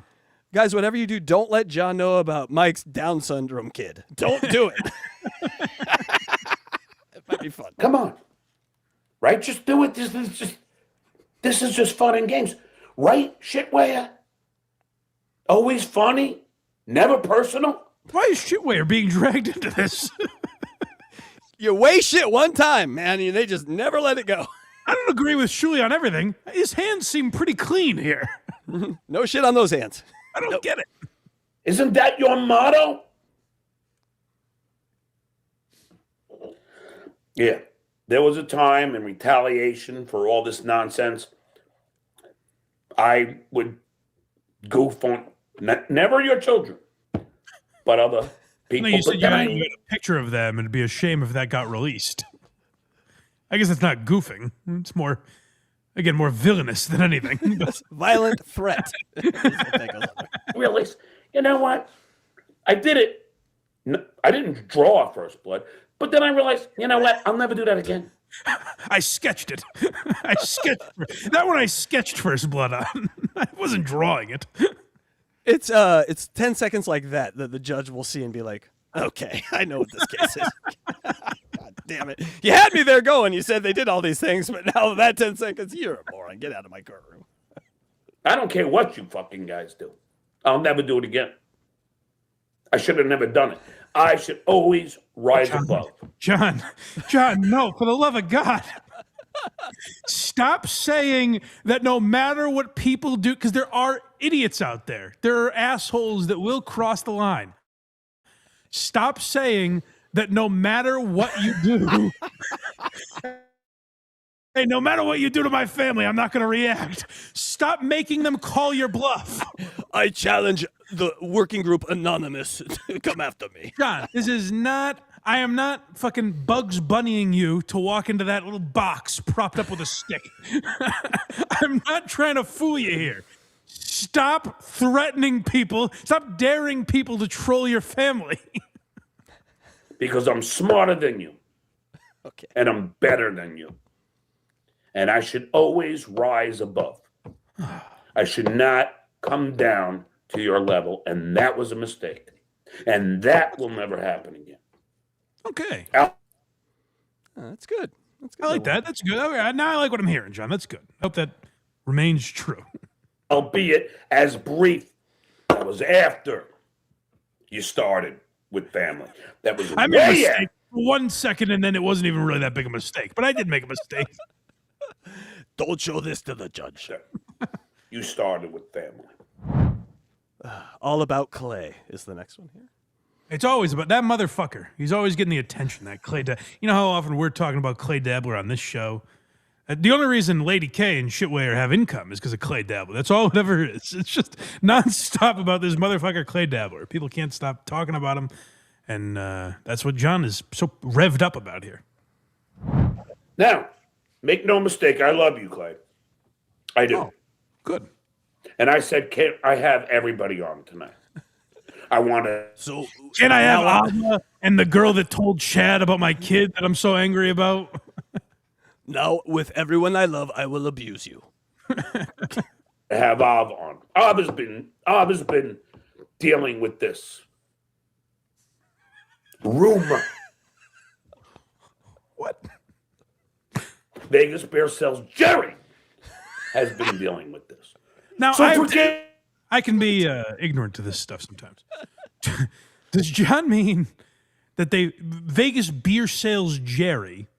So the rumor, to be clear, the rumor is that John's kid dropped the name Melendez out of sheer embarrassment.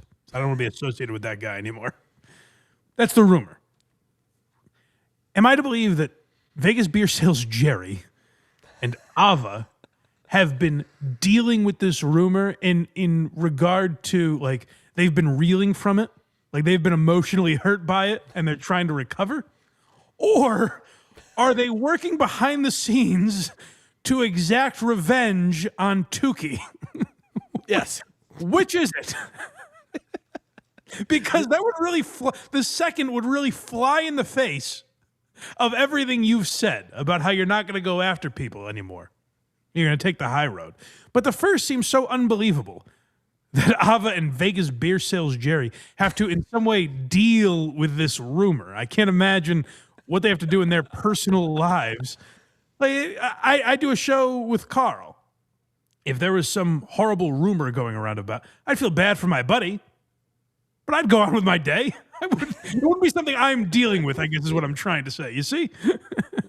He's really put together like a mystery men like team, like a trans musician Avariza. We got Beer Sales Jerry.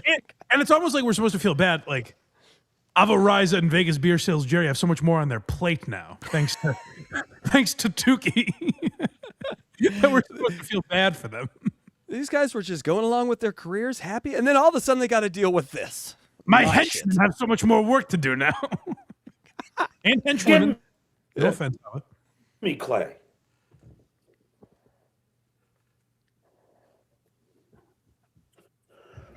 You think one of these times you get over your fucking self That needs to go in the intro or something. and go, Just the guy that was in John's chat, right? Am I wrong? Like, do they have a deep history together, or is it just the guy that was in John's chat that John was like, "I'm going to send you the link"? I think Clay was there at the birth of John's children. He was the first one to touch him. How dare you betray me like this? John's got a lot of shit going on. People making up lies. Well, if it's a lie, who could possibly care about it? John's got a lot of correcting the record to do. You know? If it's a lie, here's the worst that I think could happen. If it's a lie, it makes its way into Oscar's universe. And someone goes, "Hey, Oscar, did you change your last name?" And he goes, "No." And they go, I heard you did. That seems to me the worst way that lie could be perpetrated. Is everyone still alive? Yes, we're all still alive. Whew, thank God. If it's a lie, I don't understand. If it's true, then I do understand. People could look into him and try to fuck with his real life. If it's a lie and his name is still the name that John has given out, then I don't get what the big deal is, really. No, not Clay. It's only about Clay. Now, I know you said you'll never come on again, Clay. But I'm going to send you the link. And I'm going to send Ava the link. And I'm going to send Keanu the link. Keanu? Maybe I'll even say... Voltron form! Retard Voltron! By the way, the Keanu Ava era, I've said this, we did a Patreon episode, but for those of you that haven't seen that, the Keanu Ava era is one of the tougher eras of Stuttering John's history. Ooh, this has been a rough one. It's tough. Yeah. And your buddy Vince the link. Get over yourself, man. Ava, if you do come on, I don't want to talk any religion. What are you? What is Ava? Tom Segura going to Saudi Arabia? Ridiculous. My Saudi fund's a little smaller, Ava. So. You think By the and way, say, after the clip we just watched, hey, Ava, I don't want to talk about religion. I will allude to this rumor about my child, if that's what you're into. but I'm not going to talk about religion with you. No deities, please, thank hey, all right, John's going through something. By the way, not for nothing, about 5 minutes ago, he prayed to God that that wouldn't happen to your children. He prayed to God that he doesn't believe. Just put it out there. The end of my sermon. Yes. Feel free to come on. Merry Christmas to all of us. Hope everyone had a great holiday. I know I did. Skull. Christmas skull. It's a nice way to go out. Happy holidays to you too, John. We got one more clip here, and this one is fascinating. I actually spent some time looking for this too. Tough crowd. Yes, so we talked about this with Cardiff a little bit, but like I've seen pretty much all the Tough Crowd. Like I would fall asleep to them. I've done episodes about like Tough Crowd and Colin Quinn, so I've gone through a lot of the clips. I've never once found an episode with Stuttering John. Now, that's not to say it didn't happen. I don't believe every single episode is on YouTube. I could be wrong about that, but I do think there's more than one missing, put it that way. I don't think every episode that ever aired is up there. But it's only recently that I've heard John even talk about this. But regardless, I'll tell you this. Like, I was technically on the Adam Carolla show at the end of my internship with Barstool. I did a weekly segment. It was called like the Barstool Breakdown or something like that. It was some partnership they had with like Podcast One. And Portnoy did the first one and then didn't want to do it anymore. So I did it like 3 or 4 times. It was every other Friday on Carolla for like a month or 2 or something. I've never mentioned it because it's not like it's cool that I did it, but it wasn't like this big thing. If you go back and find it, it's not interesting a segment or anything. You can go find it, but it's not really worth talking about. I mention it now because I want to welcome anyone out there to call me a liar and say that it didn't happen. And I'll just go on with my life. Like, who gives a shit? You know what I mean? It's not that big a deal at the end of the day. It wasn't some appearance that changed the show forever. There's a good chance you listened to the show and never realized I was on it. It's not that big a deal. And that's kind of like Stuttering John's appearance on Tough Crowd if it happened. So John could just say, Cardiff, you don't know what you're talking about. I was on the show and live with that. Or he could do this, the much more mature way to handle it. And, I have to, I text Jim Norton, who I love. First I text him just Merry Christmas. I also reached out. Tell me about that.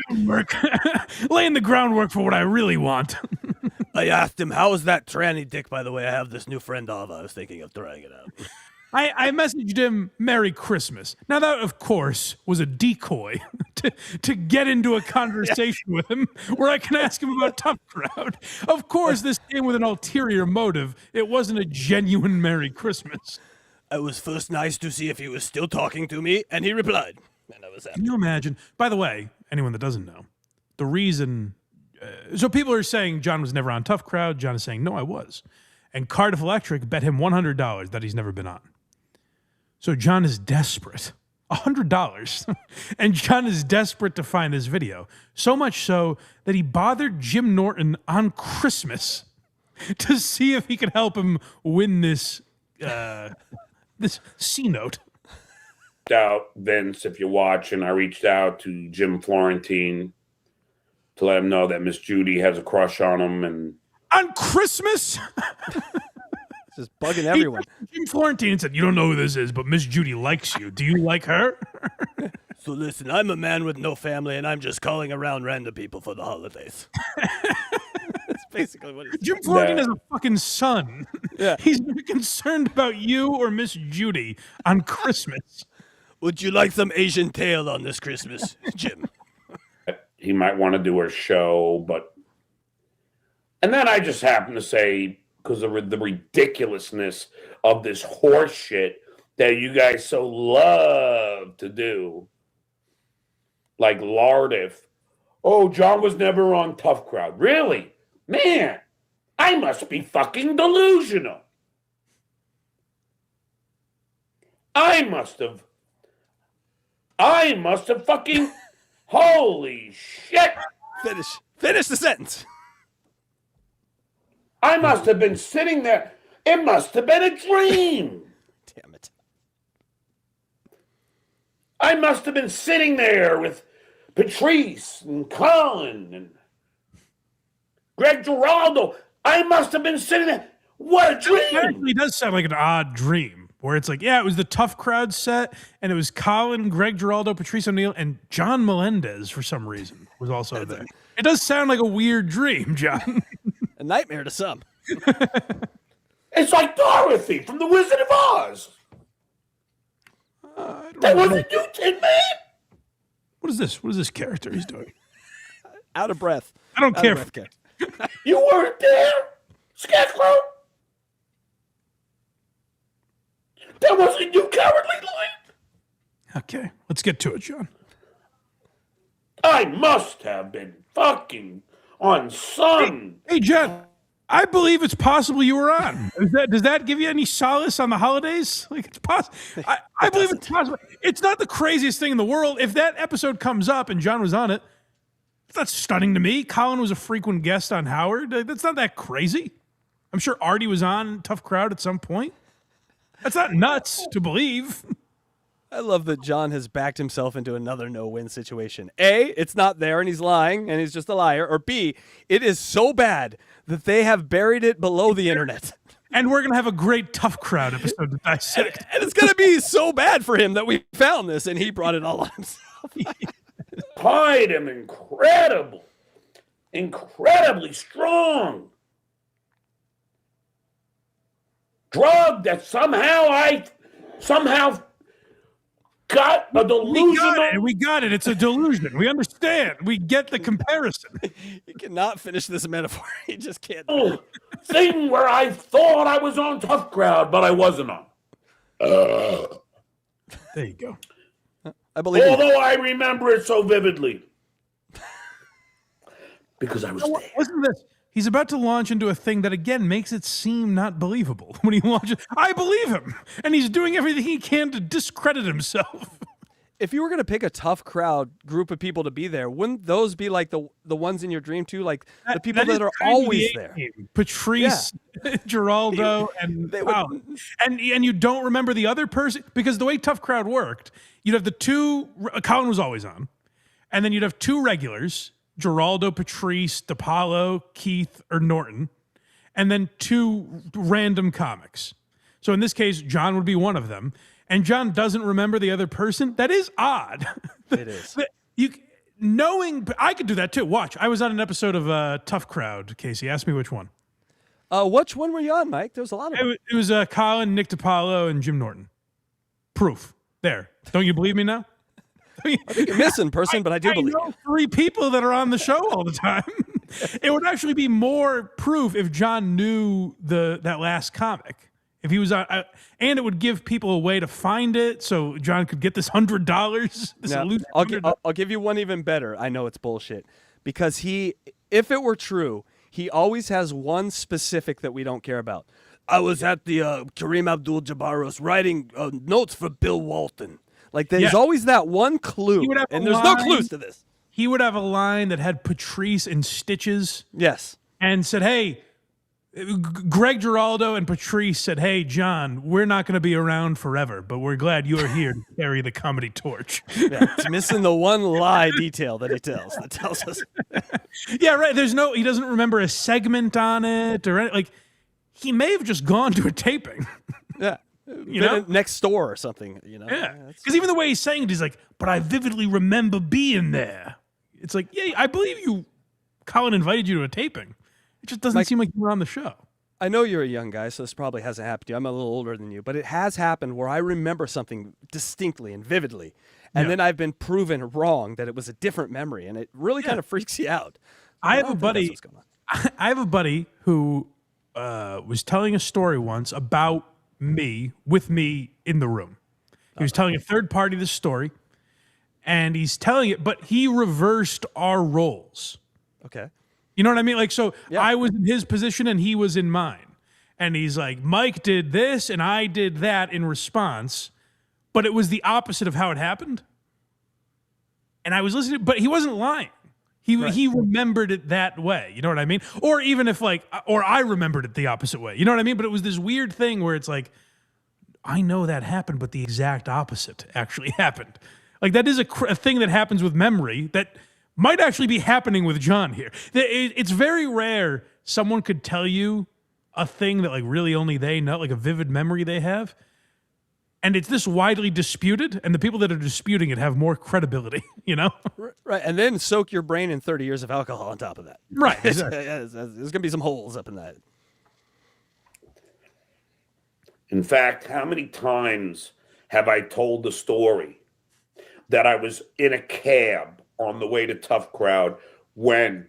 Oh, here's the detail, Mike. We get the details. Howard and I had probably the best phone conversation, the most realistic when it comes to Howard, where he actually expressed remorse. Okay. For not. It's officially a dream. He had a dream. He was on Tough Crowd and Howard. Let us finish out because it sounds even more like a dream. Hear this. Not having me in the Jackie chair, which I didn't want, to be quite honest. Okay, I liked. So Howard said, "Oh really? Oh really? You think I'm imagining being on Tough Crowd? You think I'm dreaming? Well, how about this? In the cab on the way there, which I don't know why that's proof of you being at Tough Crowd. In the cab on the way there, Howard Stern called me and told me he was wrong about everything he said about me, and that I'm better than Artie Lang. Then my high school ex-girlfriend called and said she wanted me back." Does it seem like a dream now? Now you all believe me. And by the way, why would this memory of Howard calling John in a cab prove that he was on the set of Tough Crowd? Those could very well be two separate incidences. Oh, that was a twofer lie. He got a second lie in there that trumped the first lie. That is Howard magical. called me, probably already a lie, but Howard called me and said, "Man, you're the greatest thing that ever happened to the show." And by the way, Artie is in full. This would have been 03-ish. So Artie is like embraced as a character on that show. He's beloved at this point. And Jackie's long gone. And Howard calls John just to say, "John, we made a big mistake not hiring you." Artie Lang became the most beloved on the Howard Stern show, more than Howard Stern. He totally Michael Scotted us.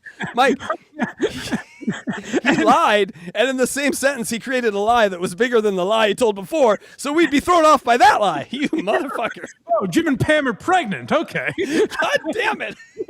Same sentence. That is scoundrel. Express remorse for not having me in the Jackie chair, which I didn't want. A third lie. God damn it. No, thank you. Then I climbed the Empire State Building and I swatted a plane. What the I cannot seek nor shall I accept a term in Artie's chair. Then Howard said, "Thank you, good luck on Colin Quinn, Tough Crowd." That's how I remember. The Tonight Show just got a little better. And by the way, hold on a second, because some people have pinpointed the episode. There's an episode that has like disappeared. And I could be wrong. It could be 2004, but that would be right at the end of the run. It ended in November of 2004. People have said it might be this episode that no one could find from November of 2003. Am I wrong to say that John was still on the show? Was still on the Howard Stern show? Yeah, he was still on there because, he was all the way up almost to Sirius. 04, right? Yeah, he was still there until, I believe, 05, I think. So if John's appearance was 2003, this is incorrect. And if it was November of 2004, John would know that the show ended that month. Might have been John's appearance. Yeah, I don't know. It doesn't say exactly when he left because no one... Oh, February 2004 is when he left. February 2004, okay. Yeah. Okay, so it could have been later in 2004, I suppose. But like I said, people have said, oh, maybe it's this November 6th, 2003 episode that no one can find. If so, this is a lie. John was still on the Howard Stern show. Yes. Quite Can you honest. I imagine like- what a scandal that would be if John is revealing while Artie and John still worked there? Howard was like, John, I really want you in that chair. And John's like, no thanks, boss. Can't do it. That's an amazing catch right there. More research needs to be done on this. Oh, wait a minute. Let me keep thinking about this here. It's after John leaves the Howard Stern show. He's just in town on a weekday in New York to do Tough Crowd? When he's working on the Jay Leno show? Oh, wait. Why would he be? We moved to California. Why would he be in town to do? Would he fly in to do Tough Crowd and then right back? I think that'd be part of his story if it were true. I was working on the Leno show, Jay Leno. Then I flew in. Yeah, he missed a convenient lie that would have made his story I better. believed John. I was like, yeah, he was probably on. Now it feels like bullshit. There's one, Colin Quinn. Come on, man. Just tell us the truth. We'll get there. Colin Quinn will be involved, and don't you worry. John's going to explain how far out of his way he went here. Like coming in and out like a sniper. And then creating content for the show in the hallways, as they would so fondly put it, the John show, which inevitably... They didn't like it. It was not fond. I think Howard liked it, but I think most of the staff was like, no, you're a gossipy asshole. Actually, Howard didn't like it, as I recall. He's saying the John show, you're worried about kibitzing in the hallway and as opposed to doing your job. Yeah, it was like, do your job. Enough with the John show. That's Enough how I with the remember the John context. show. Yeah, so fondly. He gave us hours and hours of radio gold because I'm a content creator. There are 600 people watching now. I create the content. You'll all watch it. You'll all goof on it. But that's okay. Just stick to me. But, yeah, so I text Jim Norton. I said, Jim. Merry Christmas, blah, blah, blah. Can you do me a favor and ask Colin if he has any tape on Christmas Day? Christmas Day. Can you bother Colin Quinn and ask him to rifle through on the off chance that Colin Quinn has all the Tough Crowd tapes, which he doesn't own? Why would he have all of them? Can you ask Colin to find me on his show, please? Well, Jim, you don't realize what's at stake. A potato has bet me $100.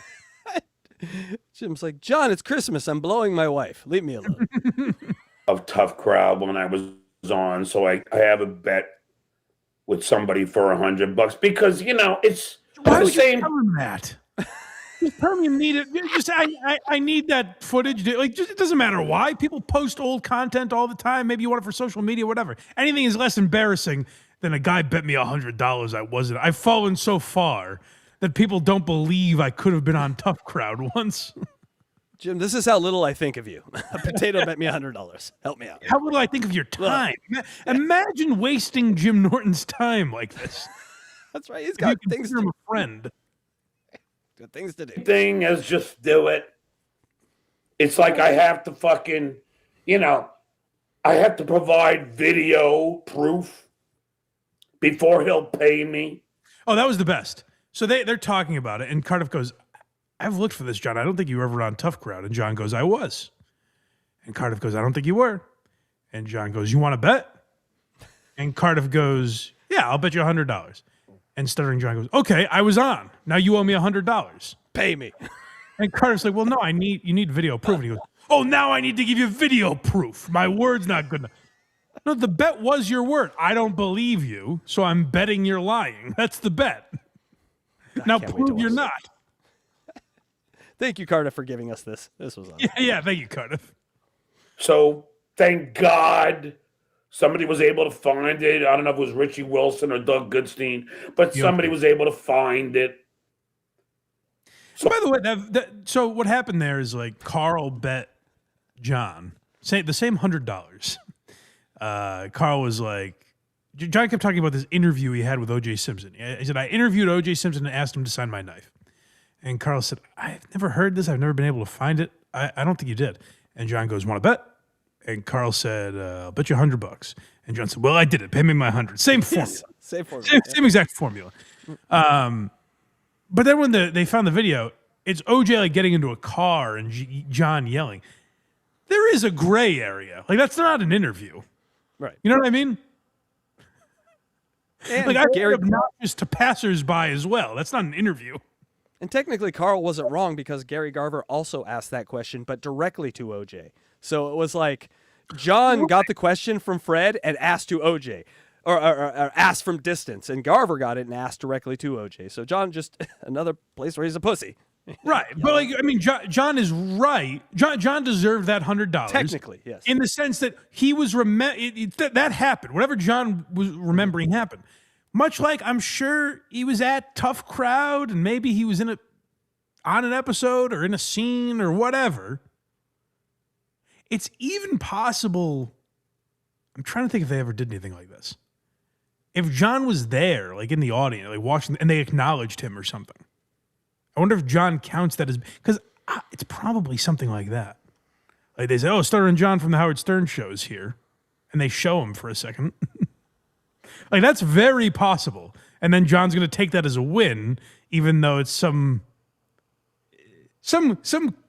culmination of what both of them were saying, you know? And let's not let it pass that he also said, and then Richie or Doug found it. So he called Richie and Doug as well. So we got Richie, Doug, and Jim, and Colin. All these people getting there's always a search committee. Jim Norton, it's his responsibility. Yeah, I'm on John's Christmas search committee, I guess. So I could fucking just do it up and get the tape and get the hundy. The hundy. That's what it's all about for John. That elusive $100. Oh my God. I like that he told Jim Norton, he's like, Jim, you don't understand. I understand it's inconvenient, and Merry Christmas. But there's a Benjamin Franklin on the line here. You have any idea what's at stake? Jim's like, I'm wearing a leather gimp mask. Leave me alone. Mike. Yay, super chats. What's the Patriots score before we hear these? It is halftime. It's not showing me right now on my screen. Already halftime? I think we're coming in. I'm sorry for taking up all your time, buddy. I appreciate you sticking around with me. I love hanging out with you, Mike. Here we go. Char D. Mac Dennis 3852 $2. Tookie blames Kiki for everything as a bit. So I think that's just. Okay. Mm-hmm. All right. It's a good bit. It got me. Awful. It got me. Because the whole time I was like, why isn't John mad at Keanu? Okay, that makes sense. All right. But not Chad. The Chad thing was real. No one's mad at Chad. Everyone just expects that out of Chad. So Fram K808, a pair character doing a classic mic drop. Well, thank you so much for that. That is a. What is the score, by the way? You just told me it was halftime. Well, I'm waiting for it to pop up on the screen. If you got it in chat, 28-3. Oh, how dare you? Oh, okay. It's all over. Wait, is that a joke or are you being serious? Oh, it might be a joke. Yeah. Motherfuckers. Donna G, the great Donna G, 1999. Hello, Blind Mike and Casey Day. Wishing you a very happy New Year. Here's to a better 2026. Thank you, Donna Thank you, G. buddy. She is awesome. We love Donna G at HackRide Studios. Oh, nice. Yes. And Char D. Mac Dennis again. Wow, Jets up 21-0. No, they're not. I know that's not true. It is 28-3. That is true. I'm looking now at the score. Oh, okay, nice. Yeah. So hope we don't blow this one. I think you're good. Welcome, Bitter Chick 8754, who just became a member, and you can become a member too. Just hit the subscribe and join as a member. A bunch of great stuff. Got a few more here. Joe from Virginia 199. Happy New Year, boys. Here's to a great 2026. That's right. Thank you, brother. New Year, Mike. Yes. Happy New Year. The great Dang Lizard with 2 something. We're calling pounds. I'm going to call them pounds. When will SJ pray again for Tookie's kid to turn gay? Yes. A lot of praying. Oh, that's right. That was a great one. I pray your kid's gay. That's right. And make sure you follow Dang.Lizard on YouTube. Got some great content over there. We love Dang Lizard. Nice. Milk John's mom, $4.99. Old favorite of mine. I super chatted John that you had twin girls, but he wasn't biting. That's stupid. You got to hit him with the Down syndrome. John he has to accept it because if No, he doesn't, it's too ridiculous. It's too ridiculous. He won't believe. You have to be subtle. You can't anything in there like that. If you say Down syndrome, he's not going to believe it. He's going to assume it's bullshit. What if they say Blind Mike had to send his kid to fat camp? We need a detail that he'll latch onto. You know, I don't know if you can make anything up about me anymore. He seems on. He seems on to us. He seems on to you. Damn it! We've hit him so many times, like selling his house or whatever the fuck. That I think he's on to us now. That FBI call really shook John up when it came to blind people. Let me tell you, he's like, I think he did, yeah. I'd love to get the honestness out of him on that one. And finally, Red RK4UD 499. Wikipedia lists him being on the show November 2003. However, if you look up the episode on YouTube, he never appears. So that episode that they say is his, he's not on. Yeah. Okay. Is it possible? A lot of the Tough Crowd episodes on YouTube are like cut up in weird ways. Is it possible? Yeah. Like I said, is it possible they come back from commercial and go, "Hey, Stuttering John from the Howard Stern Show is here," or even that's what happened live and cut it out? That's very possible. Yeah, everyone just acknowledge a guy in the crowd. Yay! Yeah, That's what happened there, and I want to see it. So please, let's see it. Mike, where can people find you? BlindMike.net is where all our links are. If you don't watch this live, that's where you can also find the audio version of this podcast. Why Are You Laughing? Who Are These Socials? Excuse me. Why Are You Laughing? The Talking Funny episode is out now. It was Christmas Day, so the audio just went up, actually. So if you are a usual audio listener, that's up now. But the YouTube video has been out, and members can watch the top 9 comedy specials of 2025, and that'll be out New Year's Eve if you want to check that out on YouTube, and then later wherever you get podcasts. So check out Why You Laughing. We appreciate you guys supporting this show, and genuinely, thank you guys for supporting the show all year, and for however many years you have been supporting this program. Thank you guys. Appreciate you guys doing that, and hope you keep doing it next year. And do the same for HackRideStudios.com. Go support those guys. They've been lazy. Maybe it was your show Opie was talking about. We have been lazy off on the holidays.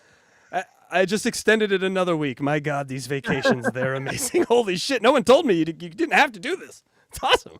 But also go to verygoodshow.org and support the Kragers. We love the Kragers. Yes. You guys put an Eric the Midget log up, I saw, with some fun music. So go check that out. If you're sitting around on New Year's Eve, have that up in the background. I'm going to be watching that all year, Mike. That's a year-long thing for me. But also, one last thing, Mike. Yes. Good luck to the Oregon Ducks against the Texas Tech Red Raiders. I had to do it. Of course. Go Ducks, and we'll see you guys next year. Bye. And we have a meme transition. Hey, it's Boogie. Sappers through the way, everyone out there. Now, this is very interesting. Now, really, ladies, if you're listening, and men, and everybody in between. If I tell you you've got a homicide, buddy, you've got a homicide. I hope to hear from you soon. I am proud to own the Trumpy Bear, and I will always be proud to be an American. Put it in the outro. Until then, have yourself a great day, and as always, There's no cum on my mic. rock on. Stop the baloney, huh? What kind of statement is that? I wrote it. One of my favorite players to cover when he was here was Mike Vrabel. Tell me Mike Vrabel's story. Whatever, dude. I keep it cool at the gym. Piss on it. Fuck you, Mike. Fuck you, Mike. Fuck you, Mike. All right.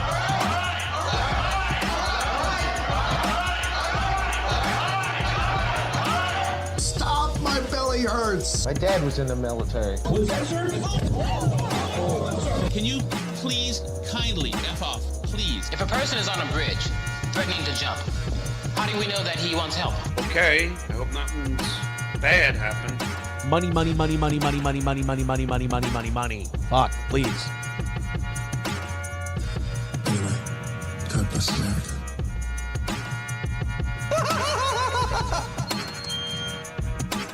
Put it in the outro.